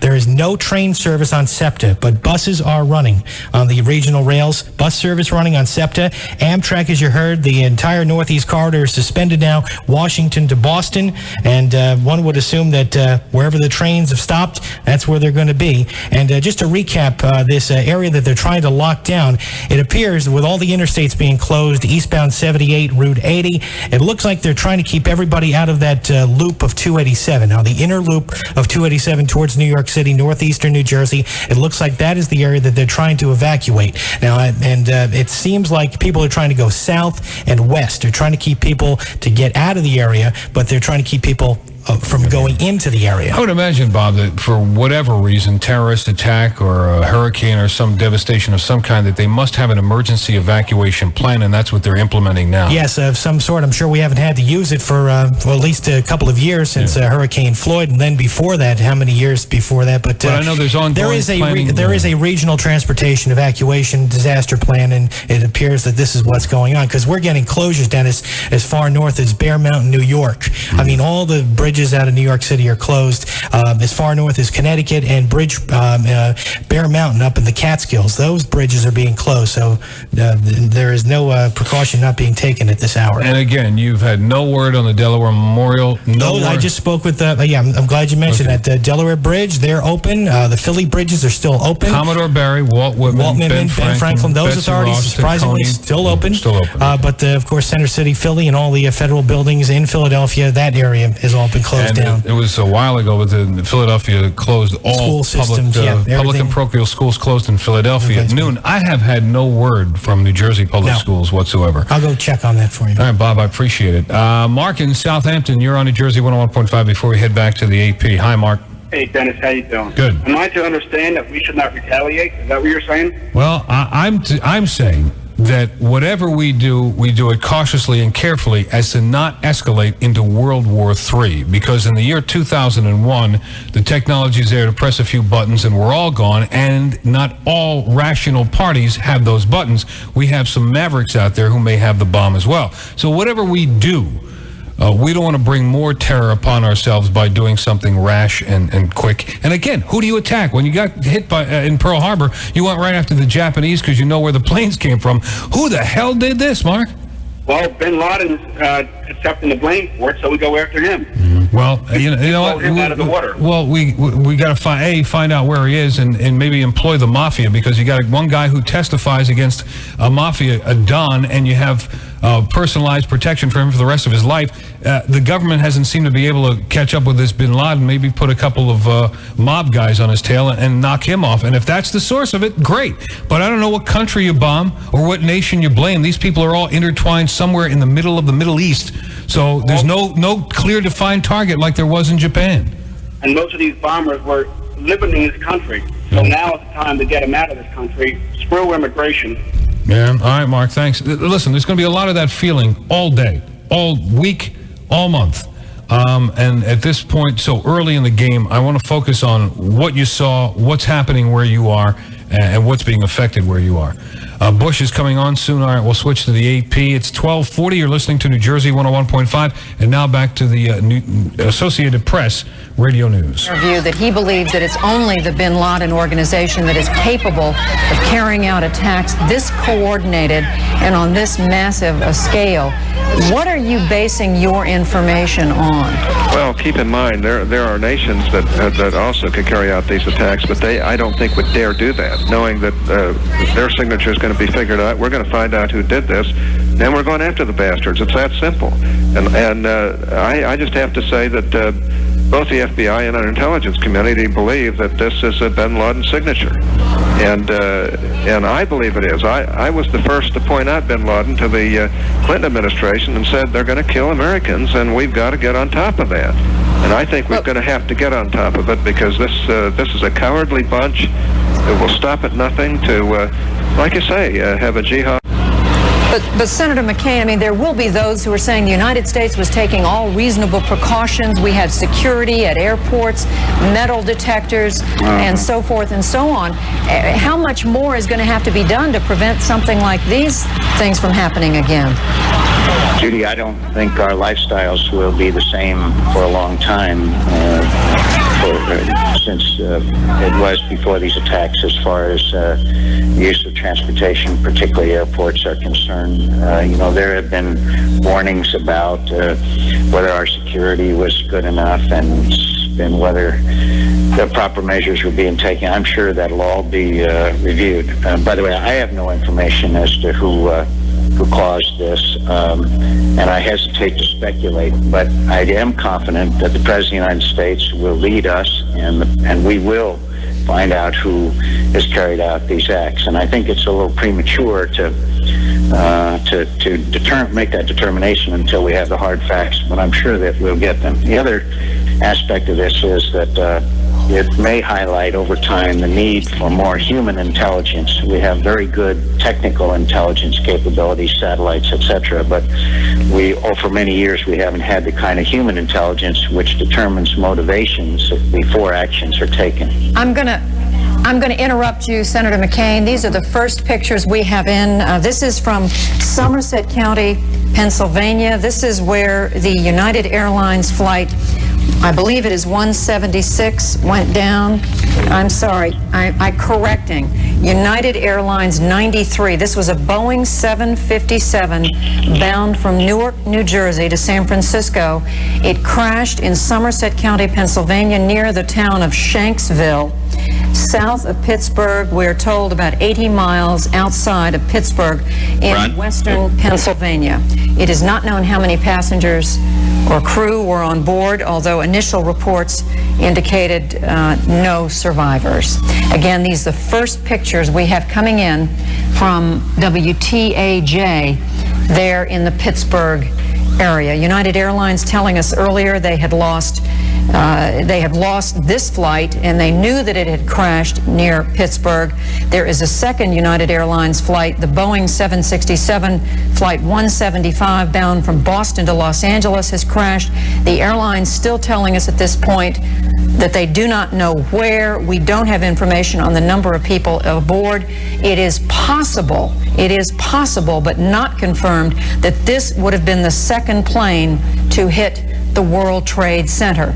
Now again, 2 United Airlines flights, and in addition to American Airlines flights, the Flight 11 from Boston to Los Angeles, this was a Boeing 767 with 81 passengers on board, 9 crew members, 2 pilots. This is believed to be one of the planes that crashed into the World Trade Center. All 4 of these planes that we're describing to you now, these flights, all headed to California. The second American Airlines Flight 77, this is a Boeing 757, left Dulles Airport near Washington on its way to Los Angeles. It had 58 passengers on board, 4 crew, 2 pilots. This plane unaccounted for. However, a commercial jet was seen crashing into the Pentagon a few hours ago, and it is believed that this could have been the one, but again, not confirmed. So 2 commercial airliners, American Airlines, 2 United Airlines. And I would just add at this point, because to be reassuring to some extent to those of you who are watching, we've been reporting that all flights within the United States have been canceled. There's been a complete hold down on all commercial travel. However, there were planes that were already in the air when these terrible incidents took place this morning. And as of a few moments ago, the Federal Aviation Administration, the FAA, was reporting that there were still 50 aircraft in the skies. Now, some of those may have landed in the last few minutes, but that was the information as of a few minutes ago. All of them were said to be within 50 or so miles of their destination. Now, I'm getting new information in my ear. Now, reporting our congressional correspondent Kate Snow, you're looking at a picture of the Pentagon Live. There's still smoke billowing out of our military command center in the United States. As we look at these pictures, I'm going to turn it over right now to our congressional correspondent Kate Snow, who has with her 2 members of Congress. Kate? Judy, it's been a bit difficult to get in touch with members of Congress. As we've been reporting, the Capitol has been shut down. You can see it behind me here. You can see that everything's fine there, but it is in a state of lockdown. They've evacuated the Capitol. Joining me here on the roof of a church, I might add, we've managed to get up on the roof here to get a vantage point, is Congressman Curt Weldon, a Republican from Pennsylvania, around the Philadelphia area, not exactly where that video that we just saw, the other end of the state. The closest military base to Florida, where you would have the full command center and the strategic nuclear capabilities of the United States. And I don't mean to raise the nuclear issues, but what you have at Barksdale is all of the communications that would support links to every aspect of the U.S. national security complex. Bill, you mentioned, of course, the ultimate here, and in trying to get to this studio, I encountered several people who were expressing.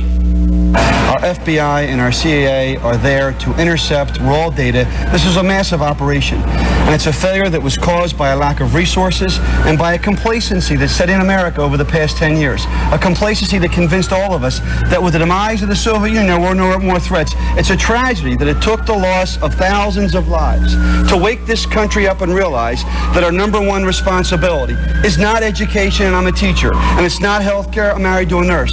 It is, in fact, the security and the safety of the American people. And today, our government failed the American people. Congressman Schrock, how much information have you as a member of Congress been able to get? I know that the members have been milling around here trying to get information. Have you been able to get information? Not a whole. We just lost our audio feed to the AP. We'll try to pick it up in a couple of minutes. It's 12:48. We're going to switch to New Jersey fast traffic and get an update on the situation on the roadways around New York City and throughout New Jersey. New Jersey fast traffic. All right, the way it looks right now, Dennis, we do have no service on Amtrak on the Northeast Corridor. Jersey Transit, pretty much the same deal. They're knocked out on the Northeast Corridor. North Jersey Coastline, Raritan Valley Line also affected. And we have just bus service, SEPTA with no regional rail service. They are providing bus service. Patco running with some extra service. And again, the airports remain closed off. Jersey Turnpike, they've shut it down now on the northbound side from about Interchange 11 and heading on up. They've been diverting people away from the eastern spur. Looks like the western spur is the only thing that's getting through in that area. 78 East is also closed down by Newark Airport, and Route 80 reported to be closed eastbound too, right by the Garden State Parkway. All the Hudson River crossings remain closed off till further notice. That goes for travelers in both directions. New Jersey fast traffic every 15 minutes around the clock. Next reported 103 on New Jersey 101, New Jersey 101.5. Thank you very much, Tom. It's 12:49. We can go to the phones, 1-800-283-101.5. Tell us what you saw. If we can try to get that Stu back on the line, or Stu, if you're listening from Lower Manhattan, on the 21st floor of a 30-story building just 3 blocks from where the World Trade Center towers stood earlier this morning. That is our correspondent on the scene, a listener named Stu, works for the, I think it's the New York State Controller's Department. We'll hopefully be talking to him in a couple minutes to find out the latest right there at Ground Zero, what's happening. Carlos in Manahawkin, you're on New Jersey 101.5. Hi, Carlos. Hi, Dennis. In case people don't realize why this happened, is because we established a very dangerous precedent in 1982 when the Marine barracks in Beirut was bombed. 240 Marines died, and our only response was to park the New Jersey battleship a few miles off the Beirut coast and bomb Shiite Muslim positions.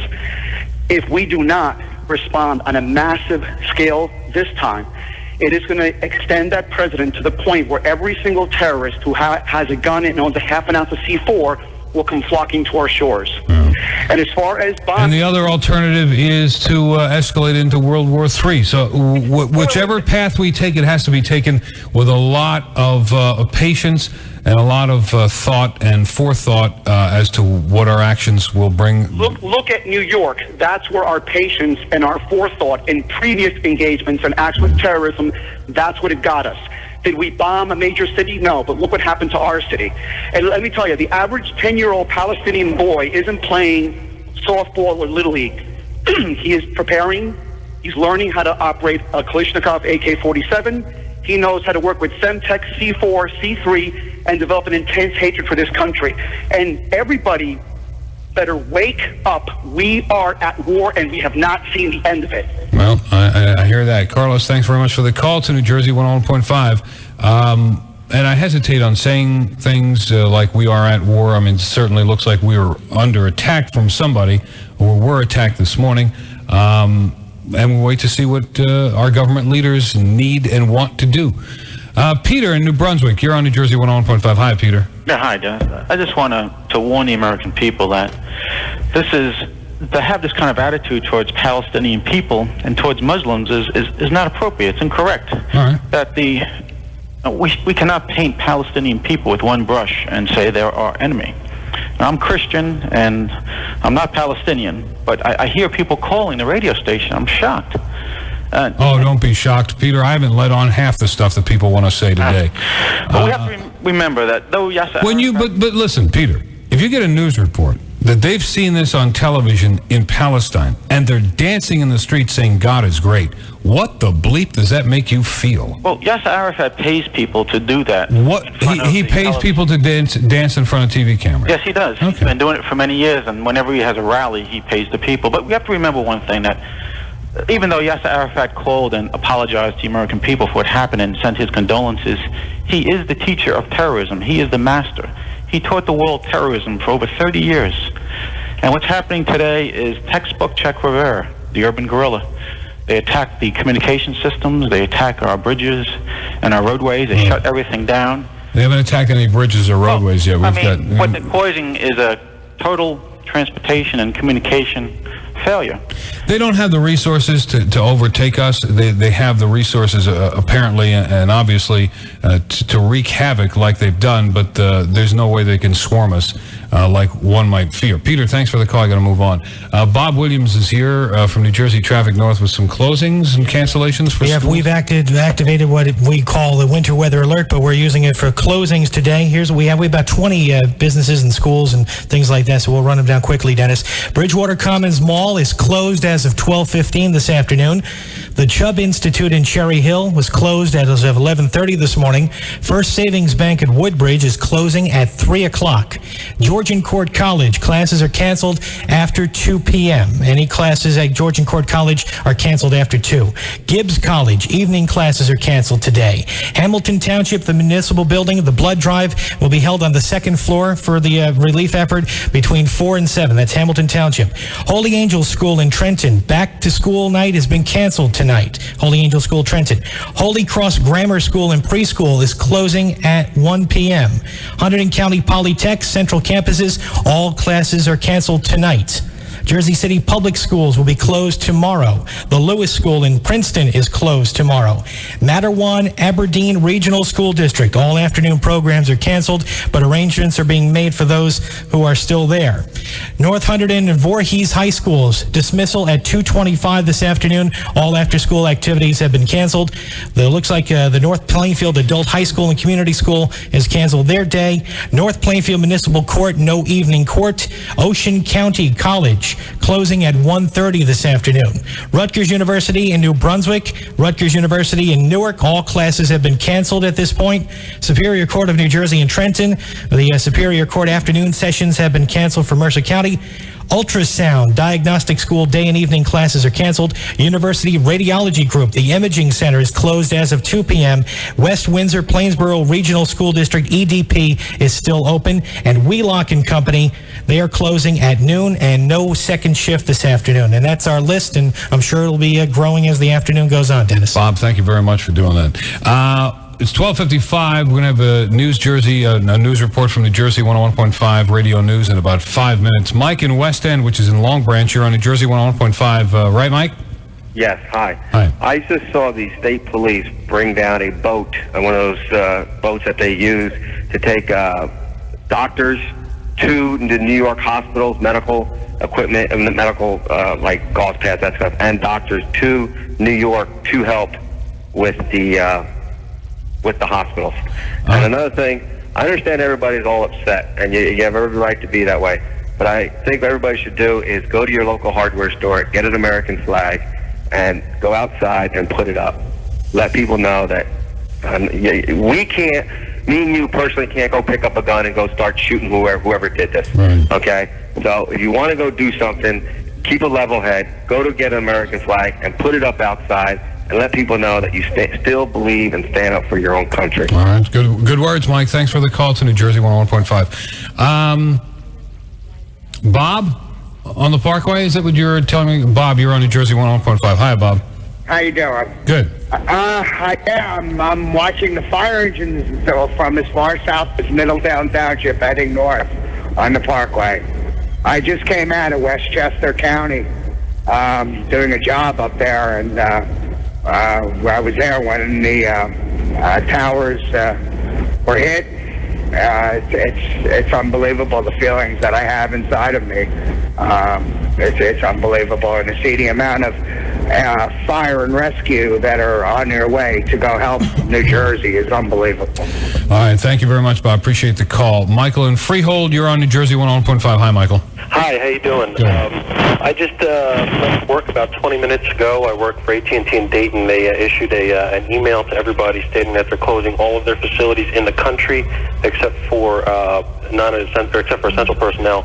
And as I was driving home, leaving Dayton on Route 130, I guess it was about 25 minutes ago, I saw some military helicopters heading north, parallel to 130, about 5 miles closer to the shore.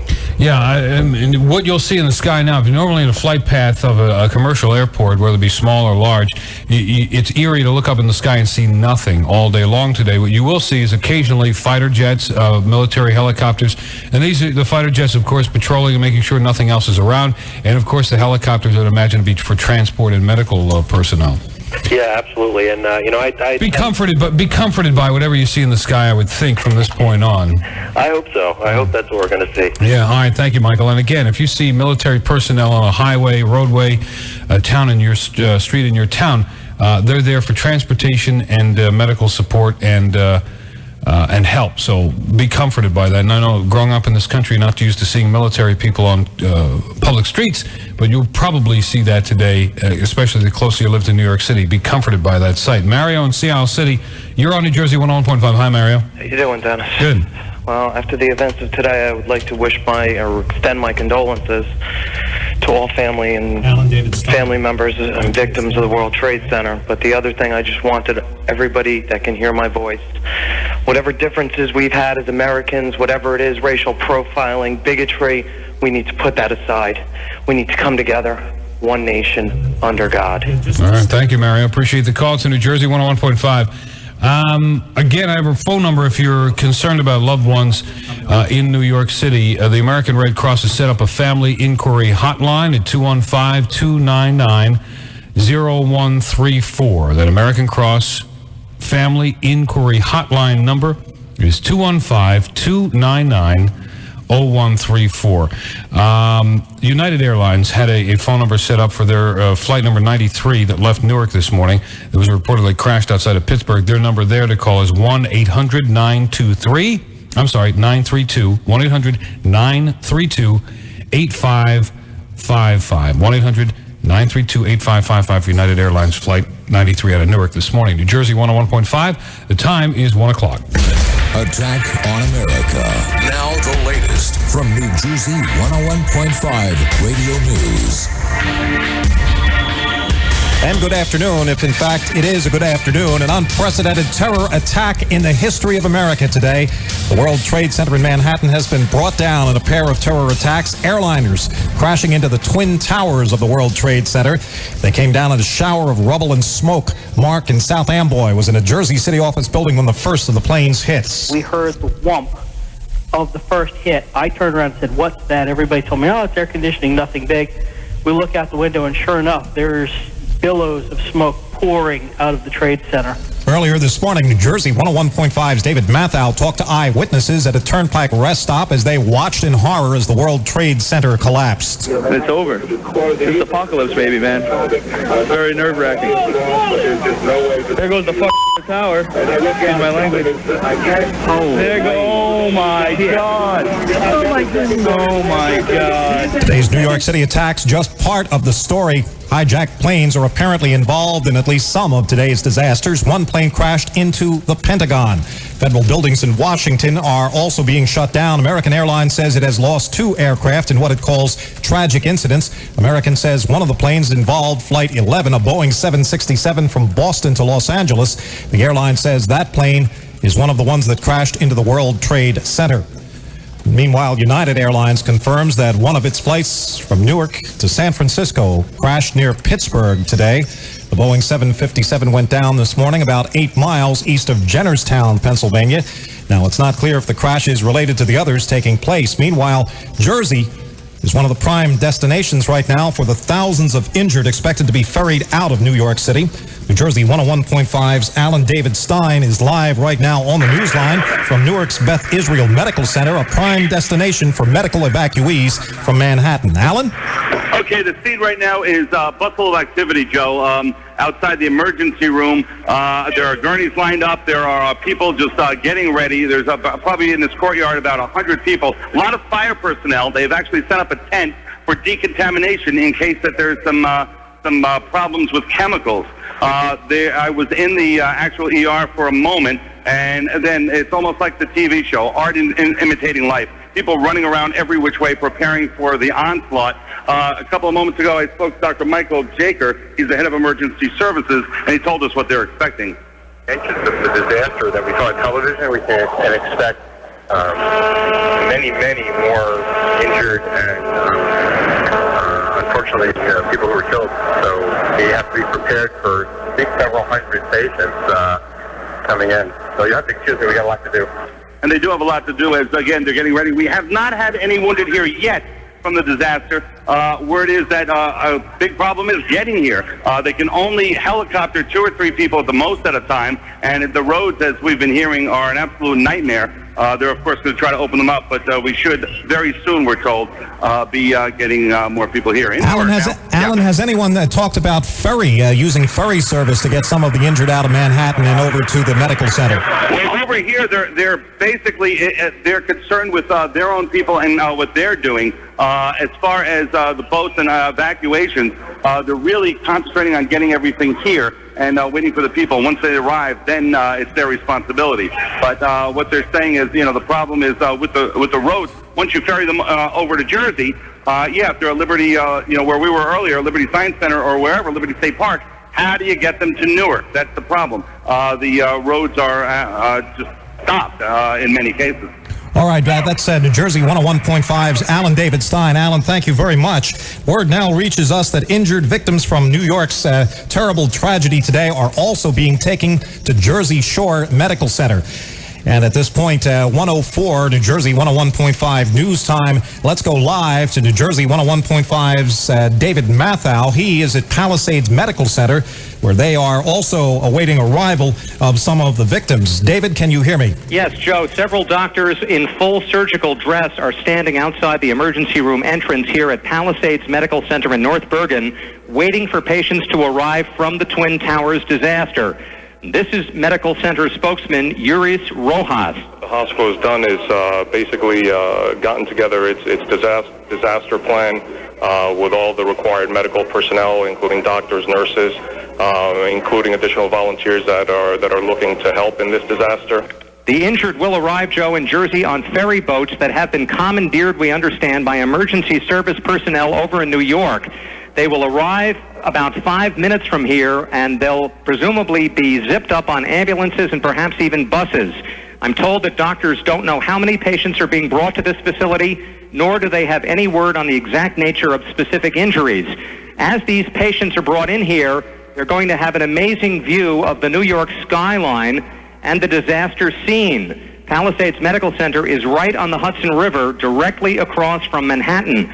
And smoke continues to billow into the sky from the rubble where the Twin Towers crumbled earlier today. Reporting live from North Bergen, this is David Matthau, New Jersey 101.5 News. All right, David, thanks very much. It's 6 minutes past the hour on New Jersey 101.5. New Jersey in a lockdown mode right now because of the terror attack in New York, and that, of course, is causing an understandable jamming and gridlock on the highways, and that particularly in North Jersey and particularly in the areas closest to New York City. And we go now to New Jersey Fast Traffic to get an update on what's happening on the roads and highways. Well, the eastbound side of Route 80 express lanes are closed down now at exit 62 in Saddlebrook. The local lanes are closed over by 95 in Fort Lee. Pretty much if you're going eastbound, you're going to find things closed off, and going towards the city, not a good idea. The Newark Bay Extension's been closed eastbound side, and also the Jersey Turnpike northbound is closed north of interchange 11, and so that's a must to avoid for now. 78 East is also reported to be shut down near Newark Airport.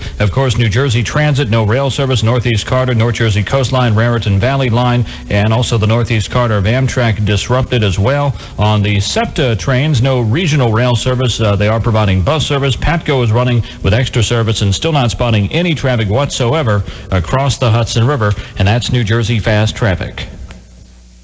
New Jersey 101.5 news time 107 as we continue our coverage of today's terror attack on America. Both civilian and military targets have been hit across the United States today in an unprecedented terror attack. The New Jersey National Guard has been mobilized on orders from Acting Governor Donald D. Francesco. A spokesman for the Guard says the state's 3 emergency operations centers have been activated. The spokesman for the Guard says key personnel in the Jersey Guard have been activated, particularly in the area of medical specialties. The Guard is also offering any and all assistance to New York City. There's late word Air Command has ordered Newark Airport to notify them about any flights still in the air, and any unauthorized flights will be shot down. New Jersey residents are coming out of the woodwork to help fellow Americans that they don't even know. Blood centers around the state of New Jersey are seeing a surge in donations, the likes of which has not been seen since World War II. Pat Wan at New Jersey Blood Services in Trenton tells us. The outcry has been, as you know, with this disaster, people are coming to the blood center to donate blood. We're lined up around the corner, and we're going to need all the plasma and whole blood we can get, as you know. Wan says the staffed around the clock. There will be no such thing as too much blood. Now, if you'd like information about donating blood, you can call them at area 609-883-9750. That's 609-883-9750. New Jersey Transit reports their train lines out of Hoboken and Newark are on a load and roll mode for all lines out of Hoboken and Newark right now. In other words, they're loading up with passengers and they are leaving Newark and Hoboken. Now, all trains into Newark and Hoboken are shut down. Northeast Corridor, New Jersey Coastline, Raritan Valley Line service all suspended. Meanwhile, in Manhattan itself, an unbelievable scene. Thousands and thousands of people poured out of office buildings and started leaving on foot this morning after the tragedy. An AP correspondent tells us. There are literally, as I stand here on the sidewalk, thousands of people, some in shorts, some in business suits, some with briefcases, some with cell phones, walking north. It's like picture a ball game or a rock concert letting out, but picture the biggest stadium in your entire life. Meanwhile, President Bush had this to say about the earlier attacks. Full resources of the federal government go to help the victims and their families and to conduct a full-scale investigation to hunt down and to find those folks who committed this act. Bush made his statement from a Louisiana Air Force base. One of the minor league baseball teams, the Newark Bears, has a view of the lower Manhattan skyline where smoke filled the air after the World Trade Center was destroyed. Major League Soccer has postponed all 4 games that had been scheduled for Wednesday night. In hockey, the Toronto Maple Leafs postponed their trip to Newfoundland after Canadian airports grounded all outgoing flights. The Leafs were to travel to Newfoundland for training camp. Airports, railways, highways shut down. Dozens of ambulances raced to Liberty State Park. Jersey emergency officials are preparing to deal with the aftermath of the tragedy. Jersey City Police tried desperately to clear roads and keep onlookers away. One officer directing traffic screamed, "Get out of here, we have to bring dead bodies through here." People fleeing Manhattan were dropped off by ferries at the parks and had nowhere to go. Workers from Manhattan walking to the Bayonne Bridge, hoping to get to their homes in Staten Island. Jersey airports and river crossings to New York City were closed after terrorists crashed 2 airplanes into the Twin Towers of the World Trade Center, and they subsequently collapsed. New Jersey 101.5 news time. It's 1:11. New Jersey 101.5 will continue to follow this still unfolding story. Incredible in its scope and harm. We have the president speaking now at a news conference. We have taken all appropriate security precautions to protect the American people. Our military at home and around the world is on high alert status, and we have taken the necessary security precautions to continue the functions of your government. We have been in touch with the leaders of Congress and with world leaders to assure them that we will do whatever is necessary to protect America and Americans. I ask the American people to join me in saying a thanks for all the folks who have been fighting hard to rescue our fellow citizens, and to join me in saying a prayer for the victims and their families. The resolve of our great nation is being tested. But make no mistake, we will show the world that we will pass this test. God bless. President Bush speaking earlier in Florida. He is now at Barksdale Air Force Base in Louisiana. Let's go live now to our White House correspondent, Mark Smith. Mark? Yes, and Chuck, let's just paint the scene there. That statement was made in a small room on the base at Barksdale Air Force Base to a small group of reporters and photographers, what we call the pool, which travels with the president whenever he moves. In this case, it would have been approximately a dozen and a half reporters, photographers, camera crews. The president is, as we speak, again at a secure and undisclosed location at the base. And we are told by White House officials that is likely going to remain there until such time as the Secret Service, military officials in Washington are convinced that Washington itself and the White House in particular are secure, and he is able to return there. Mark, where's the First Lady and the Vice President? Well, similarly secure, we are told, and similarly secret locations.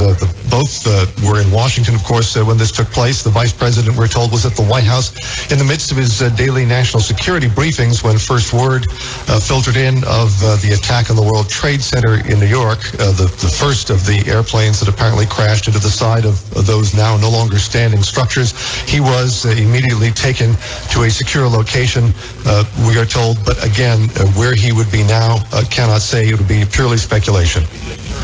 Oh, and sorry, just to follow up, Chuck, your other question was about the First Lady. She was on Capitol Hill. She was going to be doing her bit for the President's education initiatives today, but she never got to that event, and she too was taken as soon as word reached her security detail to a secure and undisclosed location. Mark, you're in Longboat Key, Florida, obviously.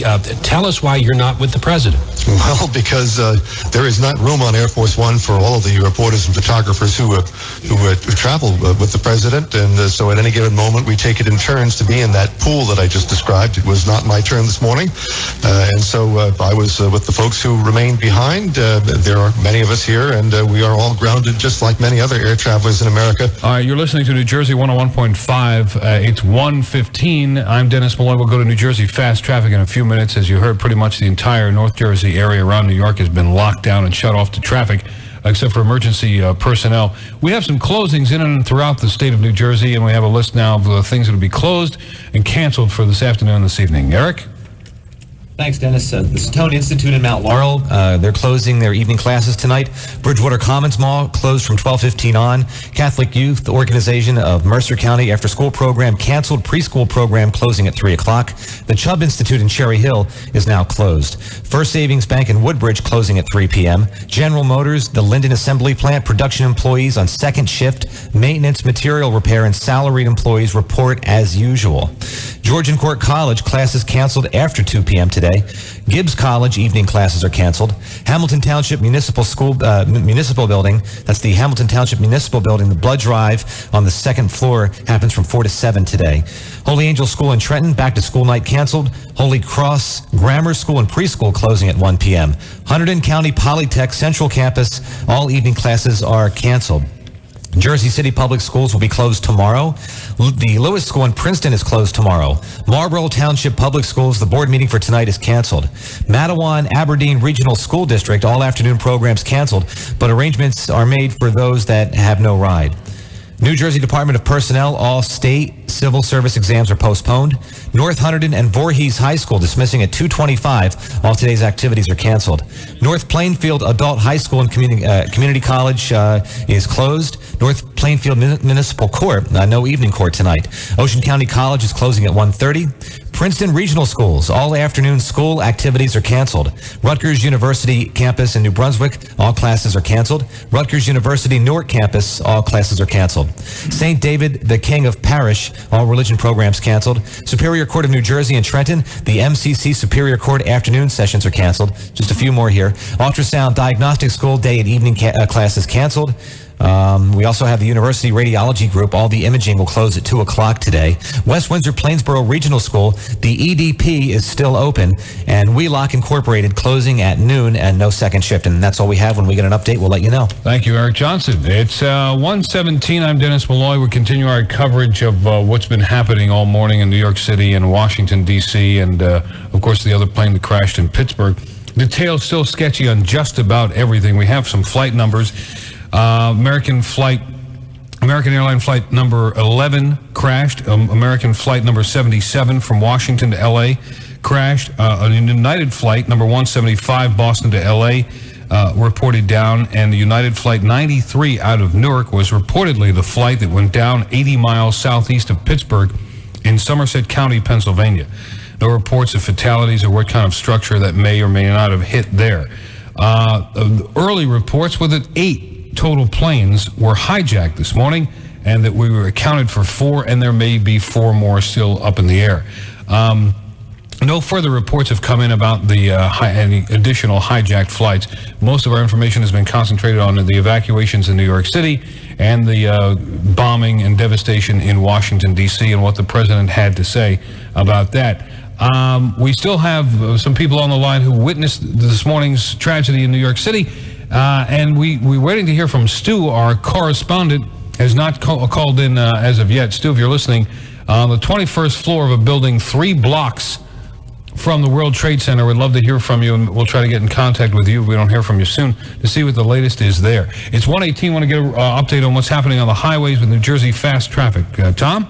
All right, looks like we still have the situation continuing with the Hudson River crossings all closed down in both directions. This is going to be a must to avoid for now. Of course, the roadways are still closed, at least the Jersey Turnpike is on the northbound side, coming up towards Interchange 11. Newark Bay Extension eastbound side is also closed off. There's a lot of traffic on the Garden State Parkway and police presence on some of the overpasses, too, as you make your way around some of the roads. Garden State Parkway, we just got a report, is heavier than usual, both ways between the Essex tolls and exit 145, and Route 3 is also very crowded, anywhere from 495 and up to the Garden State Parkway. Route 80 has had a continuing closure east on the express lanes at exit 62 in Saddlebrook, and the local lanes are closed off over at 95. Again, all the Hudson River crossings are closed. Jersey Transit service still knocked out on the Northeast Corridor, North Jersey Coastline, Raritan Valley Line. No service on Amtrak's Northeast Corridor as well. And, of course, the airports remain closed until further notice. Very limited ferry service out of New York City into New Jersey as well. In fact, we had word of only 2 ferry services being open, one at Pier 11, another one at West 30th Street. New Jersey fast traffic every 15 minutes around the clock. I'm Tom Rivers on New Jersey 101.5. Thank you, Tom. It's 1:19. Kids are getting out of school early in some school districts, and some have been canceled even for tomorrow. Jersey City, in particular, being so close to New York City. The ramifications of this will be felt for days and days and weeks and months to come. And one piece of advice I have, that it might be a good idea not to let your children watch television or listen to the radio, at least through the remainder of today and maybe into tomorrow. Some of the images, if you haven't gotten home yet to see a TV or haven't seen one in your office, some of the images are just so frightening. And to know that it's happening here is maybe a little bit too much for a kid to handle. Now, you wonder what the rest of the country is thinking about this. They've got to be seeing the images of this all day. It's got to be disruptive and disturbing to them. Probably not as disturbing, not having as many family and friends and people so close to New York City who live and work there and touches our lives every day. If you're out in Ohio and Florida and Utah, it's still to see, your nation's capital bombed and the nation's largest city bombed has got to be just as disturbing to them. But it's a little extra here with us being so close and having people who live and work there every day. 1-800-283-101.5 is the phone number. We'll take your phone calls on what you've seen this morning, what you see right now. And try not to fan the flames of the hatred and the anger that must be in a lot of people's hearts and minds today over whoever is responsible for this. Palestinians, bin Laden, names being tossed around, Arafat. We don't know for sure who, and we have to be real careful in who we go after and what we do when we decide to go after anyone. You don't want, in this day and age, to escalate into a world war because it goes too far from there. So, not to roll over and take it, but just take our time in sifting out what we do. John in Absecon, you're on New Jersey 101.5. Hi, John. Hi, Dennis. How you doing? Good. I obviously haven't had the misfortune yet of seeing any of the devastation on TV. I've been at work all day. So most of my information has come off the radio. And I've heard people calling in, some for retaliation, some against. And I feel once we find out who did it, we need to retaliate. Just food for thought for the pacifists out there. This country is what it is today because we have fought for everything that we've believed in. And if we believe that we need to get rid of terrorists, we need to fight for it. No doubt. And I'm on your side 100%. But you have to think about who has nuclear weapons these days and what countries are tied in with what boneheads who are responsible for this. You're not dealing with a normal human psyche. You're dealing generally with religious zealots who would put their 8-year-old son on the street to take a bullet for their cause. So all conventional wisdom goes out the window. You really have to take measured steps to figure out what to do next. Hey, if there was a country and a city responsible for this, I'd be the first one to say push the button and wipe them all off the face of the earth, men, women, and children included. But this is such a tangled web in the Middle East with such morons, retarded idiots who believe in whatever the bleep they believe in, that you really can't act in the conventional ways and react in the conventional ways. So we do have to stick up for our beliefs, though. No doubt about it. You just don't want to push it to the point where there's going to be nuclear warheads sailing back and forth across oceans. So that's my big concern on how we react. John, thanks for the call. This is bad enough. This is horrible. We're all going to know someone who lost their life this morning in New York City. And that's a horrible tragedy. But to consider, I don't know if you got that feeling that I did about 9:30, 10 o'clock this morning, that this is way bigger than anything we've ever seen, and that was certainly enough for my stomach. You don't want it to go any much further past what we're seeing on TV and hearing about on the phones right now.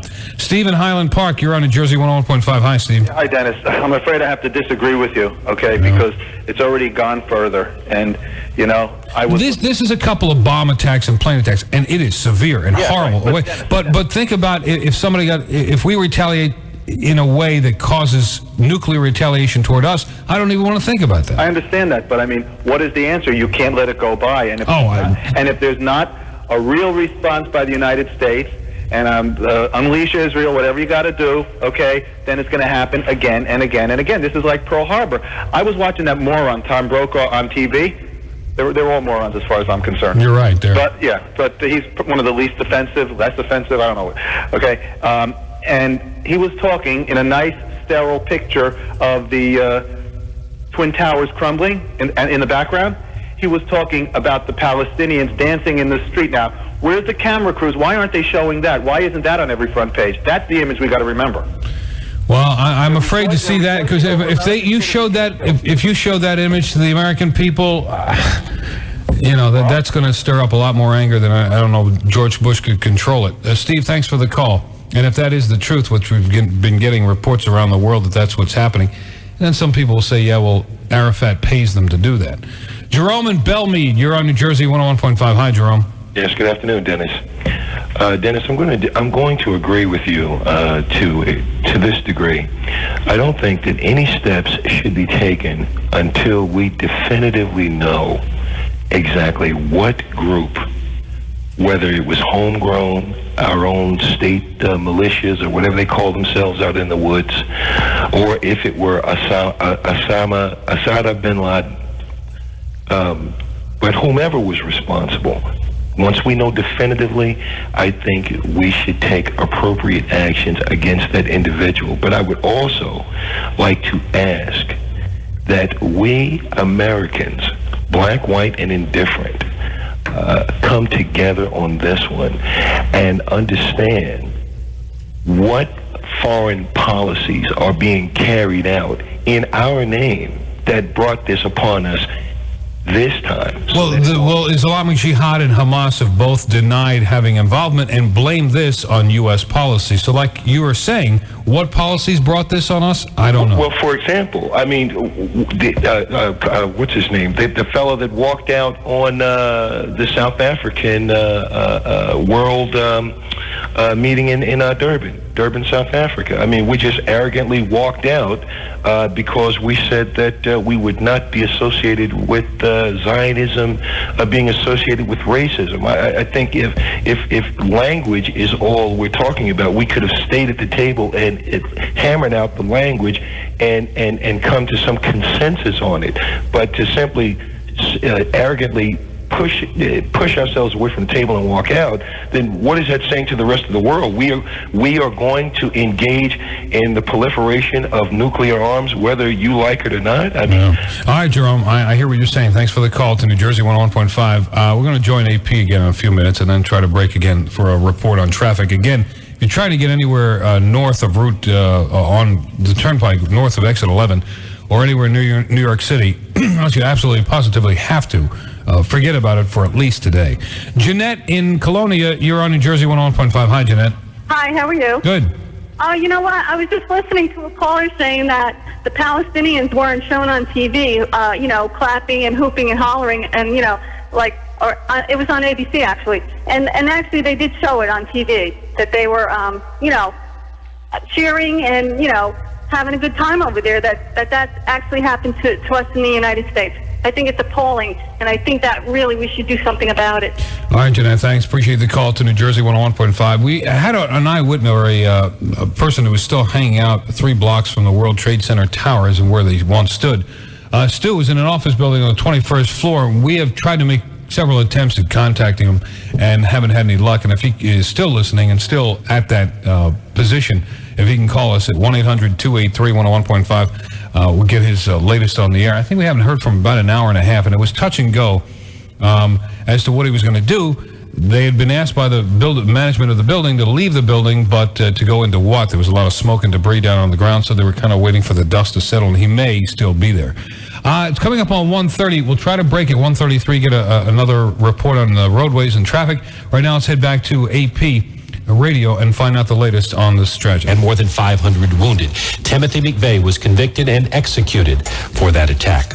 Well, New York police officials are saying the number of Trade Center casualties remains unknown, but could be in the thousands. Earlier, the mayor, Rudy Giuliani, said he has a sense it's a horrendous number of lives lost. About 50,000 people work in those towers. Air travel has been shut down at every airport across the United States. Incoming international flights to the U.S. are being diverted to Canada or back to their home bases where they took off from. All federal buildings evacuated in Washington as a precaution. In New York, tunnels and roads into and out of Manhattan shut down. Trading at the New York Stock Exchange has been suspended.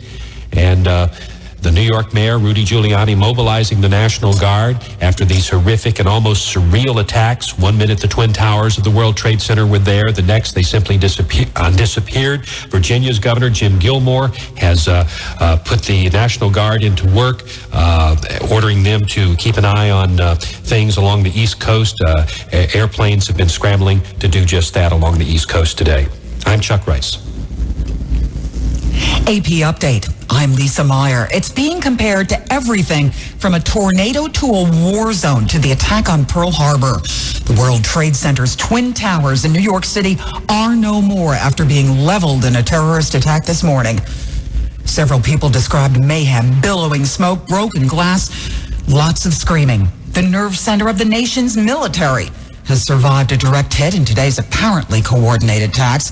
A plane crashed into the Pentagon. There have been casualties. For more on the story and presidential reaction, we go live to White House correspondent Mark Smith. Lisa, first word of the attacks reached the president during a visit to a school near here. He quickly motorcaded to Sarasota, Florida's airport and flew in secrecy to Barksdale Air Force Base in Louisiana. There, the president went before microphones and cameras to pray for the victims of the attacks and to vow those responsible will be hunted down and punished. The resolve of our great nation is being tested. But make no mistake, we will show the world that we will pass this test. Seeking to reassure the nation, he said he's been in regular contact with the vice president, national security aides, and cabinet officials. He says America's military is on high alert and all appropriate precautions have been taken to protect the American people. And right now, Lisa, we're told Bush is at a secure location in Barksdale and will stay there until he can safely return to Washington. That's White House correspondent Mark Smith joining us live. Air travel has been grounded. Greyhound has halted intercity bus service through much of the country, and Amtrak service in the Northeast Corridor running along the nation's East Coast has been suspended. American Airlines earlier indicated that 2 of its planes were involved in the World Trade Center tragedy this morning. American Airlines now backing off that statement, saying involvement of 2 planes is unconfirmed. This is AP Network News. New Jersey 101.5, it's 1:32. Again, to recap what we have, if you're concerned about people, loved ones who may have been in New York City and Lower Manhattan, this morning the Red Cross has a phone number you can call to it's a family inquiry hotline. The phone number is 215-299-0134. 215-299-0134. And United Airlines had a number at 1-800-932-8555. Questions concerning the United Flight 93 that left Newark this morning that was reported crashed 80 miles southeast of Pittsburgh in Somerset County, Pennsylvania. The number again to call United Airlines, 1-800-932-8555. 888-938-5555. Coming up on 133, we'll go to New Jersey Fast Traffic and get an update on the situation on the roadways. Tom? All right, Dennis, we still have the New Jersey Turnpike closed down on the northbound side, coming up towards interchange 11. They won't let you go any further than that on the northbound side, and pretty much diverting people away from the eastern spur as well. Newark Bay Extension's been closed on the eastbound side, as has been Route 78 heading east down towards Newark Airport. Route 80, the express lanes closed down at exit 62 in Saddlebrook, and the local lanes of 80 closed down over by 95 heading through Fort Lee. Garden State Parkway is open but very crowded, especially around exit 153 heading into 145. You'll notice a lot of police presence too. There's also an accident further down the line on the Garden State Parkway South near exit 91 in the Brick area, that involving a flipped over car. So that's just adding to the mayhem. All the Hudson River crossings are still closed in both directions, and the Staten Island bridges remain closed off. Leaving New Jersey, but coming back to Jersey, you will be able to use the Bayonne Bridge, the Goethals, or the Outer Bridge crossing for now. Still no service on Jersey Transit's Northeast Corridor, the North Jersey Coastline, or the Raritan Valley Line. SEPTA with no regional rail service. They are providing buses, and PATCO is running with extra service. New Jersey Fast Traffic every 15 minutes around the clock. I'm Tom Rivers. Next reported 148 on New Jersey 101, New Jersey 101.5.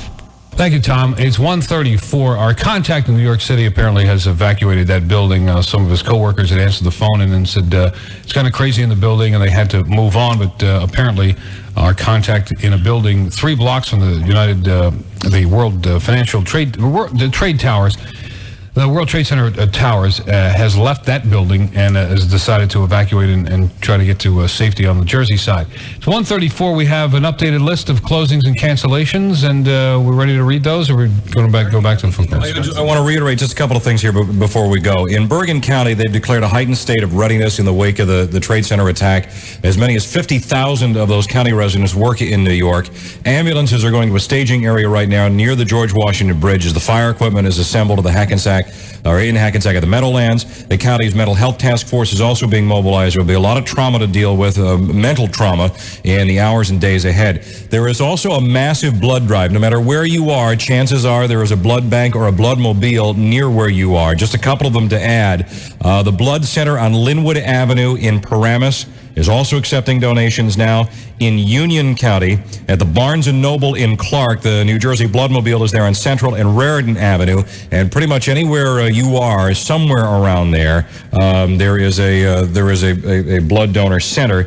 That is going to be critical now as New Jersey becomes kind of the staging area for the wounded that are just now, many of them, reaching the hospital in northern New Jersey and as far down as Jersey Shore Medical Center in Monmouth County. Of course, we'll have more on that coming up as the information becomes available. Thank you, Eric. 1-800-283-101.5 is our phone number. Bob in Lakewood saw the second plane hit the tower. Bob, you're on New Jersey 101.5. Hi, Bob. Yeah, hi, how you doing? Good. Yeah, I wish I was calling in for something else here, you know what I'm saying? I'm still shaking, I can't believe it. I was coming down the extension, heading towards Jersey City, by 14, A, B, and C there, and I could see the smoke in the distance. I thought it was just one of those chimney towers at first, that I couldn't see it in front of the tower, and then when I realized it was burning, I started switching around on the radio. You guys hadn't even picked it up yet. Nobody had picked it up yet, and finally, you guys got it, and I started listening to what was going on. And when I paid my toll at 14C, I come up and, the highway is high over there. I don't know if you've ever been there, right by the Liberty Science Center there. Sure. You have a beautiful view of downtown there. And I was looking at the building smoking, and I was looking at the helicopters flying overhead,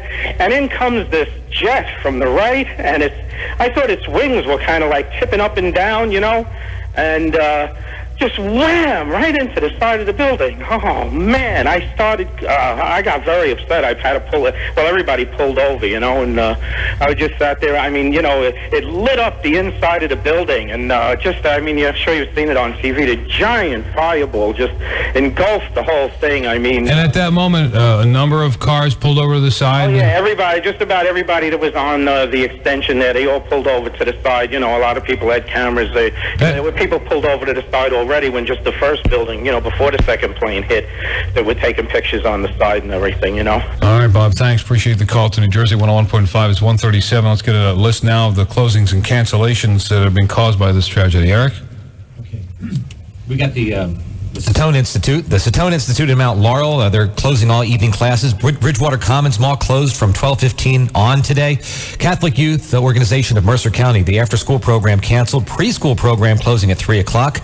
Chubb Institute, Cherry Hill, is now closed.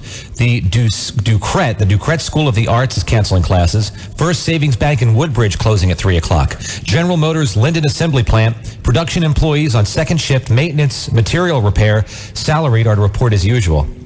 The Georgian Court College classes are canceled today, and that's from 2 o'clock on. Gibbs College evening classes are canceled. Hamilton Township Municipal Building, the blood drive on the second floor is happening from 4 to 7 today. Holy Angel School in Trenton, back to school night canceled. Holy Cross Grammar School and Preschool closing at 1 p.m. Hunterdon County Polytech Central Campus, all evening classes are canceled. Jersey City Public Schools are closed tomorrow. The Lewis School in Princeton is closed tomorrow. Marlborough Township Public Schools, the board meeting for tonight is canceled. Matawan Aberdeen Regional School District, all afternoon programs canceled, but arrangements are made for those who need a ride. New Jersey Department of Personnel, all state civil exams are postponed today. North Hunterdon and Voorhees High Schools dismissing at 2:25. That's North Hunterdon and Voorhees High Schools dismissing at 2:25. All activities are canceled. North Plainfield Adult High School and Community College closed. North Plainfield Municipal Court, no evening court. Ocean County College closing at 1:30 today. Princeton Regional Schools, all afternoon activities are canceled. Rutgers University Campus in New Brunswick, all classes are canceled. Rutgers University Newark Campus, all classes are canceled. Springfield Public Schools, all afternoon activities are canceled. St. Anne of Raritan, CCD canceled for late this afternoon. St. David the King Parish, all religion programs are canceled. St. Gregory the Great School in Hamilton, all evening activities canceled. The chapel open for pray. Superior Court of New Jersey and Trenton, the MCC Superior Court afternoon sessions are canceled. Ultrasound Diagnostic School day and evening classes canceled. University Radiology Group, imaging closing at 2 o'clock. West Windsor Plainsboro Regional Schools, EDP is still open. And Wheelock Incorporated have closed. Great, thanks very much, Eric. And again, to reiterate, all bridges and tunnels, including train service in and out of New York City, has been shut down. All air traffic throughout the entire country shut down. If you see any planes flying in the sky, more than likely it would be military personnel either in surveillance or in defensive mode flying overhead. And if you're on a flight path, very eerie today not to see any planes going overhead when you normally would see dozens by the hour. It's 1:40. You're listening to New Jersey 101.5 and back to AP Radio News for an update. Said that there was a bomb uptown. We don't know. We haven't heard. Can't get our car out. Can't leave. Can't do anything. How do you feel? Are you annoyed? Are you scared? Anxious? It's a scary feeling. Yeah, very scary feeling. Sad situation. What do you think this means? It means I think it means we might be going to war. Pearl Harbor. The plane had struck the Pentagon and the smoke was billowing up. I think the reaction is one of utter astonishment that such a heinous act could be orchestrated not in one location but in several different locations virtually the same time. This is an act of war. I'm filled with anger and feelings of revenge. And I would hope that our government takes every measured, responsible action to bring the perpetrators of this crime and these crimes against our nation to humidity level still justice. If that means war against a country that aided in this action, then I would absolutely support that. It's unreal. Just unreal. So I don't know what else to say, to tell you the truth. It's just, too much happened all at once. People think, we might be at war. Yeah, but who the hell are you going to go to war with? I mean, we don't even know who we're fighting, do we? Reaction on the streets of Washington to today's strikes at the Pentagon and at the Twin Towers of the World Trade Center. A state of emergency has been declared for the District of Columbia. That was a short time ago. These measures being taken so public safety vehicles can move through the city in the event they're needed to respond to any explosion or other incident. All right, we'll take it back from AP. It's 1:42. New Jersey 101.5. I'm Dennis Malloy. Stu, who is 3 blocks away on West Street in Manhattan. Stu, thanks for calling back in and welcome back on the show. Yeah, hi, Dennis. Yeah, I left my office about an hour ago. I'm now walking up West Street along with hundreds of other people. We've heard that there's ferry service from the Chelsea Piers which is somewhere in the 20s. I'm probably right around, let's see, West 13th Street. I've walked about 3 miles, and when I look back, there's nothing there except smoke. Now, you're on a cell phone. I'm on a cell phone, yes. So there are towers, I guess, still up and able to get a signal out to us. Once I got past the Greenwich Village area, I was able to get a cell tower. I was not able to in Lower Manhattan at all. All right, so you're heading to Chelsea Pier to get on a ferry or a police boat and head over to Jersey City or Hoboken, I would guess. Wherever I can get, I will go. I will tell you that I've seen young men in Army fatigues. I guess the National Guard's been called in. The police are all over Manhattan. Traffic, there's no real traffic except for emergency vehicles. You wouldn't be walking, up West Street. You wouldn't even know, looking northbound, really, that anything occurred behind us because the smoke and the soot all went south and east of the Trade Center. Now, how many people are walking with you, Stu? Well, I mean, it's right around me, probably a dozen or so, and there are people in the street really just standing around, not knowing where they're going and what they're going to do. And you since you live in New Jersey, you're heading to the pier and hopefully get on a ferry and somehow make it back home. And then once I get to New Jersey, then I've got to figure out what to do from there. But I'd rather at least be on that side of the river. Hey, Stu, this is Eric Johnson. Is this Stu from Hightstown? Yes, Windsor, yes. Yes, Stu, thanks so much for taking the time to call us. We know you're a regular listener to the radio station, and we really do appreciate you taking the time to call us today. Well, you're very welcome, man. My main concern is that, so many people from central New Jersey, kids in school today don't even know, what the fate of their parents and their close relatives are, and it's I don't know what to say. It's just devastating. Stu, would you mind if we bothered you enough to put you on hold and get your cell phone number so we might keep contact with you as you head toward the pier? Sure, no problem. All right, hang on the line. We'll get your cell phone number and see if we can stay in touch with you. Closest thing we have to someone right there on the island. Well, I got somebody right there on the island right now. Lilo Stainton is a reporter with the Trenton Gannett Bureau, who was actually in Manhattan right by the building as it first collapsed. About as close as an eyewitness as you're going to get. Lilo, good afternoon. We're glad to hear that you're safe. Hi, thank you very much. It's been quite a morning. What can you see from where you're at right now? Well, I'm actually looking out the window of my apartment in Greenwich Village, and I can see the steeple of the Catholic Church nearby. And this morning, I saw 2 towers there. One had a gaping hole in it. Now there is nothing but a giant plume of gray and white smoke, and no towers anymore. I mean, it's hard for New Yorkers and all of us to imagine they're just gone. I worked in Manhattan for a few years, and that was the first thing you always saw. That kind of said New York City or Lower Manhattan. You saw those 2 towers there. It's unbelievable. I mean, there's now just smoke where there were towers. Have they been reduced right down to the ground, or is there something of the tower still standing? That's the part that we can't tell. I was walking north up Hudson Street, which becomes 8th Avenue after the crash, which was a very dramatic incident in itself. But and you couldn't, looking back, you can't see. The smoke obscures actually how high they do go. Take us back to the time when that tower went down, when that first tower collapsed. I was about, I would guess, 2 or 3 blocks north of the northern tower, and just slightly to the east of it. I was on West Broadway, and the police had let the press maybe a block or so farther than the public. And then the police all of a sudden were getting there must have been dozens of police and FBI, plainclothes, Office of Emergency Management people around. Their sirens screaming in all directions coming downtown.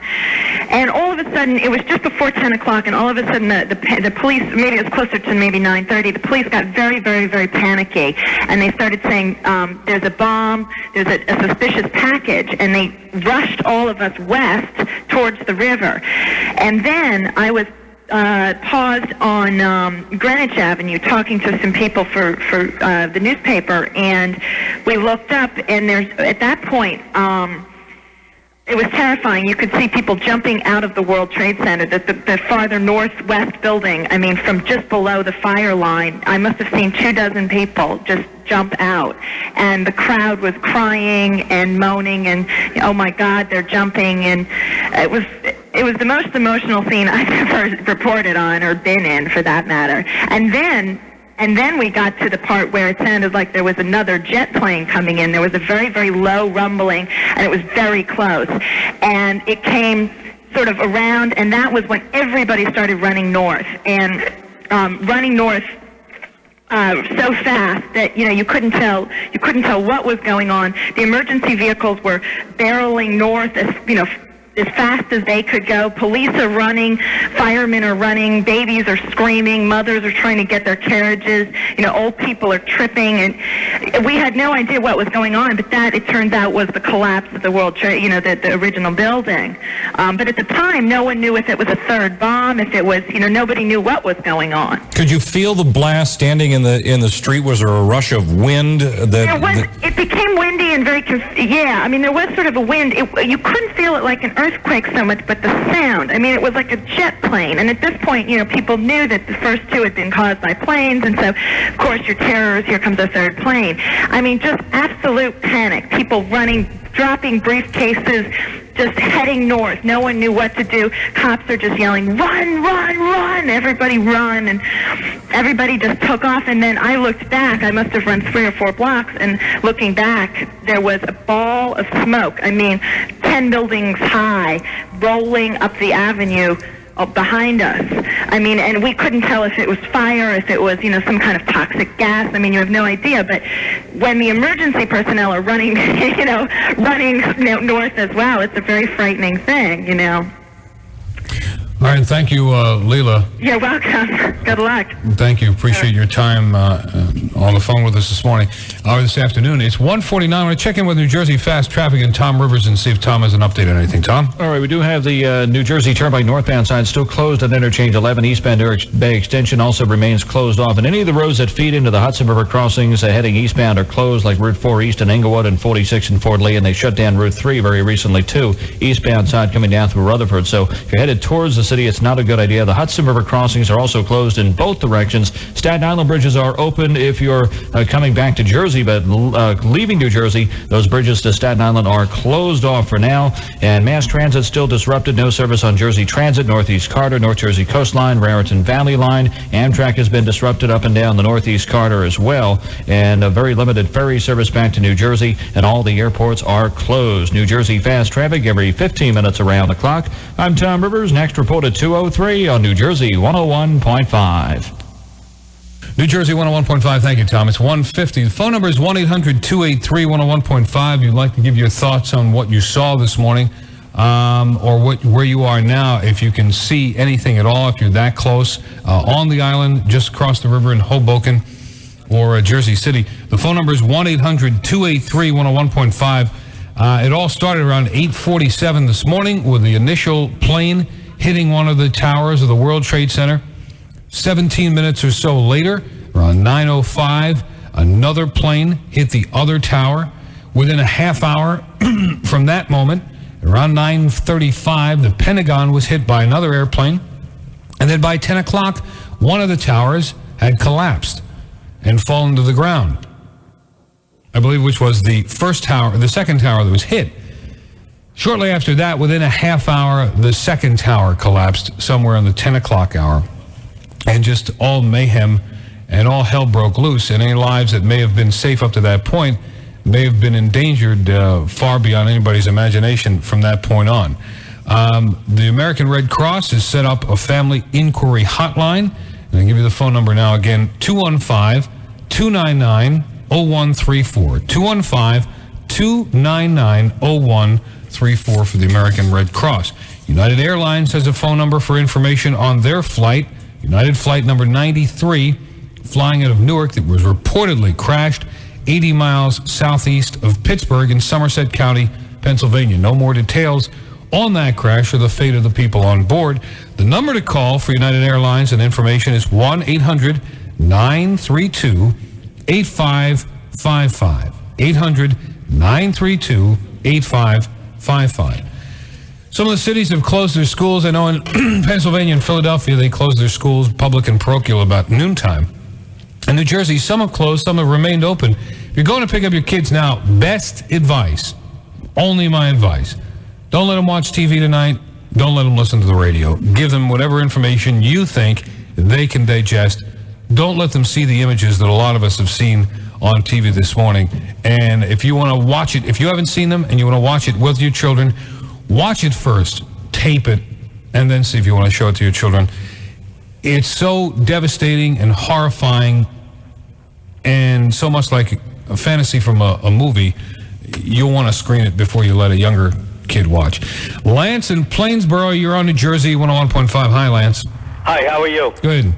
Yeah, I did see what happened today. I was in Jersey City at the time, and I would just like to say that I hope the United States government takes action against the Palestinian people, because I feel they're responsible. You want to make a comment on that? Well, we don't know. I mean, it could be the Palestinians. They were seen dancing in the streets on TV. Yeah, they were. Now, I mean, what about if we have kids? I mean, what's the future of our kids, to go to school and have a life here in the United States?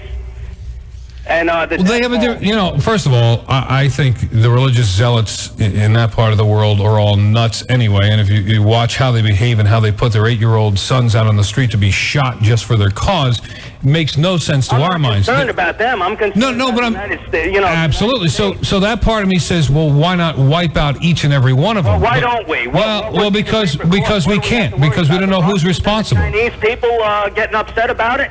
Yeah, we don't know. I mean, anger, and trust me, I have as much anger in my heart as you do, Lance, and there are going to be a lot more people more angry than the two of us put together. We just have to let the powers that be in our government handle it the right way. They have a lot more information and a lot more expertise than the average citizen like you and I. 154, we have an updated list of closings and cancellations. Mark Shepard's here with the list. Thanks, Mark. All righty, we have Satone Institute in Mount Laurel closing the evening classes today. Bridgewater Commons Mall closed starting at 12:15, and that is continuing until further notice. Catholic Youth Organization of Mercer County, the after-school program there has been canceled. Preschool program will be closing at 3 o'clock this afternoon. The Chubb Institute in Cherry Hill is closed. Ducret School of Arts is canceling for today. First Savings Bank in Woodbridge is closing at 3 p.m. this afternoon. General Motors Linden Assembly, the production employees on second shift, maintenance, material repair, salaried employees report as usual. Georgian Court College classes canceled from 2 p.m. on. Gibbs College evening classes have been postponed tonight. Hamilton Township Municipal Building, the blood drive on the second floor is scheduled from 4 to 7 p.m. this afternoon. Holy Angel School in Trenton, back to school night has been postponed this evening. Holy Cross Grammar School and Preschool closed at 1 o'clock this afternoon. The Hunterdon County Polytech Central Campus, all evening classes have been postponed. Jersey City Public Schools are closed tomorrow. Lewis School in Princeton also closed tomorrow. Marlboro Township Public Schools board meeting for tonight has been canceled.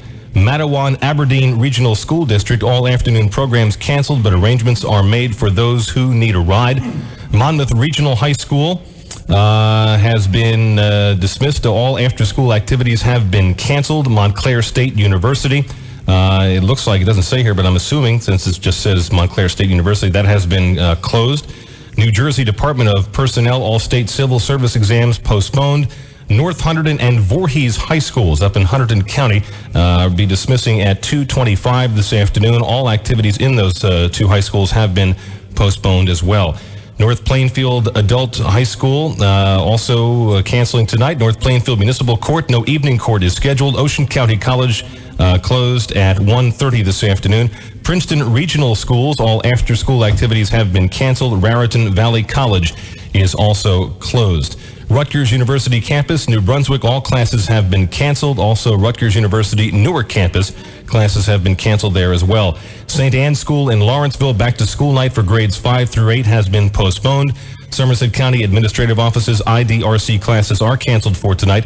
Springfield Public Schools, all afternoon activities are canceled. St. Anne's School of Raritan, the CCD, has been canceled for late this afternoon. Bingo is also canceled. St. David the King Parish, all religious programs are canceled. St. Gregory the Great School in Hamilton, all evening activities canceled. The chapel is open for prayer. St. Raphael's School closed. Superior Court of New Jersey in Trenton, the Superior Court afternoon sessions have been canceled.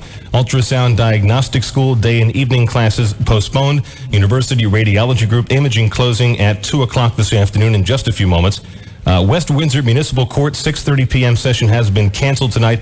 West Windsor Plainsboro Regional School EDP is still open. Again, West Windsor Plainsboro Regional School EDP is still open.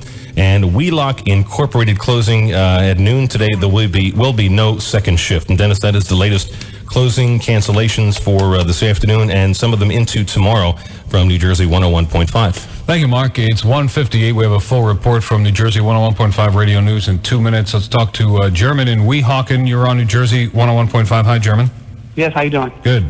I was working in my office, and because I work for a stock company, and we saw one of the explosions, and we thought something caught fire in the World Trade Center. So we all started looking outside, and all of a sudden you see this plane coming around, just hitting the other building. It was unbelievable. What was the reaction inside your office when you saw the second? Everybody just started screaming. It was surreal. And then we're watching TV and looking out the window, and all of a sudden you see one of the buildings come down, and then you start watching it again and again, and you see the building start coming down. It's unbelievable. It's just the craziest thing I've ever seen. Now, Weehawken is directly across from the... Right across the river, yes. Yeah. Are you still there? No, I already left. It's a madhouse over there. Everybody's walking everywhere, trying to get to pay phones. What time did you get out of Weehawken? I left about an hour and a half ago. Yeah. It's unbelievable. The latest report is they're using police boats, ferries, whatever they could to get people off the island. And, that's what I noticed. A couple of the ferries take off straight right down to downtown. That's what we figured was going to happen, just to try to get people out of there. Right. All right. Thanks very much, German. I appreciate your information. No problem. All right. Take it easy. Scott and Casey are going to be coming up next and taking your phone calls and steering this, I guess, in whatever direction they want to. Your reaction, if you were an eyewitness to it, what you feel that the country should do. Stay tuned for that. We have a full report, New Jersey 101.5 Radio News, just ahead. Again, if you're concerned about loved ones in the Twin Towers or on the island of Manhattan, the American Red Cross has set up a family inquiry hotline at 215-299-0134. That's area code 215-299-0134. New Jersey 101.5, and the time right now is 2 o'clock. Attack on America. Now the latest from New Jersey 101.5 Radio News. Make no mistake, we will show the world that we will pass this test. That from President Bush saying terrorism against the nation will not stand in response to an unprecedented attack on the United States of America today as one of the most recognized structures in the world. The World Trade Center in New York City has toppled down to rubble after 2 planes hit the structures. One eyewitness who was driving on the turnpike heading north gives his account. I just couldn't believe it myself. A big ball of fire that came out of it, and that aircraft disappeared right into that building. It's horrendous.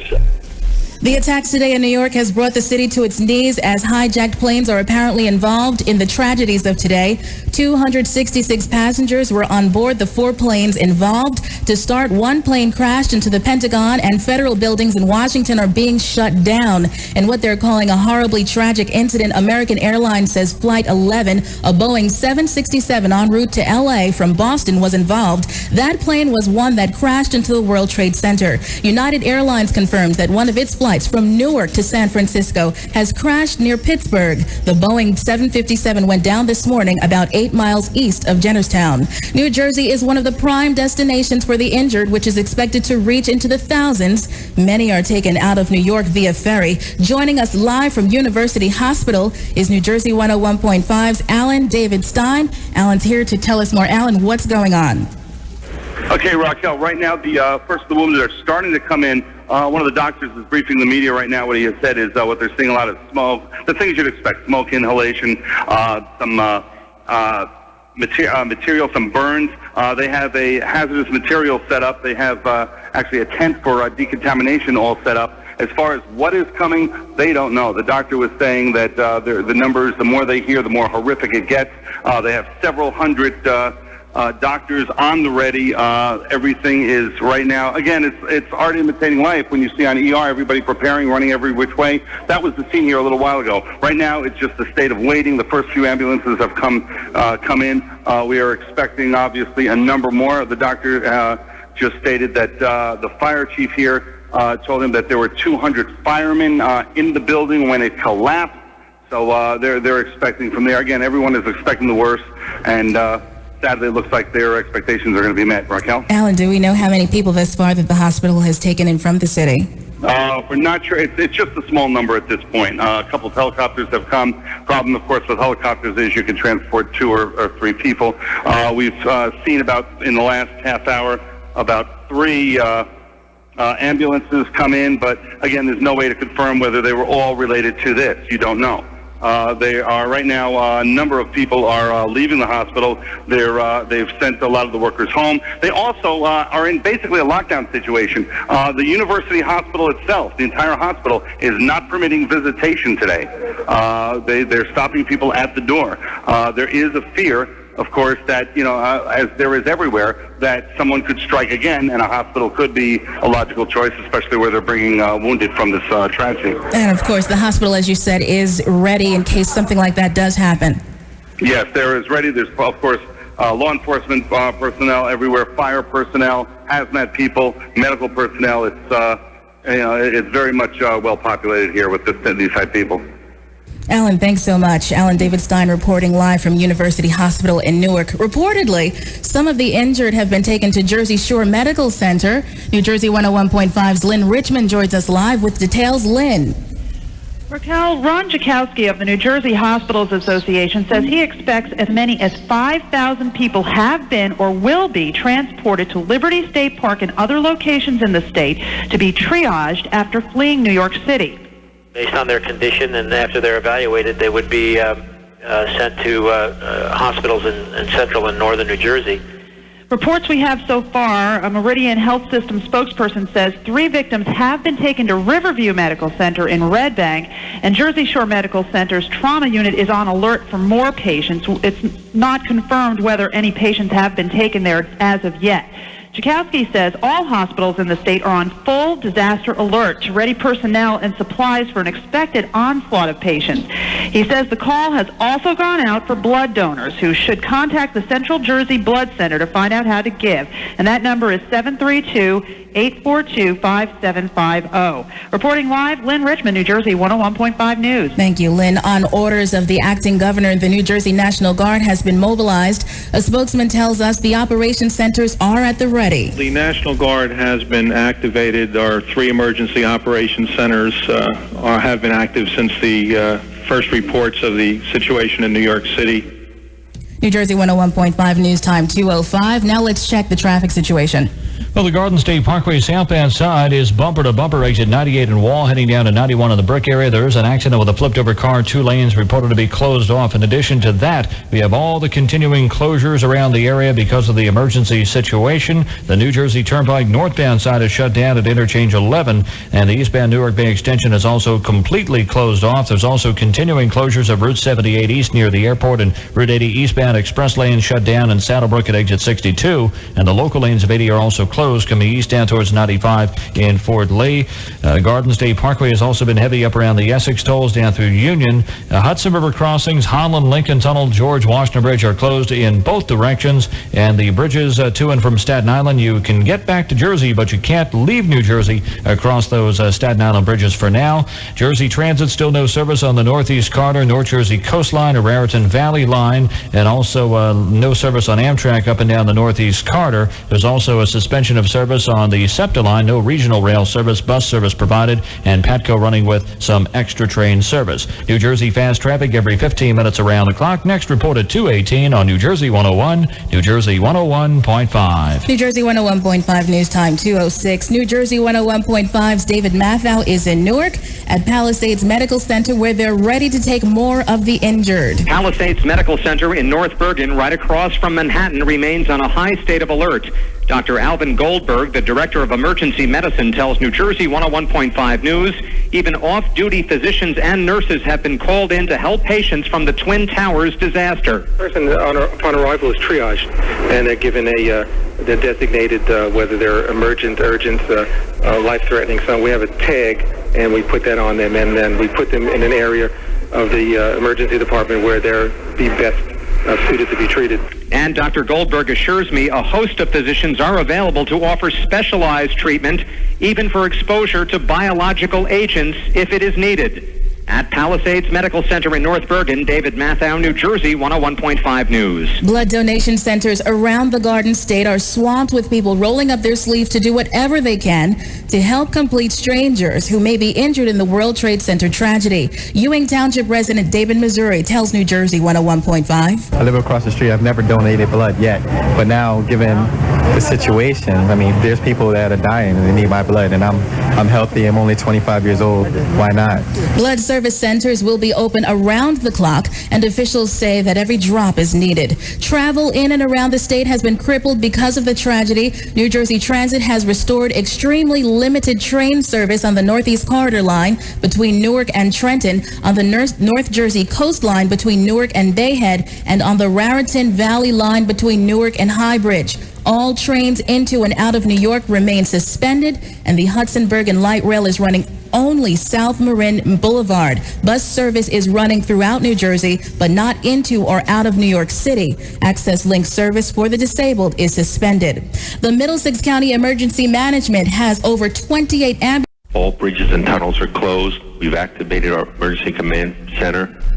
We're in contact with the county coordinators, see what they need right now. Early on, it seems the biggest problems are in Hudson County area where they're experiencing phone difficulties. Speaking to New Jersey 101.5 News, State Police spokesman Al DeLaFave tells us arteries into New York have been cut off into all civilian traffic. He says until they're sure the worst is behind them, State Police will maintain what he calls a lockdown on routes, tunnels, and bridges into New York from New Jersey.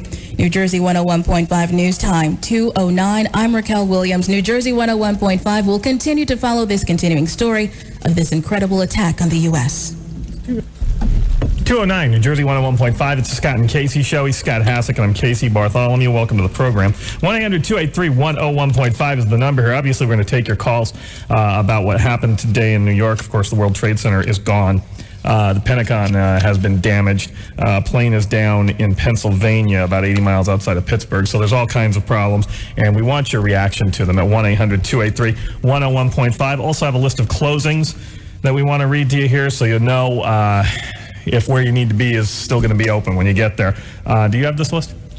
No, I was just about to ask, can I have a copy of that list as well? Can somebody? I'll read it now. Yeah. Right now, the Satone Institute in Mount Laurel is closing evening classes. Bridgewater Commons Mall closed from 12:15 p.m. Catholic Youth Organization of Mercer County after-school program canceled. Preschool program is closing at 3 o'clock. That's in less than an hour. Chubb Institute in Cherry Hill is closing now, closed at 11 a.m. Could update the list. Ducret School of the Arts has canceled something. First Savings Bank in Woodbridge closed at 3 p.m. General Motors Linden Assembly, production employees on the second shift, maintenance, material repair, salaried employees report as usual. Georgian Court College, classes canceled from 2 p.m. on. Gibbs College, evening classes canceled. Hamilton Township Municipal Building, the blood drive on the second floor from 4 to 7. They need blood, and we'll get into that more later on. Holy Angel School in Trenton, back to school, canceled tonight.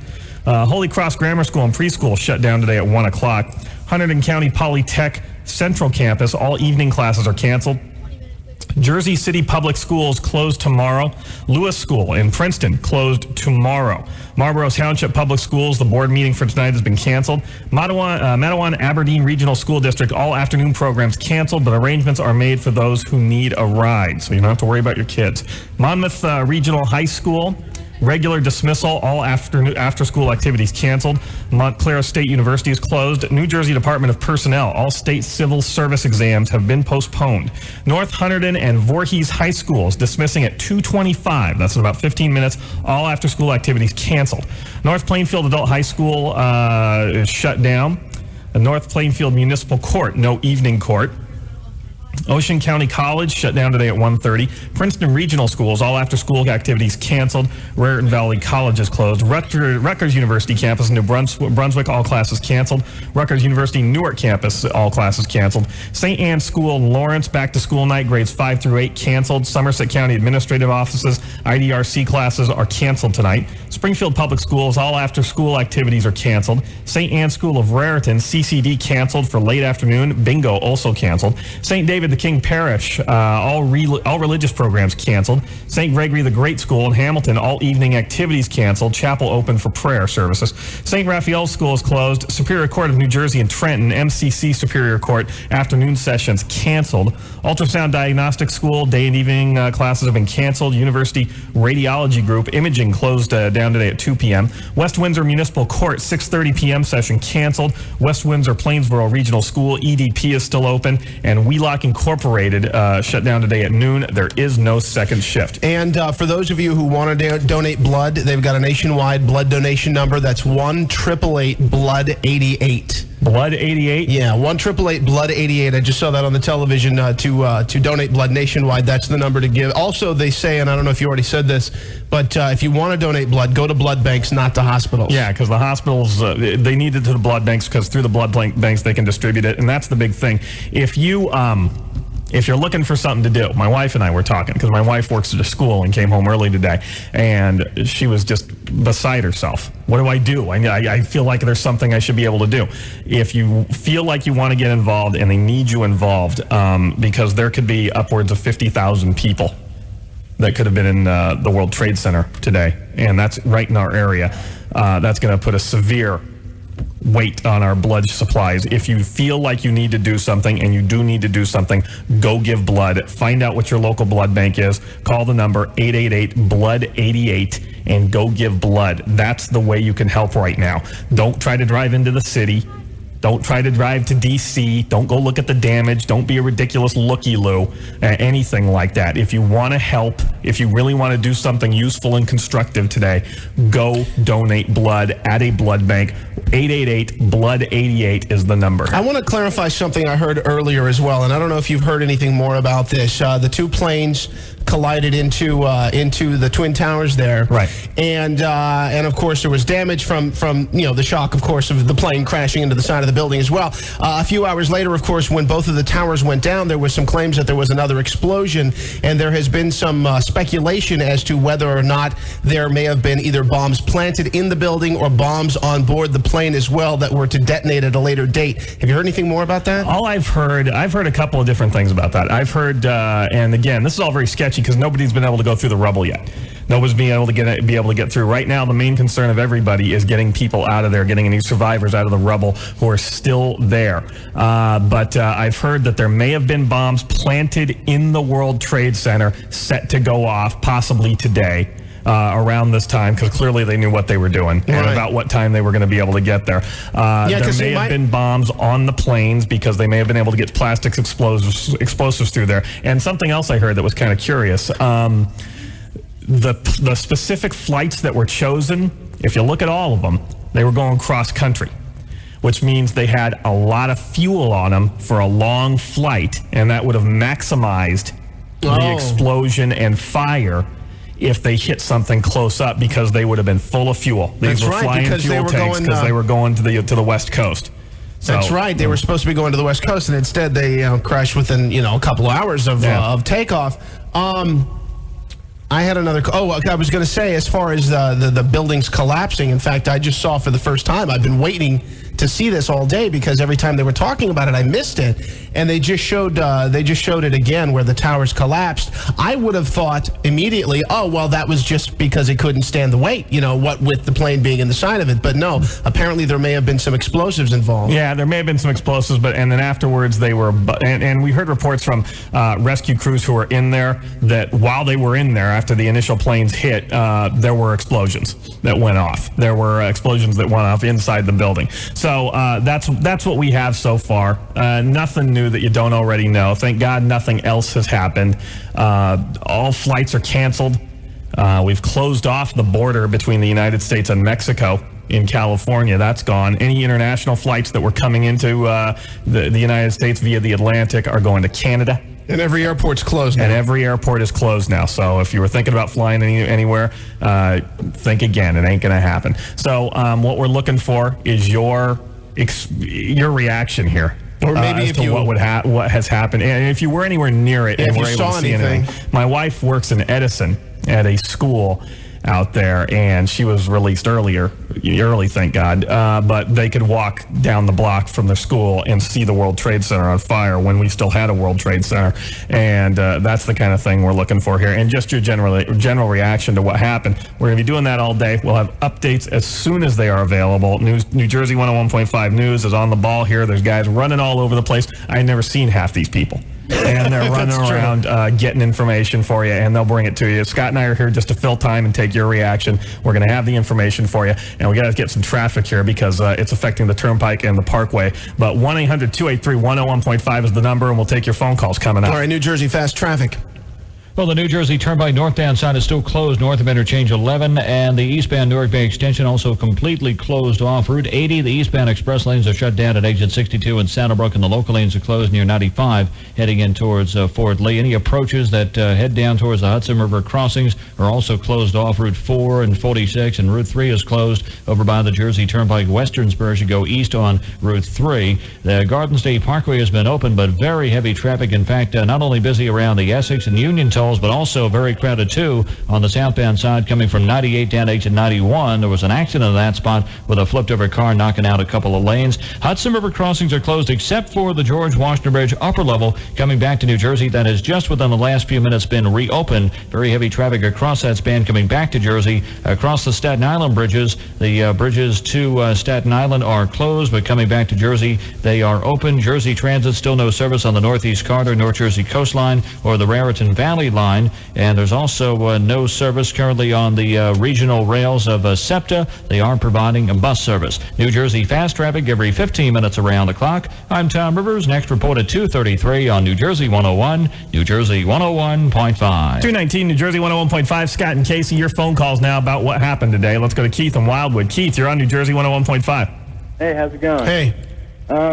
Gee, I don't know where to start. I saw the whole thing. You saw it? Where were you?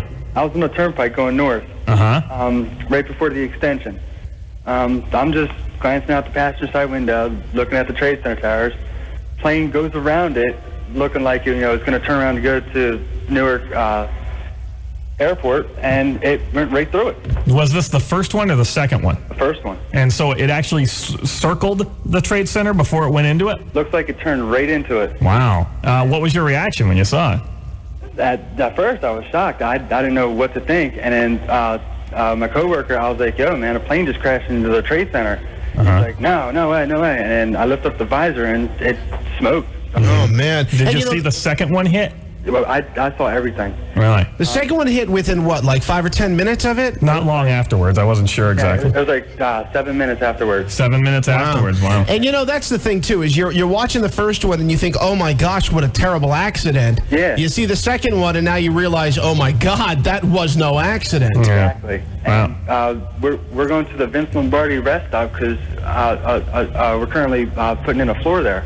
Mm-hmm. And the next one looked like a kamikaze driver. It just, aimed right for it. Yeah, that's the one that we've seen on TV. That's the one that's been out there, and there's no pictures from we can only see it from the opposite side on the TV. Right. But it flies right into it and almost looks like it partially flies through it. It's really frightening what happens there. And then I was talking to my dad on the phone after it all happened. And Keith, thanks for calling New Jersey 101.5, by the way. He called me from work. He works in Dover, Jersey, and he said, so what do you think about what's going on today? And I said, well, Trade Center's gone. He said, it's not gone. I said, no, it's gone. It fell. Oh, he hadn't seen that yet. He hadn't seen that yet. He saw and he had heard that it had been hit. And I was watching TV when the South Tower fell and then the North Tower fell about 15 minutes later. And it was just terrifying. Let's go to Tony in North Plainfield. Tony, you're on New Jersey 101.5. How you doing, guys? Good. How you doing?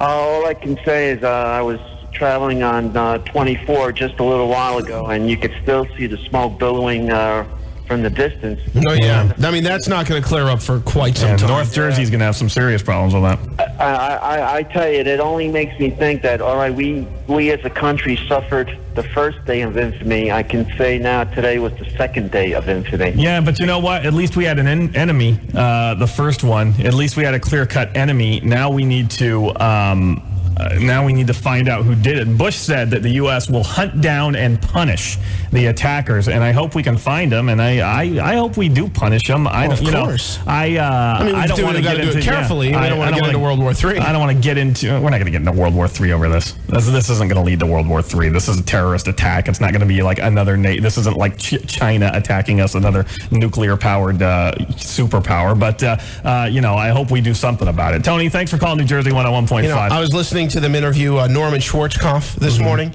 and he said something really interesting. He was talking about, the way you punish somebody for doing this sort of thing is by attacking swiftly and giving them tenfold what they gave to you. Sure. And he was saying that poses a bit of a problem on two fronts. A, because we're not sure who did it yet, and B, because the people who did this, much like the caller earlier was talking when he used the word kamikaze, these people are willing to kill themselves, whoever they are, for their own strikes. What on earth could we possibly do to them? Yeah, and the most disgusting thing I've seen today, and it's been mentioned before on the radio today, the NBC, I didn't see it on the other networks, I'm sure they showed it, but NBC showed pictures of celebrations in the street. I saw that. And the Palestine children whistling and cheering, and they were throwing candy around in the street and doing a big old celebration. And one Palestinian group claimed, or somebody who claimed to be this Palestinian group claimed responsibility for it and said they did it. And then Arafat came right out and said, absolutely not.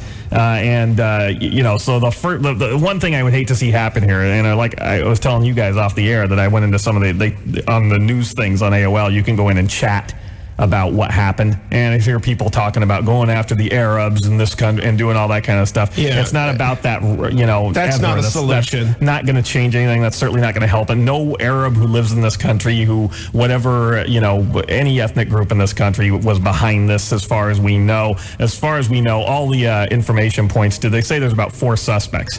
Iraq, Iran are the 2 big countries that could have done it.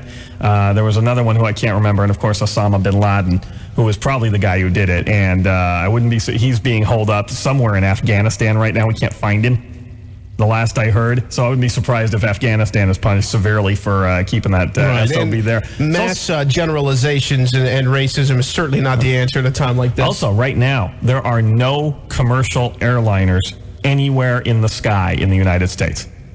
There is not one single commercial airplane in the sky right now anywhere in this country, which is unprecedented since air travel started becoming more commercialized in this country. So that shows you how seriously we're taking this. Let's go to Lois, you're on New Jersey 101.5. Yes, hi. I just want to know, what's the difference between what happened today and what happened at Pearl Harbor? They were both surprise attacks. We declared war on Japan. More lives will probably be lost today than that. We knew who our enemy was. Yeah, we knew the enemy. We knew the enemy in Japan. We know the enemy. We don't know. Bin Laden is not Israeli. We can't. But Lois. We don't know the enemy, okay? He's one man. He's not a country. He's not a leader of a country. He's a billionaire who leads a radical terrorist organization. So while we probably know, beyond a fairly reasonable doubt that it was bin Laden, we don't know where he is. If we bomb the Palestinian people, then we're bombing them. Bin Laden somewhere in Afghanistan. There's nobody to go after here. We need to do some serious investigation. We need to piece things together. We need to find information from the wreckage. The retaliation that people are clamoring for that is supposed to be swift isn't going to happen anytime soon because evidence has to be gone through, and then we'll do something. Then we can strike if we're going to strike or anything like that. But we knew Japan. They announced themselves. They had the flags. They said they were doing it. They flew right back to Japanese territory. Japanese ships. There's none of that here. So we have to do some investigation before we attack. And going off half-cocked with an assumption that it was Osama or any faction in the Middle East and letting that get the better of ourselves, suddenly now we become no better than those people who were chanting and hooping and hollering this morning on the television and throwing candy, and those people who attacked us. So we certainly don't want to end up like that. All right, Lois. Thanks for calling New Jersey 101.5. I mean, it's nice to think. Right away, everybody thinks that, we're going to go for it. Okay, yeah, we're gonna go get bin Laden. Okay, that's great. But then what? Well, and it's an and emotional... then, you know, who do we go at? Okay, we go get Bin Laden. What if it wasn't Bin Laden? Okay, Bin Laden's, a Muslim that's trying to, that hates Israel and is in favor of Palestinian rights. Okay, so we help Israel eliminate the Palestinian people. Or isn't that great? And then what happens next? You got an entire, millions of Muslim extremists all over the country that could do the same kind of thing. It's also an understandable reaction for those people who are getting themselves worked up and upset, those Middle Easterners, those Palestinians, or whoever that you feel that it may be. I even did it this morning, for about an hour. I was ranting and raving, and then I thought better of it. And we really need to take some time to think about it and make sure that the things we do benefit us and don't end up hurting us in the long run. Now, they've shut down the United Nations and all Philadelphia landmarks, historical landmarks are shut down now. We've also got reports that Disney is closed. Yeah, in fact, are you talking Disney World in Florida? Yeah. And I was also told, I think I heard that Disneyland in California shut down as well. And there's another thing that we haven't mentioned yet, but all of our crack emergency personnel people, all the people who are trained in terrorist evacuations and rescue and everything like that, there was a big conference in Northern California. So the bulk of our most qualified people weren't even in New York. I wonder if that's a coincidence. Think about the planning that's going on here. I've heard on the news that this sort of thing takes years and a lot of money to plan, to train people to do it and to have everything line up what just about right. People who so may this have just wasn't just planned in the last couple of weeks. This has been going on for a while. Perhaps even getting people into the rank and file. People planting. Yeah, they talked about that. They said today that ultimately inevitably there were some people involved on the inside. Sure. Let's go to Debbie in Woodbridge. Debbie, you're on New Jersey 101.5. Hi, how are you? Good. This morning when I was driving to work, I work in Jersey City school system. I saw the first plane go in to the building, and I ran inside the Catholic school where I was going and let them know what had happened. And then when we all went back outside, that's when about 15 minutes later, the second one went in. Wow. We also stood and watched both buildings collapse. Yeah. And coming home, just to let you guys know, to update your traffic, leaving Jersey City, you can't get on the turnpike on any of the entrances. Really? And also my neighbor was deployed at the triage center that's in Liberty State Park, and he called home. He's a paramedic, and he called home saying that they're taking all the injured over on the boats. Yeah. And that it's just 99% of them are burns. Well, hopefully that's the case, but there's so much we don't already know. All right, Debbie, thanks for calling New Jersey 101.5. 1-800-283-101.5 is the number here. We're getting your reaction to what happened today. World Trade Center's gone. Pentagon had a plane fall into it, and the plane crash landed in Pennsylvania earlier. We're going to go for an AP Network news update here, and then we'll come back and take more of your phone calls. Radio Network. AP Update. I'm Lisa Meyer. A day of unforgettable tragedy in New York and in Washington. Terrorist attacks on buildings that are among the most identifiable symbols of our nation. The World Trade Center, Twin Towers, and the Pentagon. Presidential reaction to the attacks has been swift. White House correspondent Mark Smith joins us live with that part of the story. Mark? Lisa, the president's vowing terrorism against our nation will not stand. First word of the attacks on the World Trade Center and the Pentagon reached Bush at an elementary school here in Florida.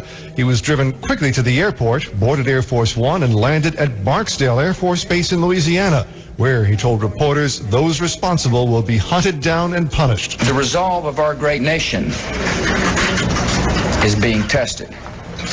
But make no mistake, we will show the world that we will pass this test. At the same time, he is seeking to calm the nation, Bush saying he's in regular contact with Vice President Cheney and other officials back in Washington. He says he's ordered U.S. military officials placed on high alert and all appropriate security precautions taken to assure the safety of the American people.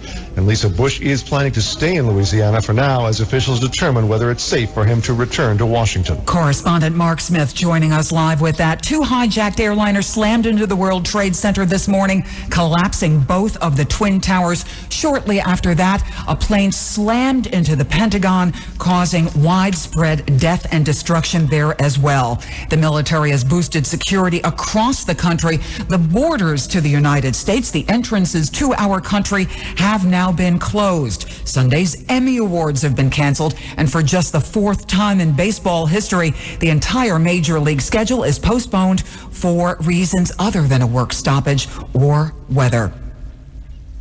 This New Jersey 101.5, Scott and Casey show. He's Scott Hassick, and I'm Casey Bartholomew. We got to check traffic now, I believe. Oh, we do? Yeah, that's what they told me. Let's go ahead and see what it's like on the roadways out there with New Jersey 101.5 traffic. If they're there. I don't know. Are they not there? Traffic guy? Hello? Okay, No, we'll try to get back to them in a minute here, because that's important because of what's going on the Turnpike and we the do Parkway. have some but we do have closings here. Yeah, closings we need to read from you. For you here, the Satone Institute in Mount Laurel closing all evening classes this evening. Atlantic Cape May Community College closing at 4:45, no evening classes. Bridgewater Commons Mall shut down at 12:15 and is staying closed. Catholic Youth Organization of Mercer County, our after-school program canceled. Preschool program closing at 3 p.m. Chubb Institute, Cherry Hill, closing at 11:30, already shut down. County College of Morris, all evening classes and activities canceled. Ducret School of the Arts is canceling classes. First Savings Bank in Woodbridge shutting down today at 3 o'clock. Freehold Borough Elementary Schools, no back-to-school night for intermediate school tonight. General Motors and the Linden Assembly Plant, production employees on the second shift. Maintenance, material repair, and salaried employees report as usual. Georgian Court College, classes canceled from 2 o'clock on. Gibbs College, evening classes have been canceled. Holy Angel School in Trenton, back to school, has been canceled tonight. Holy Cross Grammar School and preschool closed at 1 p.m. Holy Rosary School, they're going to be closed tomorrow is Wednesday. Hunterdon County Polytech Central Campus, all evening classes canceled. Jersey City Public Schools closed tomorrow, as well as Lewis School in Princeton. They are also closed tomorrow. Marlborough Township Public Schools board meeting for tonight has been canceled. Matawan, Aberdeen Regional School District, all afternoon programs canceled, but arrangements are made for those who need a ride. And Monmouth Regional High School, regular dismissal, all after-school activities have been canceled. Montclair State University closed at 5 p.m. New Jersey Department of Personnel, all state civil service exams have been postponed. North Hunterdon and Voorhees High Schools dismissing at 2:25. All activities have been canceled. North Plainfield Adult High School and they're closed as well. North Plainfield Municipal Court, no evening court. Ocean County College shut down today at 1:30. Princeton Regional Schools, all after-school activities canceled. Quaker Bridge Mall shut down today at 3 o'clock. Department stores are staying open, however. Raritan Valley College is closed. Rutgers University Campus in New Brunswick, all classes canceled. Rutgers University Newark Campus, all classes are canceled. St. Anne School in Lawrenceville, back-to-school night for grades 5 through 8 has been canceled. Somerset County Administrative Offices, IDRC classes are canceled tonight. Somerset County Vocational Technical Institute is closed. Springfield Public Schools, all after-school activities are canceled. I guess we need to take a break and get an update from New Jersey. 2:34, state of emergency has been declared now in New Jersey. Let's go live to New Jersey 101.5 senior State House correspondent Gene Dillard to the State House for the latest. Gene, state of emergency in New Jersey now? Yes, there is a state of emergency. It was declared by Acting Governor DeFrancesco, but it is primarily designed to allow the state officials to move vehicles.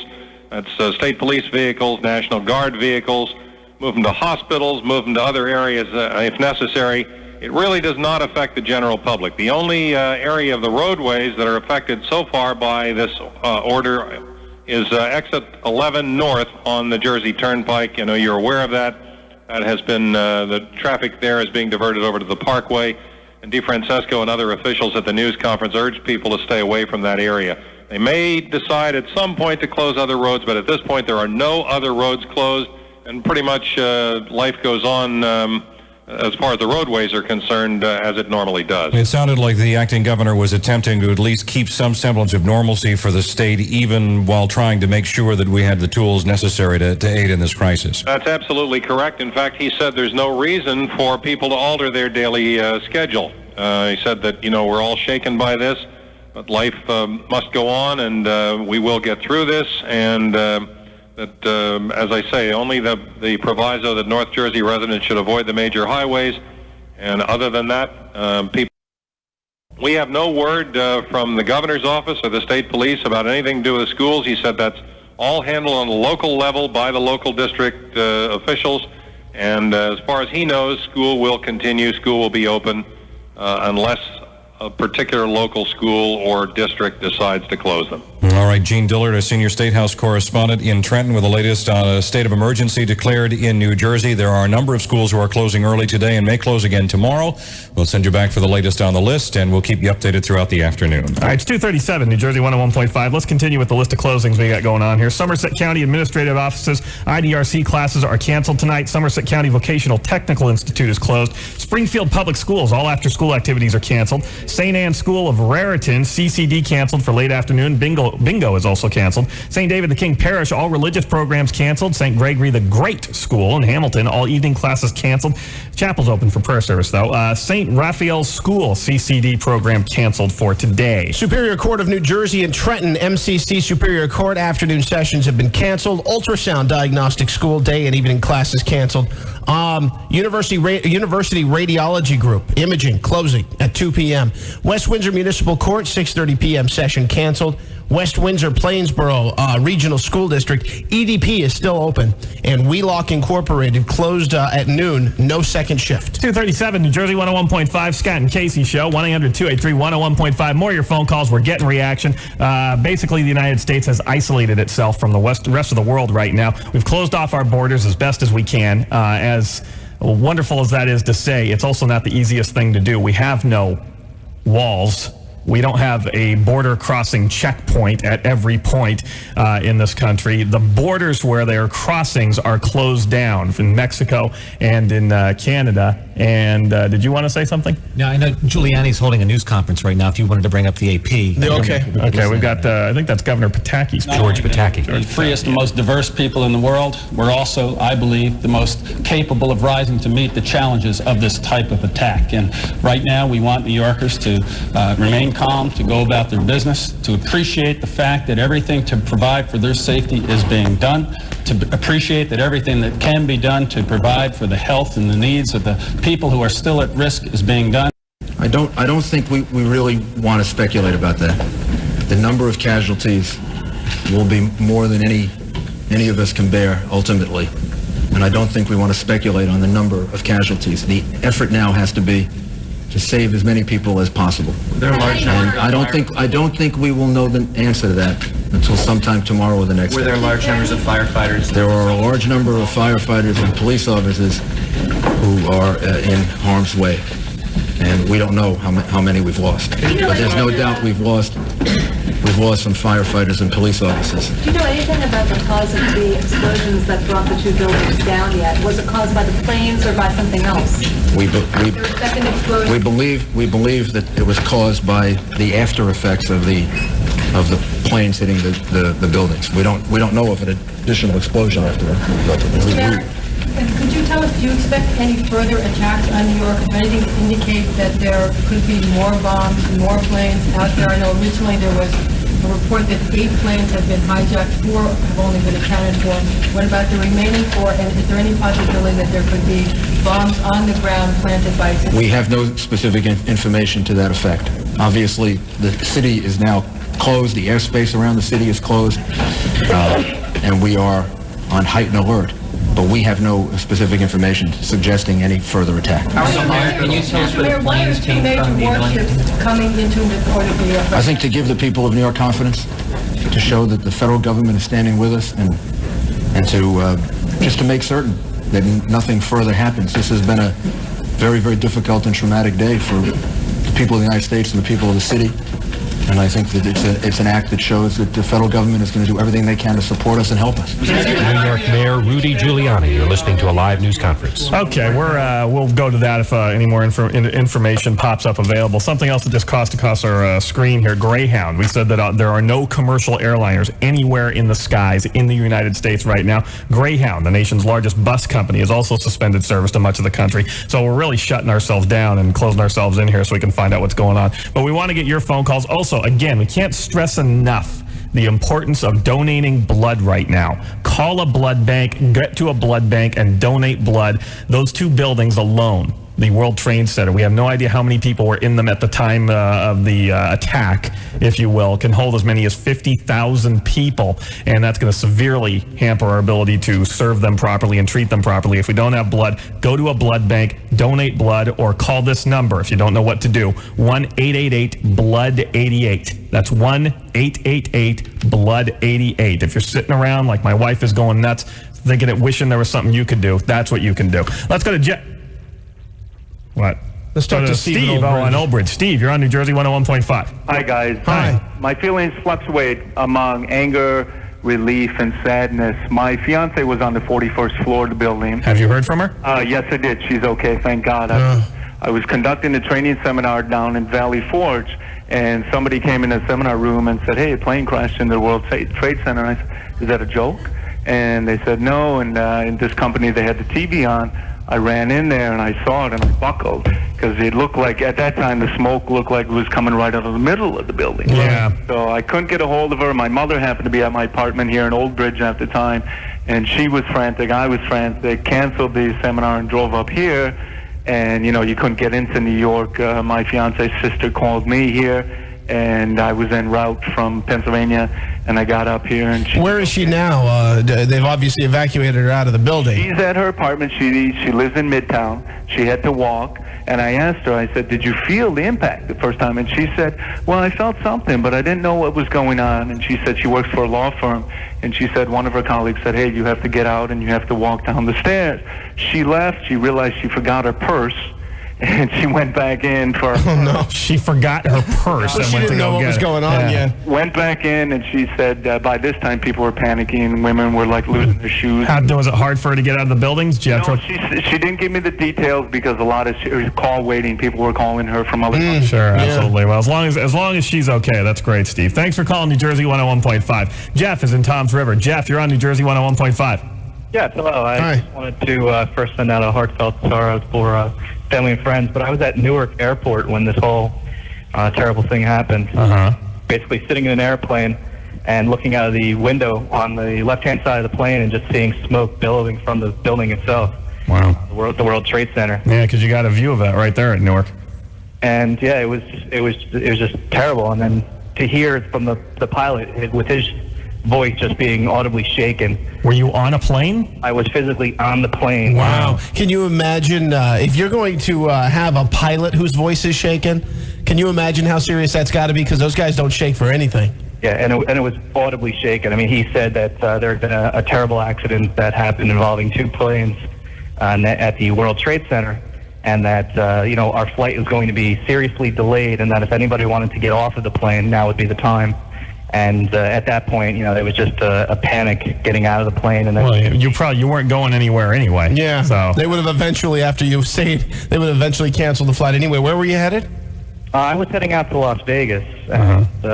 One of the worst things is one of those airplanes was a plane that was out of Newark. So that's what I heard. I heard it was the one that landed in Pennsylvania. Is that? Yeah, that's the one. It was on its way from Newark to San Francisco. Yeah. All right, Jeff. Thanks for calling New Jersey 101.5. Well, what's creepy about that for Jeff is that he was doing one of those, cross the country flights. We also got reports that of the plane that landed in Pennsylvania, crashed in Pennsylvania. Someone called from the restroom and said, this is not a joke. We're being hijacked. This is not a joke. Yeah. And what was going on. So something may have happened there. We don't know what could have, what that plane was headed for, because apparently it crashed into the woods. And certainly it's a terroristic act to take out an airplane, but given that the other ones were flying into buildings, that obviously had to have been destined for something else. The World Trade Center and the Pentagon, then that thing might have been heading someplace else, and that's scary as to what could have happened. It makes you wonder what went on with the pilot of that or some other people on the plane to keep that from happening. Let's go to Bill in Middletown. Bill, you're on New Jersey 101.5. Yeah, good afternoon, guys. Afternoon. We're over here in Middletown, and everybody is really nervous because we have the largest ammunition depot right here, Earl Naval Base. Yeah. We can stand on the beach and we can see New York burning. We can see the clouds and clouds of black smoke. But if anything ever hits Earl Naval Base, not only will Manhattan and New Jersey be gone, and half of Pennsylvania will be gone too.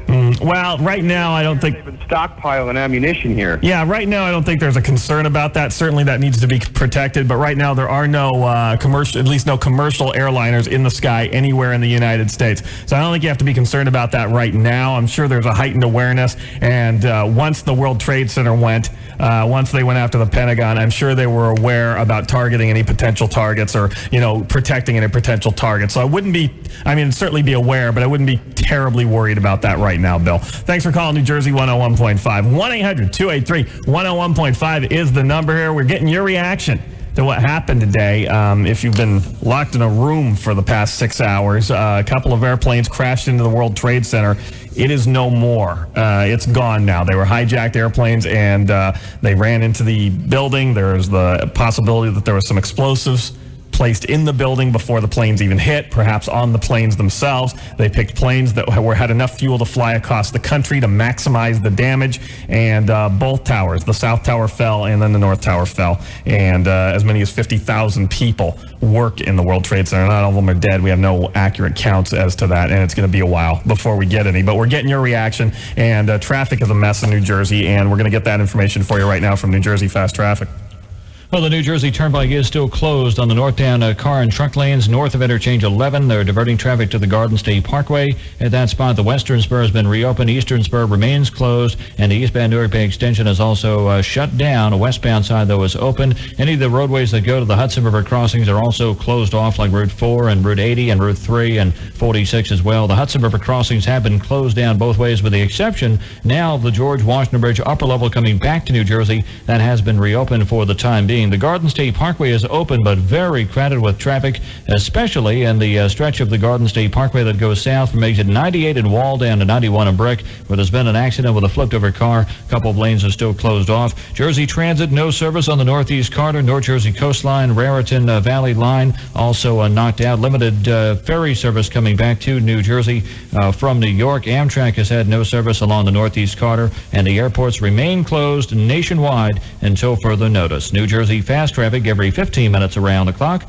I'm Tom Rivers on New Jersey 101, New Jersey 101.5. 249, New Jersey 101.5. Scott and Casey, Scott Hassick, and I'm Casey Bartholomew. 1-800-283-101.5 is the number here. I'm getting your reaction to the terrorist attacks against America today. We are closed off from the rest of the country physically. A couple other things we haven't mentioned. There is an aircraft carrier that's being placed off the coast of New York City, probably in the bay between New Jersey and New York City. Oh, that's what Giuliani was just talking about. Yeah, there's also one being placed off the coast of Virginia, as close as they can get it to Washington, D.C. Other potential military ships are moving into position off the Atlantic. We're just keeping ourselves as protected as we possibly can. All borders are shut down. No commercial airliners in the air. The most important thing you can do right now is give blood. If you haven't given it recently and you're in a position where you can go do that, a lot of places are closing down early. A lot of schools are closing down early. If you have the time, go to a blood bank and give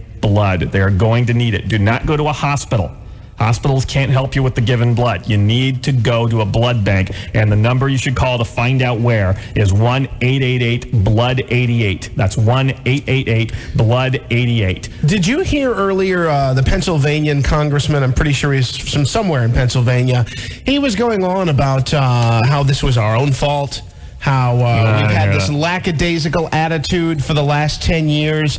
And I was listening to this thinking, there's no possible way we could ever prepare for this kind of act. No, there's no possible way we could ever know when it was going to happen, no matter what kind of security precautions we were to take. How on earth this could be our fault is beyond me. I heard somebody, and it may have been him, saying that this is one of the prices we pay for living in such a free society as we live in right now. And by and large, he's right. I mean, our borders are open. Basically anybody who wants to can get in or out as often as they want to. Yeah, and but this what sort are the of thing can happen. But yeah, like I was saying, the alternatives are, living in a closed society like we are right now. There's no aircraft in the sky. Greyhound's been shut down. Major League Baseball has canceled all the games for today. There are no baseball games today in the interest of security. Borders are as closed as we can get them. We got military ships in the waters off of New York City and as close to Washington, D.C. as we can get them. This isn't the kind of society we want to live in, and unfortunately that's one of the risks. It doesn't justify it, and it's by no means should anybody think, well, that's what we do and go on with our lives, but it's one of the risks, and now we're going to have to deal with it. Let's go to Kevin in Delanco. Kevin, you're on New Jersey 101.5. Hey, how you doing? Good. What I wanted to know was how these people managed to hijack 4 planes at the same time with nobody knowing. Massive planning. Yeah, if it's Osama bin Laden, and that's what everybody seems to think it is, this guy's a billionaire, and these sorts of things take years and years to plan, is what I've heard State Department officials saying.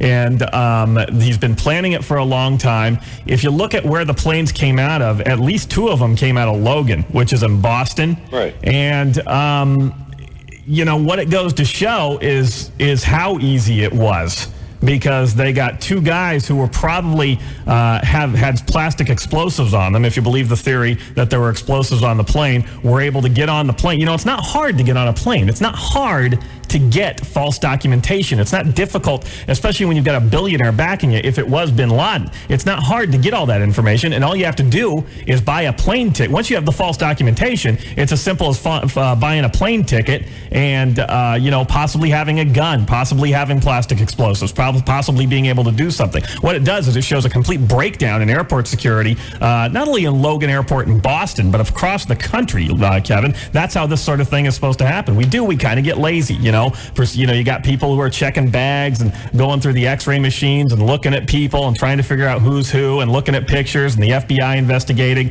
And after a while, it becomes monotonous, day in and day out, people walking through, and this sort of thing never happens, and then one day it does. Kevin, thanks for calling New Jersey 101.5. What this is going to do, though, by the way, is from now on, you're going to have to get to the airport really early if you are even brave enough to get on a plane after this happens. Because this is going to mean every bag is going to be checked. Everybody's going to be looked over. Everything in your carry-on bag is going to be looked at. It's not just going to be x-rays, because x-rays might not be able to see plastic explosives, and they're going to look at everybody now, and they should. And nobody should complain about that, because the alternative is the threat of this happening here. We're going to expect them to increase security and try to keep us safe. And if that's what it's going to take, then that's what we're going to have to be willing to live with. And I'm not trying to scare anybody here either, but at the same time, where there's a will, there is a way. And it doesn't, it may not matter how tight, how much we tighten our security or how lax our security may have been. If people want to do this bad enough and they got enough money behind them and enough time and preparation and maybe even enough people to throw at the problem. I mean, maybe 1 or 2 got through, but maybe there were 14, 15, 20 people thrown at an airport to try and see who could get through. Where there's a will, there's always a way, and this kind of thing may continue to happen no matter how hard we try to prevent it. They were just showing some pictures on TV of the area around the World Trade Center after at least one of the buildings fell. I couldn't exactly see it because all we got was a TV. It looked like Jersey after a snowstorm. There's at least 3 inches of dust, and people were hiding behind cars and getting up, and you could see their fronts. They were laying face down to avoid the dust. Their fronts were all clean, and their backs were covered with soot and rubble and dust, and that's what it was like. It was like being in hell. Okay. Blood drive at Barnes & Noble in Clark on Raritan Road is canceled. Why? Due to lack of personnel? Okay. They're at all the blood banks? Okay, well, that's acceptable. You know how to draw blood? Get on down there. She knows how to draw blood. But if you want to donate blood, the blood drive at the Barnes & Noble in Clark on Raritan Road has been canceled due to lack of personnel. Don't not do it. If you were going to go, don't not give blood. 1-888-BLOOD-88 is the number. They'll tell you where to go. That's how you can help. Diane's in Cream Ridge. Diane, you're on New Jersey 101.5. Yes, good afternoon. Hey. First, my heart goes out to the families and friends that have anybody in the World Trade Center. We had a loved one there. We're very fortunate he got out safe. I often wonder, everybody is like running crazy. The thing to look at right now is to do what we think we should do as an American. Lower our flags half-mast. I work for a major corporation. We just came home from work. It was a voluntary thing. But they lowered our half-mast. And for those people that were hurt in the World Trade Center, and by God, everybody should be given blood. Absolutely. They're really good. Yeah, it's time for us to come together as a nation. We mourn those who we've lost, and we help those who we can. That's a great idea. You know, anybody who has a corporation, anything out there who has a building with a flag, lower it to half-mast. If you're driving around out there, drive with your lights on to show your support and that your concern and your care for the victims. It may not be dark outside, just to show a united front to everybody. If you're driving around during the day, flip your lights on just to show your support. Diane, thanks for calling New Jersey 101.5. Maria in Princeton. Maria, you're on New Jersey 101.5. Yes, how are you? Good. I just wanted to say I'm very upset about what happened today. I have this pain in my stomach that just won't go away. It's a tragic thing. Mm-hmm. I love this country. I think it's the greatest country in the world, and I don't know why everybody always hurts us. Anytime there's a tragedy, no matter what part of the world it's in, who are the first people to load up the planes with medical supplies, doctors, nurses, Absolutely. You're absolutely right, Marie. I mean, we're the world's peacekeepers, and because we're the world's peacekeepers, this is what they do. This is the kind of thing that they come through. They come to us for help and guidance and to try to, the world's police force is basically what they are. All right, Maria, thanks for calling New Jersey 101.5. Mark is in Dover. Mark, you're on New Jersey 101.5. Yes, hello. Hi. I'd like to make a point here. If you remember, if you're old enough, that during the 50s and 60s, there was always the paranoia of nuclear war. Right. But the reason it never happened was because of a concept called mutually assured destruction.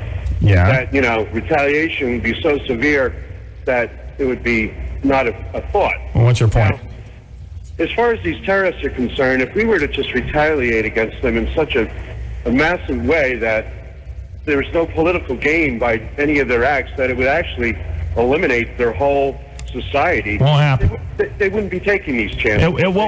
It won't happen because I'll tell you why. Probably the people, and that's one of the leads they're following is these radical Muslim groups, and there are millions of them out there. Whether or not they all subscribe to the same theory or the same leader or the same, there's 100 Osama bin Ladens out there. Whether or not they all subscribe to the same individual, there are so many of them. If we tried to wipe them out, that would eliminate any relationship at all we had with anybody in the Middle East. Israel would have to stand alone and would eventually be wiped out. We would lose our allies. It could cause problems with our oil resources, all sorts of things like that. We can't go after all of them. That's why, unfortunately, sometimes we have to wait until they strike. I don't think that's the best way to do it, but sometimes we have to wait until that happens before we go after them. Otherwise, it could create an even worse anti-United States movement across the world, and that's not something that would make any situation like this any better. In fact, it would make it worse. Thanks Mark, thanks for calling New Jersey 101.5. And what about on top of each individual terrorist group, inside of each group, you've got all those cells, right? They say millions of cells. Each cell is operating completely on its own. You don't know which individual group is responsible for this. It's going to take time to figure it out. We'll figure it out, but it's going to take some time. Because these aren't countries. This isn't a country that did this. It may have ties, like I said, they said there's like 4 suspects. Could be Iraq, could be Iran, could be Osama bin Laden or some other radical Muslim group. It's going to take time. These aren't actual countries with leaders that we can retaliate against. These are individuals and groups that can pick up and move wherever they want to move. All right, 1-800-283-101.5 is the number. We're going to take more of your phone calls when we come back. But again, we cannot stress enough to you the need to go out and donate blood. If you have the time, if you are available right now or later on, go to a blood bank, not the hospital. If you don't know where a blood bank is, the number is 1-888-BLOOD-88. That's 1-888-BLOOD-88, and they can tell you where to go, and that's the way you can help if you're sitting at home right now. All right, we got more of your phone calls coming up. All right, more details coming up right here on New Jersey 101.5 Radio News. Attack on America. Now the latest from New Jersey 101.5 Radio News. New Jersey will hunt down and punish those responsible for these cowardly acts. That's President Bush. New Jersey and the world reacts to a deadly series of terror attacks reaching from New York City to our nation's capital. Good afternoon. I'm Joe Cutter. And I'm Eric Scott. Where New York City's Twin Towers once stood, there is only rubble. It is the deadliest terror attack in American history, some already calling it a deliberate act of war, including our senior senator, Bob Torricelli. 2 hijacked airliners slammed into the World Trade Center around 9 a.m. this morning, ultimately leading to the collapse of 2 110-story buildings. Now, you have been calling in all day with horrific accounts trying to put words to the undescribable. I just couldn't believe it myself. A big ball of fire that came out of it, and that aircraft disappeared right into that building. It's horrendous. All along the northern section of the turnpike, people stopped and just stared. and it's over. It's apocalypse, baby, man. It's very nerve-wracking. There goes the tower. Excuse my language. Oh, there go. Oh my God. Oh my goodness. Oh my God. Meanwhile, Mark from South Amboy witnessed the horrendous plane crashes into the World Trade Center from a Jersey City office building, and he tells New Jersey 101.5 News. The interesting thing that struck me suddenly as I saw the jet come in and hit was the fact that it seemed almost intentionally to hit lower, almost in a 1-2 sort of. The first one's going to get your attention. The second one is going to hit you lower where the people are evacuating. But that was not the end. Within an hour after this morning's initial attacks in New York, more explosions rocked our nation's capital. A plane crashed into the Pentagon. A car bomb exploded outside the State Department, and there was a report of a loud explosion in the capital's vicinity. In New Jersey, the acting governor has declared a state of emergency. Airports, railways, and highways shut down. Dozens of ambulances racing to Liberty State Park as New Jersey emergency officials prepared to deal with the aftermath of these terror attacks. New Jersey airports and river crossings to New York City remain closed. Until we're sure these events are indeed over, that's the way it has to be. Your words, exactly a lockdown. All bridges and tunnels are closed. State police spokesman says troopers are providing whatever assistance they can to New York City. They have opened the State Emergency Command Center in Ewing to help coordinate law enforcement activities. Double guards have been placed at the entrances to state buildings in Trenton, and all off-duty guards have been called in. All of northern New Jersey remains a mess, and you will have to be patient on the way home.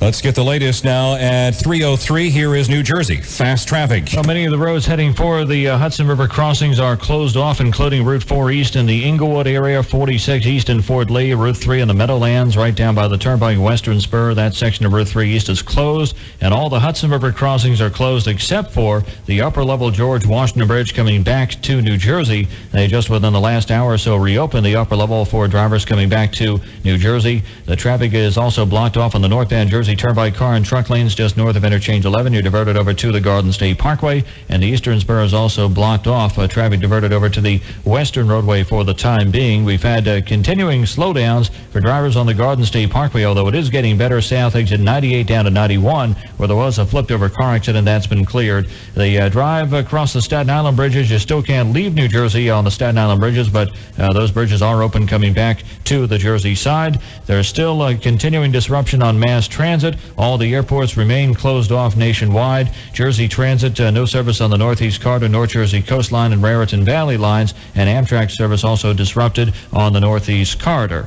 New Jersey fast traffic every 15 minutes around the clock. Next report at 3:18 on New Jersey 101, New Jersey 101.5. Bergen County authorities, at the request of New York City, massed about 50 ambulances by the George Washington Bridge. Fire equipment has been gathering at the Hackensack Meadowlands. A spokesman for Bergen County Executive Pat Schuber. We have mobilized our rapid deployment force, which is a force of 120 police officers from throughout the county. They've been undertaking a number of duties, securing buildings. They've been asked to secure Teterboro Airport, which has been closed to all commercial traffic and is only open to military traffic at this time. We've also sent a bomb squad out to the George Washington Bridge and to the to the Holland Tunnel to check those transportation arteries for bombs. Meanwhile, Jersey hospitals closest to the disaster scene are full emergency mode right now to receive terror victims. At Palisades Medical Center, New Jersey's 101.5's David Matthau is live with some of that firsthand and chilling account of what happened today at the World Trade Center. David? Joe, one of the survivors of the Twin Towers disaster who came to Palisades Medical Center, Jerry Iabino of Fairview, was arriving at work this morning at World Trade Center number 1 just as the first plane crashed into the building. She tells New Jersey 101.5 News as she stepped off the elevator on the 71st floor, there was a huge explosion and she was thrown across the hall. And then she saw debris falling from the ceiling and outside the window. And people just go down the stairs, just get out of here. And I just went down, and the building was creaking like crazy up top. So like, oh geez, this is just going to topple over or something. Iabino was able to get out of the building, and minutes later the structure did indeed come crashing down as she ran for her life.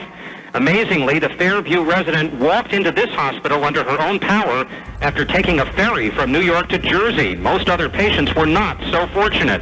Reporting live from North Bergen, David Matthau, New Jersey, 101.5 News. All right, David, thanks very much. New Jersey 101.5 news time 3:06, and the watch and wait continues at other Jersey medical centers this afternoon. New Jersey 101.5's Alan David Stein is live with us from University Medical Center in Newark with the latest there. Alan?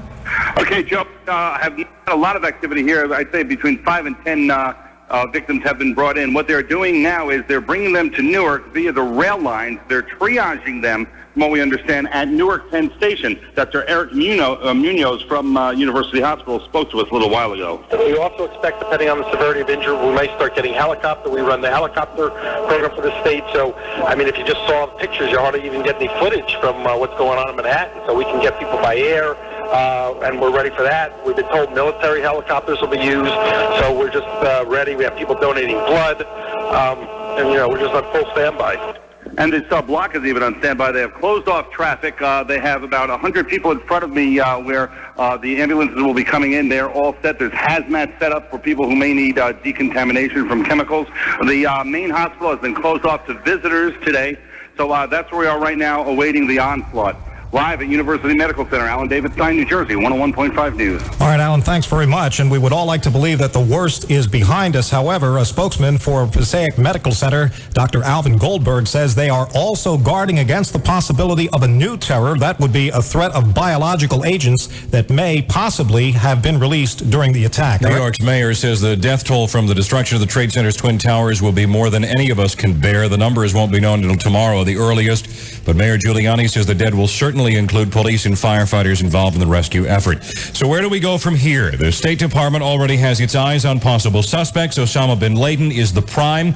In the West Bank city of Nablus, thousands of Palestinians poured into the streets to celebrate, chanting "God is great," distributing candy to passersby. Even as their leader Yasser Arafat expressed horror over the attacks, audiences were transfixed by the awful images from New York and Washington, and world leaders expressed solidarity, but with an America that now looks more vulnerable than ever. The overriding theme being drummed by officials from the local level to our governor to our president is that we will persevere, we will survive, and those responsible will be punished.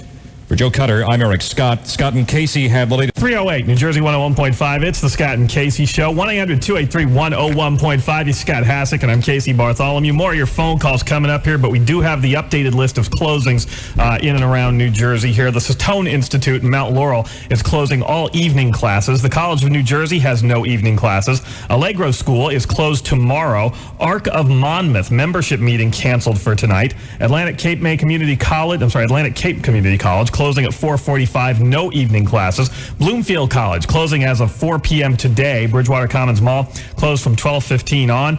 Cape May County Technical School, all evening classes and activities have been canceled. Catholic Youth Organization of Mercer County after-school program canceled. Preschool program closed today at 3 o'clock. Chubb Institute in Cherry Hill closed down at 11:30 this morning. County College of Morris, all evening classes and activities canceled. Ducret School of the Arts canceling classes today. First Savings Bank in Woodbridge closed at 3 p.m. Freehold Borough Elementary Schools, no back-to-school night for intermediate school. General Motors, their Linden Assembly. Production employees on second shift, maintenance, material, repair, and salaried employees report as usual. Georgian Court College classes canceled from 2 p.m. on. Gibbs College evening classes canceled. Holy Angel School in Trenton back to school night canceled for tonight. Holy Cross Grammar School and Preschool closed at 1 p.m. Holy Rosary School closed tomorrow. Hunterdon County Polytech, their central campus, all evening classes canceled. Jersey City Public Schools closed tomorrow. Lewis School in Princeton closed tomorrow as well. Mainland Regional High School, all activities canceled for the evening. Marlborough Township Public Schools, their board meeting for tonight has been canceled. In the Matawan-Aberdeen Regional School District, all afternoon programs canceled, but arrangements are made for those who need a ride. Millstone Public Schools, all afternoon activities have been canceled. Monmouth County Vocational School District, all adult evening programs canceled. Monmouth Regional High School, regular dismissal, all after-school activities canceled. Montclair State University closed down tonight at 5 p.m. New Jersey Department of Personnel, all state civil service exams have been postponed. North Hunterdon Hunterdon and Voorhees High Schools dismissing at 2:25. All activities canceled. North Plainfield Adult High School and Community College closed. North Plainfield Municipal Court, no evening court. Ocean County College closed down today at 1:30. Princeton Regional Schools, all after-school activities have been canceled. Quaker Bridge Mall closed down at 3 p.m. Department stores are staying open, however. Raritan Valley College closed. Rutgers University Campus, New Brunswick, all classes canceled. Rutgers University Newark Campus, all classes have been canceled. St. Anne's School in Lawrenceville, back to school night, grades 5 through 8 canceled. Somerset County Administrative Offices, IDRC classes are canceled tonight. Somerset County Vocational Technical Institute closed. Springfield Public Schools, all after-school activities are canceled. St. Anne's School of Raritan, CCD canceled for late afternoon. Bingo canceled as well. St. David the King Parish, all religious programs have been canceled. St. Gregory the Great School in Hamilton, all evening activities canceled. Chapel will be open for prayer. St. Raphael's School, CCD program canceled for today. Superior Court of New Jersey in Trenton, MCC Superior Court and afternoon sessions canceled. Temple Shalom Hebrew School in Bridgewater, religious schools closed from 2:30 and on. Ultrasound Diagnostic School day and evening canceled. University Radiology Group imaging closed at 2 p.m. West Windsor Municipal Court 6:30 p.m. session canceled. West Windsor Plainsboro Regional School EDP is still open. Wheelock Incorporated shut down today at noon. There will be no second shift. That's the updated list of closings as we have them. We'll read them again in about 20 minutes, but keep it here for New Jersey 101.5 to find out with the latest closing information. Okay, 3:12 now, New Jersey 101.5. It's the Scott and Casey Show. 1-800-283-101.5. More of your phone calls. 2 planes crashed into the World Trade Center this morning, destroying it. It's gone. There is no World Trade Center anymore. A plane crashed into the Pentagon. It's been seriously damaged. A plane that was being hijacked crashed into the woods in Pennsylvania. No telling where that was headed. All kinds of problems, and we want your reaction. Did you, I was listening to Eric Scott during the news, and he was mentioning something that I haven't really heard much of the networks talking about. Apparently, the possibility of a car bomb as well. Near the Capitol building. That was near the State House. They kind of disregarded that earlier today. They evacuated the State House, but there was no car bomb there. Let's go to Janice in Bordentown. Janice, you're on New Jersey 101.5. Hi, guys. Hello. This is just an amazing tragedy. I was actually in the first Trade Center bombing in '93. Oh, were you? And when I saw this, I haven't worked in the Trade Center for about 5 years now. And when I saw this, when I saw the building collapse, I just remembered going to work and going up the elevator, going to the cafeteria. I mean, it's just absolutely amazing. Mm-hmm. But what I wanted to do was to tell everybody that they should take out their American flags. Every home should take out their American flags. They should go buy one if they don't have one, and raise it. You know, put it outside their house. Mm-hmm. We should all be together in unity. We should, and we've told people as well. Another caller said to fly the flags at half-mast. We've been encouraging people to drive with their lights on today in a show of solidarity. Anything we can do to prove that we're still one nation and we're all together in this. That's right. We're not going to let this put us down. Because whoever this was, Osama bin Laden or whoever, any of the 4 major suspects, 4 or 5? Yeah. There's 4 major suspects. 4 major suspects. There's possibly Palestinian groups, possibly Iran, possibly Iraq, possibly Osama bin Laden.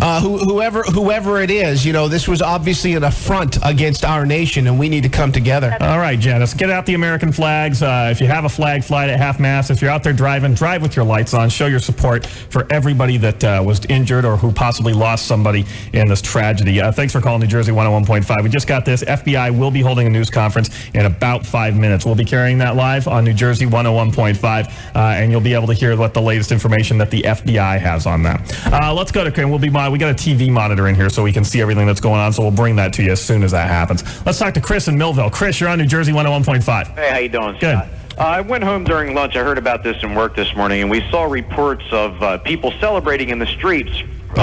Saw that this morning. Yeah, and I was just wondering why the American people shouldn't call for mass deportations if they're so because in our country. No, you can't do that kind of thing. You can't blame. That's racism, is what you're advocating there. You can't blame individual people for what a madman did. That was disgusting. What I saw children dancing around in the streets with the biggest grins on their faces, holding up Palestinian flags. There were people throwing candy about. And the thing that I don't understand the most is that Anytime we hear about Palestinian groups in the West Bank getting blown to hell by Israelis, anytime we hear about, a terrorist bombing against a Muslim group, I have yet to see any footage anywhere in the United States of America where there are parades celebrating it, where children are flashing American flags or Israeli flags, happy because Palestinian children and adults have been blown all to hell, and having candy and declaring a national happy day because people have been murdered. And that's what they're doing, and that just goes to show you what's so different about our country and their country, okay, and the other countries across the world. We think we're the greatest place. We think the rest of the country should be happy that we're on their side if we're on their side. And this is how we're viewed as big bad guys for not letting people choose their own destiny and blow themselves up. Well, and there is a very, thanks for the call, Chris, there's a very large, anti-American sentiment out there. Oh, sure. And they, can feel however they want. And I find it very disgusting. And it's hurtful. I'm watching the television and they're showing me these people rooting and hooping and hollering in these Palestinian country. I'm like going, this is terrible and this is hurting me as a person. But at the same time, to make that next leap of logic to say, okay, well now, obviously, if you're in this country and you are of descent from some Middle Eastern country, we should either round you up and maybe put you in a camp, because that worked so well the first time around, and then, or we should deport you out of this country. Those aren't the people in this country. Those people are in their country. The people here are Americans and should be treated as such. All U.S. commercial flights have been grounded until noon tomorrow. There will not be another flight until at least noon tomorrow. I can't imagine anybody would want to get on it, but it's going to be there. Again, we can't stress to you enough the importance of donating blood. If you are sitting around like a lot of people, desperate for something to do, desperate to show your support, desperate to help in some way, the way to do it is by donating blood. Don't go to a hospital. You need to go to a blood bank. The number to find out the blood bank is 888-BLOOD-88. That's 888-BLOOD-88. We're asking businesses to fly their flags at half-mast to show your support. If you have an American flag, put it up. If you're driving around right now, turn your lights on, just to show your support for everybody who's been affected by this. And let's be honest, we have all been affected by this. And we're taking your phone calls, 1-800-283-101.5. Don't forget, the FBI is holding a press conference in a matter of moments. We will be carrying it live, and we're going to continue to take your phone calls. All right, Scott and Casey, New Jersey fast traffic for an update. Well, the traffic on the Jersey Turnpike is still blocked off northbound side and north of Interchange 11. The Newark Bay extension is also closed down for all intents and purposes as well. And any roads that go towards the Hudson River crossings have also been closed down, like Route 80 and 46 and Route 3 down by the Jersey Turnpike. Western Spur also blocked off. The only thing that's been open across the Hudson River has been the George Washington Bridge upper level coming back to New Jersey. And lots of traffic on that span, too. It had been closed off for quite some time. But again, if you're going to New York, all the Hudson River crossings are shut down, including the bridges to Staten Island. And the traffic is open coming back to Jersey on the Goethals and the Outer Bridge crossings. There's also a lot of traffic Garden State Parkway, even though that's open. There was a flipped over car accident southbound side in the area of exit 91. That has now been cleared. Mass transit still disrupted. All the airports around the nation remain closed off. Jersey Transit from Newark's Penn Station. There is limited outbound service on Northeast Carter, North Jersey Coast, and Raritan lines, and limited service from New York's Penn Station to Newark's Penn Station, but no service going to New York City via New Jersey Transit. We've had disruptions as well on the SEPTA line with no regional rail service. They've been providing bus service only. New Jersey fast traffic every 15 minutes around the clock. I'm Tom Rivers. Next report at 3:33 on New Jersey 101, New Jersey 101.5. 319, New Jersey 101.5. Scott and Casey. He's Scott Hassick, and I'm Casey Bartholomew. Going to continue taking your phone calls about what happened today. Also, at any moment, by the way, just in, LAX has been evacuated. The airport in Los Angeles International Airport has been evacuated. No reports of anything happening there. They're probably just being safe, but LAX has been evacuated. That's the latest we have on that. But we're continue taking your phone calls here, 1-800-283-101.5. Also, can't stress enough to give blood. 1-888-BLOOD-88 is the number. 888-BLOOD-88 is the number.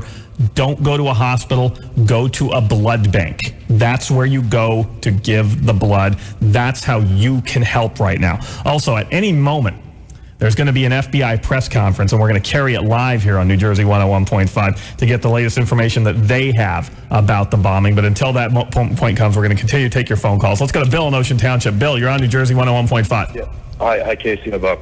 You know, I disagree with you guys. I really think that this deserves some swift and immediate retaliation. Against who? We know about bin Laden. We know about. Do you know how many enemies we have across the planet? Of everybody, they blew our country up. Yeah, but you're reacting too emotionally. Yeah. You've got to pick your target, and you can't just say, "Well, it's got to be Osama bin Laden." We don't know that yet. Let the FBI do their job. The FBI hasn't been doing their job for the last 10 years. Oh, so who do? What do we do? We just randomly pick targets and blow them up. Do you really think that's going to make things better? Do you really think that's going to make America any safer if we just randomly pick targets around the planet and start blowing them all to hell because we think they might get involved? I personally think that's going to make things a little worse if we just go off haphazard like that, Bill. They took freedoms away from us by blowing us up. They did not take all our freedoms away. It's a psychological war that we're in right now, Bill, and you're one of the victims here because you just think that we should start blowing everybody all to hell. If we engage in that kind of activity without having proof about who did it, we can't justify that to the international community, and that's just going to make things even more unsafe for Americans, not only in this country, but around the world. We can't just start bombing people all to hell. We can't do that. We have to be able to put together a case and prove it was bin Laden. It probably was. And the FBI is going to take their time, and they're going to look for the evidence, and they're going to be able to piece it back together. They're going to be able to find out who did this, and then we can take action. But if we just start blowing people all to hell, all we're going to do is cost more American lives, and I'm not willing to take that chance. Bill, thanks for calling New Jersey 101.5. It's like, what are you look brown, maybe we should kill you or round you up or get rid of you? I mean, this is ridiculous. And you can't just start blowing up other countries. We have, like I said, all that's going to do is make things more unsafe for us in this country. By the way, I wanted to say something. Our screener, Jessica, her boyfriend's father was in New York, and they couldn't get through because of the phone lines. They hooked up via email, right? So if you've been trying on the phone and haven't been able to get through to anybody, check your email, because they may have emailed you. They may have been able to hook up with you via email just because the phone lines are down. We can even make phone calls to other states, not New York necessarily or Pennsylvania, but to Missouri, where my in-laws live, to tell them that everything was cool with us from where we were from a standpoint because the lines were so jammed. But if you can get through on your email account, they may have been able to send you a message because her boyfriend's parents were holed up in a hotel right there, and they had a laptop. Or if you have a laptop and you can hear our voices and you can't get through because of the phone lines, email the people you love to let them know you're okay. Still waiting for that press conference from the FBI. As soon as that comes on, we'll go right to it. Let's go to Paul in Pittstown. Paul, you're on New Jersey 101.5. Hey, how you doing? Hey. Good. Much respect to you guys. Thank you. I really like your show. It's pretty good. I'd like to say I think we should all pray for the people who lost their lives and their families. Mm-hmm. Okay? I believe it was an inside job. I don't think that these people are smart enough to hijack 8 planes at one time and do something like this. Well, I know there are reports of 8, but so far we only have definite reports of 4 planes. But you know what? If they did the years of planning, I'm sure that there was inside jobs. I'm sure that there was inside people there who helped them out. Because it does seem a little far-fetched that they would be able to do everything like that on their own. Not because they're stupid, just because they would have to know what part of the Pentagon to go to, what time to hit, all that kind of stuff. But I doubt that it was all an inside job. I think the people are certainly smart enough. They certainly have the ability. They certainly have the financial capacity to be able to do certain things like that. And while I don't think it was an inside job, I think it was people on the outside who had help on the inside. All right, Paul, thanks for calling New Jersey 101.5. And he's right. If you're a praying kind of person, say a prayer for the people and you can help them out. If you lower the flags to half-mast, get out the American flag, drive with your headlights on, do anything you can to show your support, because that's what America needs right now. Let's go to Shri in Somerset. Shri, you're on New Jersey 101.5. Hey, Scott and Casey. Now, I'm from India, and we know exactly how it is here because India has also been a victim of terrorist attacks. And now I'm here in this country. This is my country, and I know exactly how you guys feel. And I speak for all Indians and people because I've lost friends in the World Trade Center today. The World Trade Center has got a lot of financial institutions, people running computers. A huge population of Indians work in the World Trade Center. And I have lost a lot of friends. My relatives so far have been accounted for. 2 are stuck in New York City. 1, my sister-in-law just made her way back through a ferry, and we're still waiting to pick her up at some station that she can get a NJ Transit back. Yeah, well, at least she's alive. That's the most important thing. Anything getting to her is one thing, but as long as you know she's alive, that's what you need to know. Like you said, we did use email in the morning to get across to a lot of friends to make sure they're safe, and all Indians, are truly in this, and we know exactly how it feels, the pain, the suffering. Sure. These same fanatics are responsible for bombings back home. Well, I speak for everybody. Yeah, the same type of fanatic, the same type of idiot that would do something like this to anybody's country, anywhere, are the same type of people who do this. I really want to hear from the FBI what their information is. I really want to hear what the leads go to. I really want to hear them going through the evidence. That's why we can't respond so swiftly. Sheree, thanks for calling New Jersey 101.5. I'm glad to hear your family's okay. Again, can't stress enough to check your email. They maybe have been able to hook up with you with email here, because that's what happened. Now, we've heard 2 instances when that's happened. Also just got a report on the TV here. There are 600 people in New York hospitals. That seems low. I know I think they're using some Jersey hospitals as well, but according to the TV that we've got, a little ticker tape that's running by on CNN, there are 600 people in New York hospitals. Or there's also been an urgent plea for blood issued in the New York and Washington areas. If you can give blood, if you're sitting around hoping for something to do, call a blood bank. 888-BLOOD-88. Don't go to a hospital. Go to a blood bank and give blood. Cindy's in Jackson. Cindy, you're on New Jersey 101.5. Hi, how are you? Good. I was wondering, there was 8 planes reported.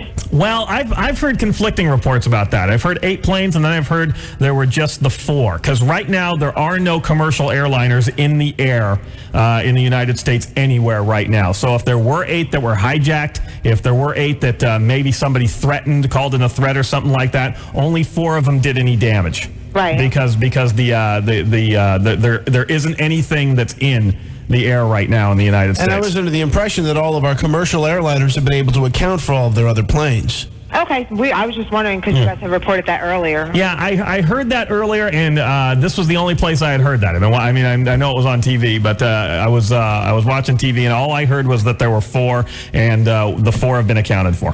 Okay. All right. Thanks for calling New Jersey 101.5, Cindy. What I think might have happened there is that airlines aren't quick to admit that their planes had been hijacked because they want to make 100% sure. So while there were explosions going on and planes crashing everywhere, we knew there were 4 crashes, and then the airlines were saying that there were 4 planes they couldn't account for. So they probably just added the same 2 together and got 8. It's to my knowledge, the last I heard, there are not 8 planes. There are now only 4 planes, and they're accounted for. Okay, just hand it to me here. The FBI is now saying that their press conference will be at 4 o'clock. It's not coming up. It's coming up at 4 o'clock. As of right now, according to them, they've received no claim of responsibility for this from anybody, but that press conference that we were waiting for is now going to happen at 4 o'clock. All right, let's talk to Bernard in Fort Dix. You're on New Jersey 101.5. Hi, I'm a former MP in intelligence. But let me say first off, I'm not speaking on behalf of anybody but myself. I'm no longer attached to the military in any way. If it's of any reassurance to the listeners, I guarantee you that those who need to know already know the exact and precise identity of the people that stepped on these planes this morning. I guess that. I always like to think that there's, that the system is so great that we know who did it, we know who was on the planes, and we know how to trace them back. But I don't know. Scott, I don't think it's any question, but that I don't think it's a secret. When you go to an airport, you're photographed almost continuously, and I can tell you that at least half a dozen times as you're stepping onto a plane, you're being photographed. And we know at this point, I guarantee you, the name, birth date, and everything else, and within days, we're going to know their shoe size and everybody they ever had. I hope we can go get them then. It probably wouldn't be all that surprising if the FBI or the individuals who are responsible for investigating this may have a lot of evidence already gathered, against the individual who it is. We probably wouldn't know about that until after all was said and done. I guarantee it that you're 100% correct. We have the full weight of the United States behind this now. There's no limit on the resources being applied, obviously, and we're going to know. However, I don't know if it was Scott or Casey who said it earlier that just finding out who it is, it's not a situation where it was in Pearl Harbor where you can go and bomb somebody to retaliate. The people that are involved in this, and personally, I doubt it's the Palestinians because they've been playing for world sympathy for the last 10 years. Yeah. Probably Osama bin Laden or some splinter group off of there. So we can't just go bomb a country because, if it's a country that's responsible for it, we can go get them. If it's an individual, they could be hiding someplace, and we may punish a country for harboring that individual, but there's nowhere to go. Okay, we got to take a break and get an update from AP News. AP update. I'm Rita Foley. New York's mayor says the death toll from the destruction of the World Trade Center's Twin Towers will be more than any of us can bear. Those are his words. He says the numbers won't be known until tomorrow at the earliest, but that the dead will include police and firefighters involved in the rescue effort. The twin 110-story towers that were most identifiable landmarks on New York's skyline no longer exist after two apparently hijacked planes were flown into them. President Bush says today's terrorist attacks are a test of America's resolve, but we will show the world that we will pass this test, he says. We go now live to our White House correspondent, Mark Smith. Mark? Rita, a short time ago, Air Force One arrived at Offutt Air Force Base near Omaha, Nebraska. How long the president will be there, we don't know, but Deputy Press Secretary Scott McClellan says Bush wants to return to Washington as soon as he can. Earlier, the president himself told reporters at Barksdale Air Force Base in Louisiana these attacks were the work of what he called a faceless coward, and he said the target was freedom itself. The United States will hunt down and punish those responsible for these cowardly acts. Now, the president, whose day began here in Florida, we're told will shortly be convening a teleconference meeting with his national security team back in Washington. Meantime, he's been on the phone not just with Vice President Cheney and other cabinet officials, but to New York's Mayor Giuliani to express his sympathies, and also has spoken to his wife, who has assured him she and their twin daughters are safe. Our correspondent Karen Sloan joins us very briefly now for The View from overseas. Karen? Well, Rita, shock around the world. World leaders expressing sympathy, condolences, and solidarity. Ordinary people stopping what they're doing to be glued to radio and TV to find out what's happened back in the U.S. The only place of celebration so far appears to be in Palestinian territory, where there are cheers and shouts of joy. There is disruption, too, of course. No flights in and out of the U.S. means planes heading there have turned around or landed. That's our Karen Sloan. This is AP Network News. All right, 332, New Jersey 101.5, Scott and Casey. He's Scott Hassick, and I'm Casey Bartholomew. Coming up in just a moment, we're going to continue to read you the list of updated closings that we have. We're going to get your reaction more as to what happened today. Continue to encouraging you to fly your flags at half-mast, drive with your headlights on, put out the American flags. Anything you can do. Give blood if you're looking for a blood bank. And again, go to a blood bank and give blood. Do not go to a hospital. That's not where the blood is taken and needed. If you don't know where to go, go ahead. Yeah, the number, if you don't know where to go, is 1-888-BLOOD-88. That's 1-888-BLOOD-88. New Jersey's on a state of emergency. Disney World has been closed in Florida. Disneyland in California has been closed. Lots of other closings to read you about. And we'll take more of your phone calls at 1-800-283-101.5. But first, we got to get a check on the traffic.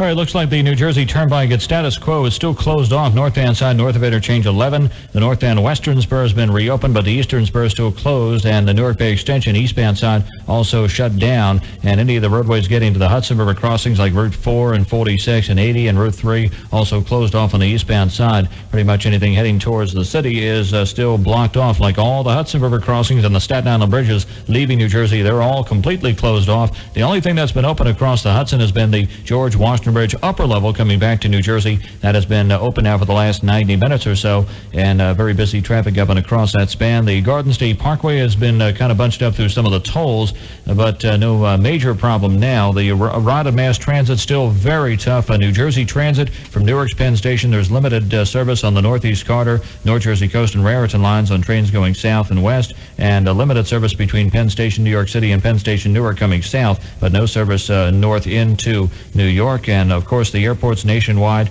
remain closed off till further notice. New Jersey fast traffic every 15 minutes around the clock. Next report at 3:48 on New Jersey 101, New Jersey 101.5. 334, New Jersey 101.5. Okay, now we have the updated list of closings in and around New Jersey. The Satone Institute, Mount Laurel, evening classes have been canceled. College of New Jersey, no evening classes. Allegro School is closed tomorrow. Arc of Monmouth membership meeting tonight canceled. Atlantic Cape May Community College closing at 4:45, no evening classes. Bloomfield College closes as of 4 o'clock today. Bridgewater Commons Mall is closed. Burlington County College closing at 4 o'clock at all locations. Cape May County Technical School, all evening classes and activities canceled. Catholic Youth Organization of Mercer County after-school program canceled. Preschool program closed at 3 o'clock this afternoon. Chubb Institute in Cherry Hill is closed. County College of Morris, all evening classes and activities have been canceled. Ducret School of the Arts canceled. First Savings Bank in Woodbridge closed. Freehold Borough elementary schools. No back-to-school night for intermediate school. Freehold Regional High School District. All after-school activities and adult classes canceled. Freehold Regional High School District as well. All afternoon activities and adult school is canceled once again. General Motors Linden Assembly, production employees on second shift, maintenance, material, repair, salaried employees report as usual. Georgian Court College classes canceled. Gibbs College evening classes canceled. Holy Angel School, Trenton, back to school canceled tonight. Holy Cross Grammar School and Preschool closed. Holy Rosary School closed tomorrow. Hunterdon County Polytech Central Campus all evening classes canceled. Jersey City Public Schools closed tomorrow. Lewis School in Princeton closed tomorrow. Mainland Regional High School, all activities canceled for the evening. Marlborough Township Public Schools board meeting for tonight has been canceled. Matawan Aberdeen Regional School District, all afternoon programs canceled, but arrangements are made for those who need a ride. Millstone Public Schools, all after-school activities canceled. Monmouth County Vocational School District, all adult evening programs canceled. Monmouth Regional High School, regular dismissal, all after-school activities canceled. Montclair State University is closing at 5 p.m. New Jersey Department of Personnel, all state civil service exams have been postponed. North Hunterdon and Voorhees High Schools dismissed at 2:25 this afternoon. All activities have been canceled. North Plainfield Adult High School is closed. North Plainfield Municipal Court, no evening court. Ocean County College is closed. Princeton Regional Schools, all after-school activities canceled. Quaker Bridge Mall shut down today at 3. The department stores, however, are staying open. Raritan Valley College closed. Rutgers University Campus, New Brunswick, all classes canceled. Rutgers University Newark Campus, all classes canceled. St. Anne's School in Lawrenceville, back-to-school night, grades 5 through 8 canceled. Somerset County Administrative Offices, IDRC classes canceled for tonight. Somerset County Vocational Technical Institute closed. Springfield Public Schools, all after-school activities are canceled. St. Anne's School of Raritan, CCD canceled for late afternoon. Bingo canceled as well. St. David the King Parish, all religious programs canceled. St. Gregory the Great School in Hamilton, all evening classes canceled. Chapel is open for prayer. St. Raphael School, CCD programs canceled for today. Superior Court of New Jersey in Trenton, MCC Superior Court, afternoon sessions canceled. Temple Shalom Hebrew School in Bridgewater, religious school is closed from 2:30 and on.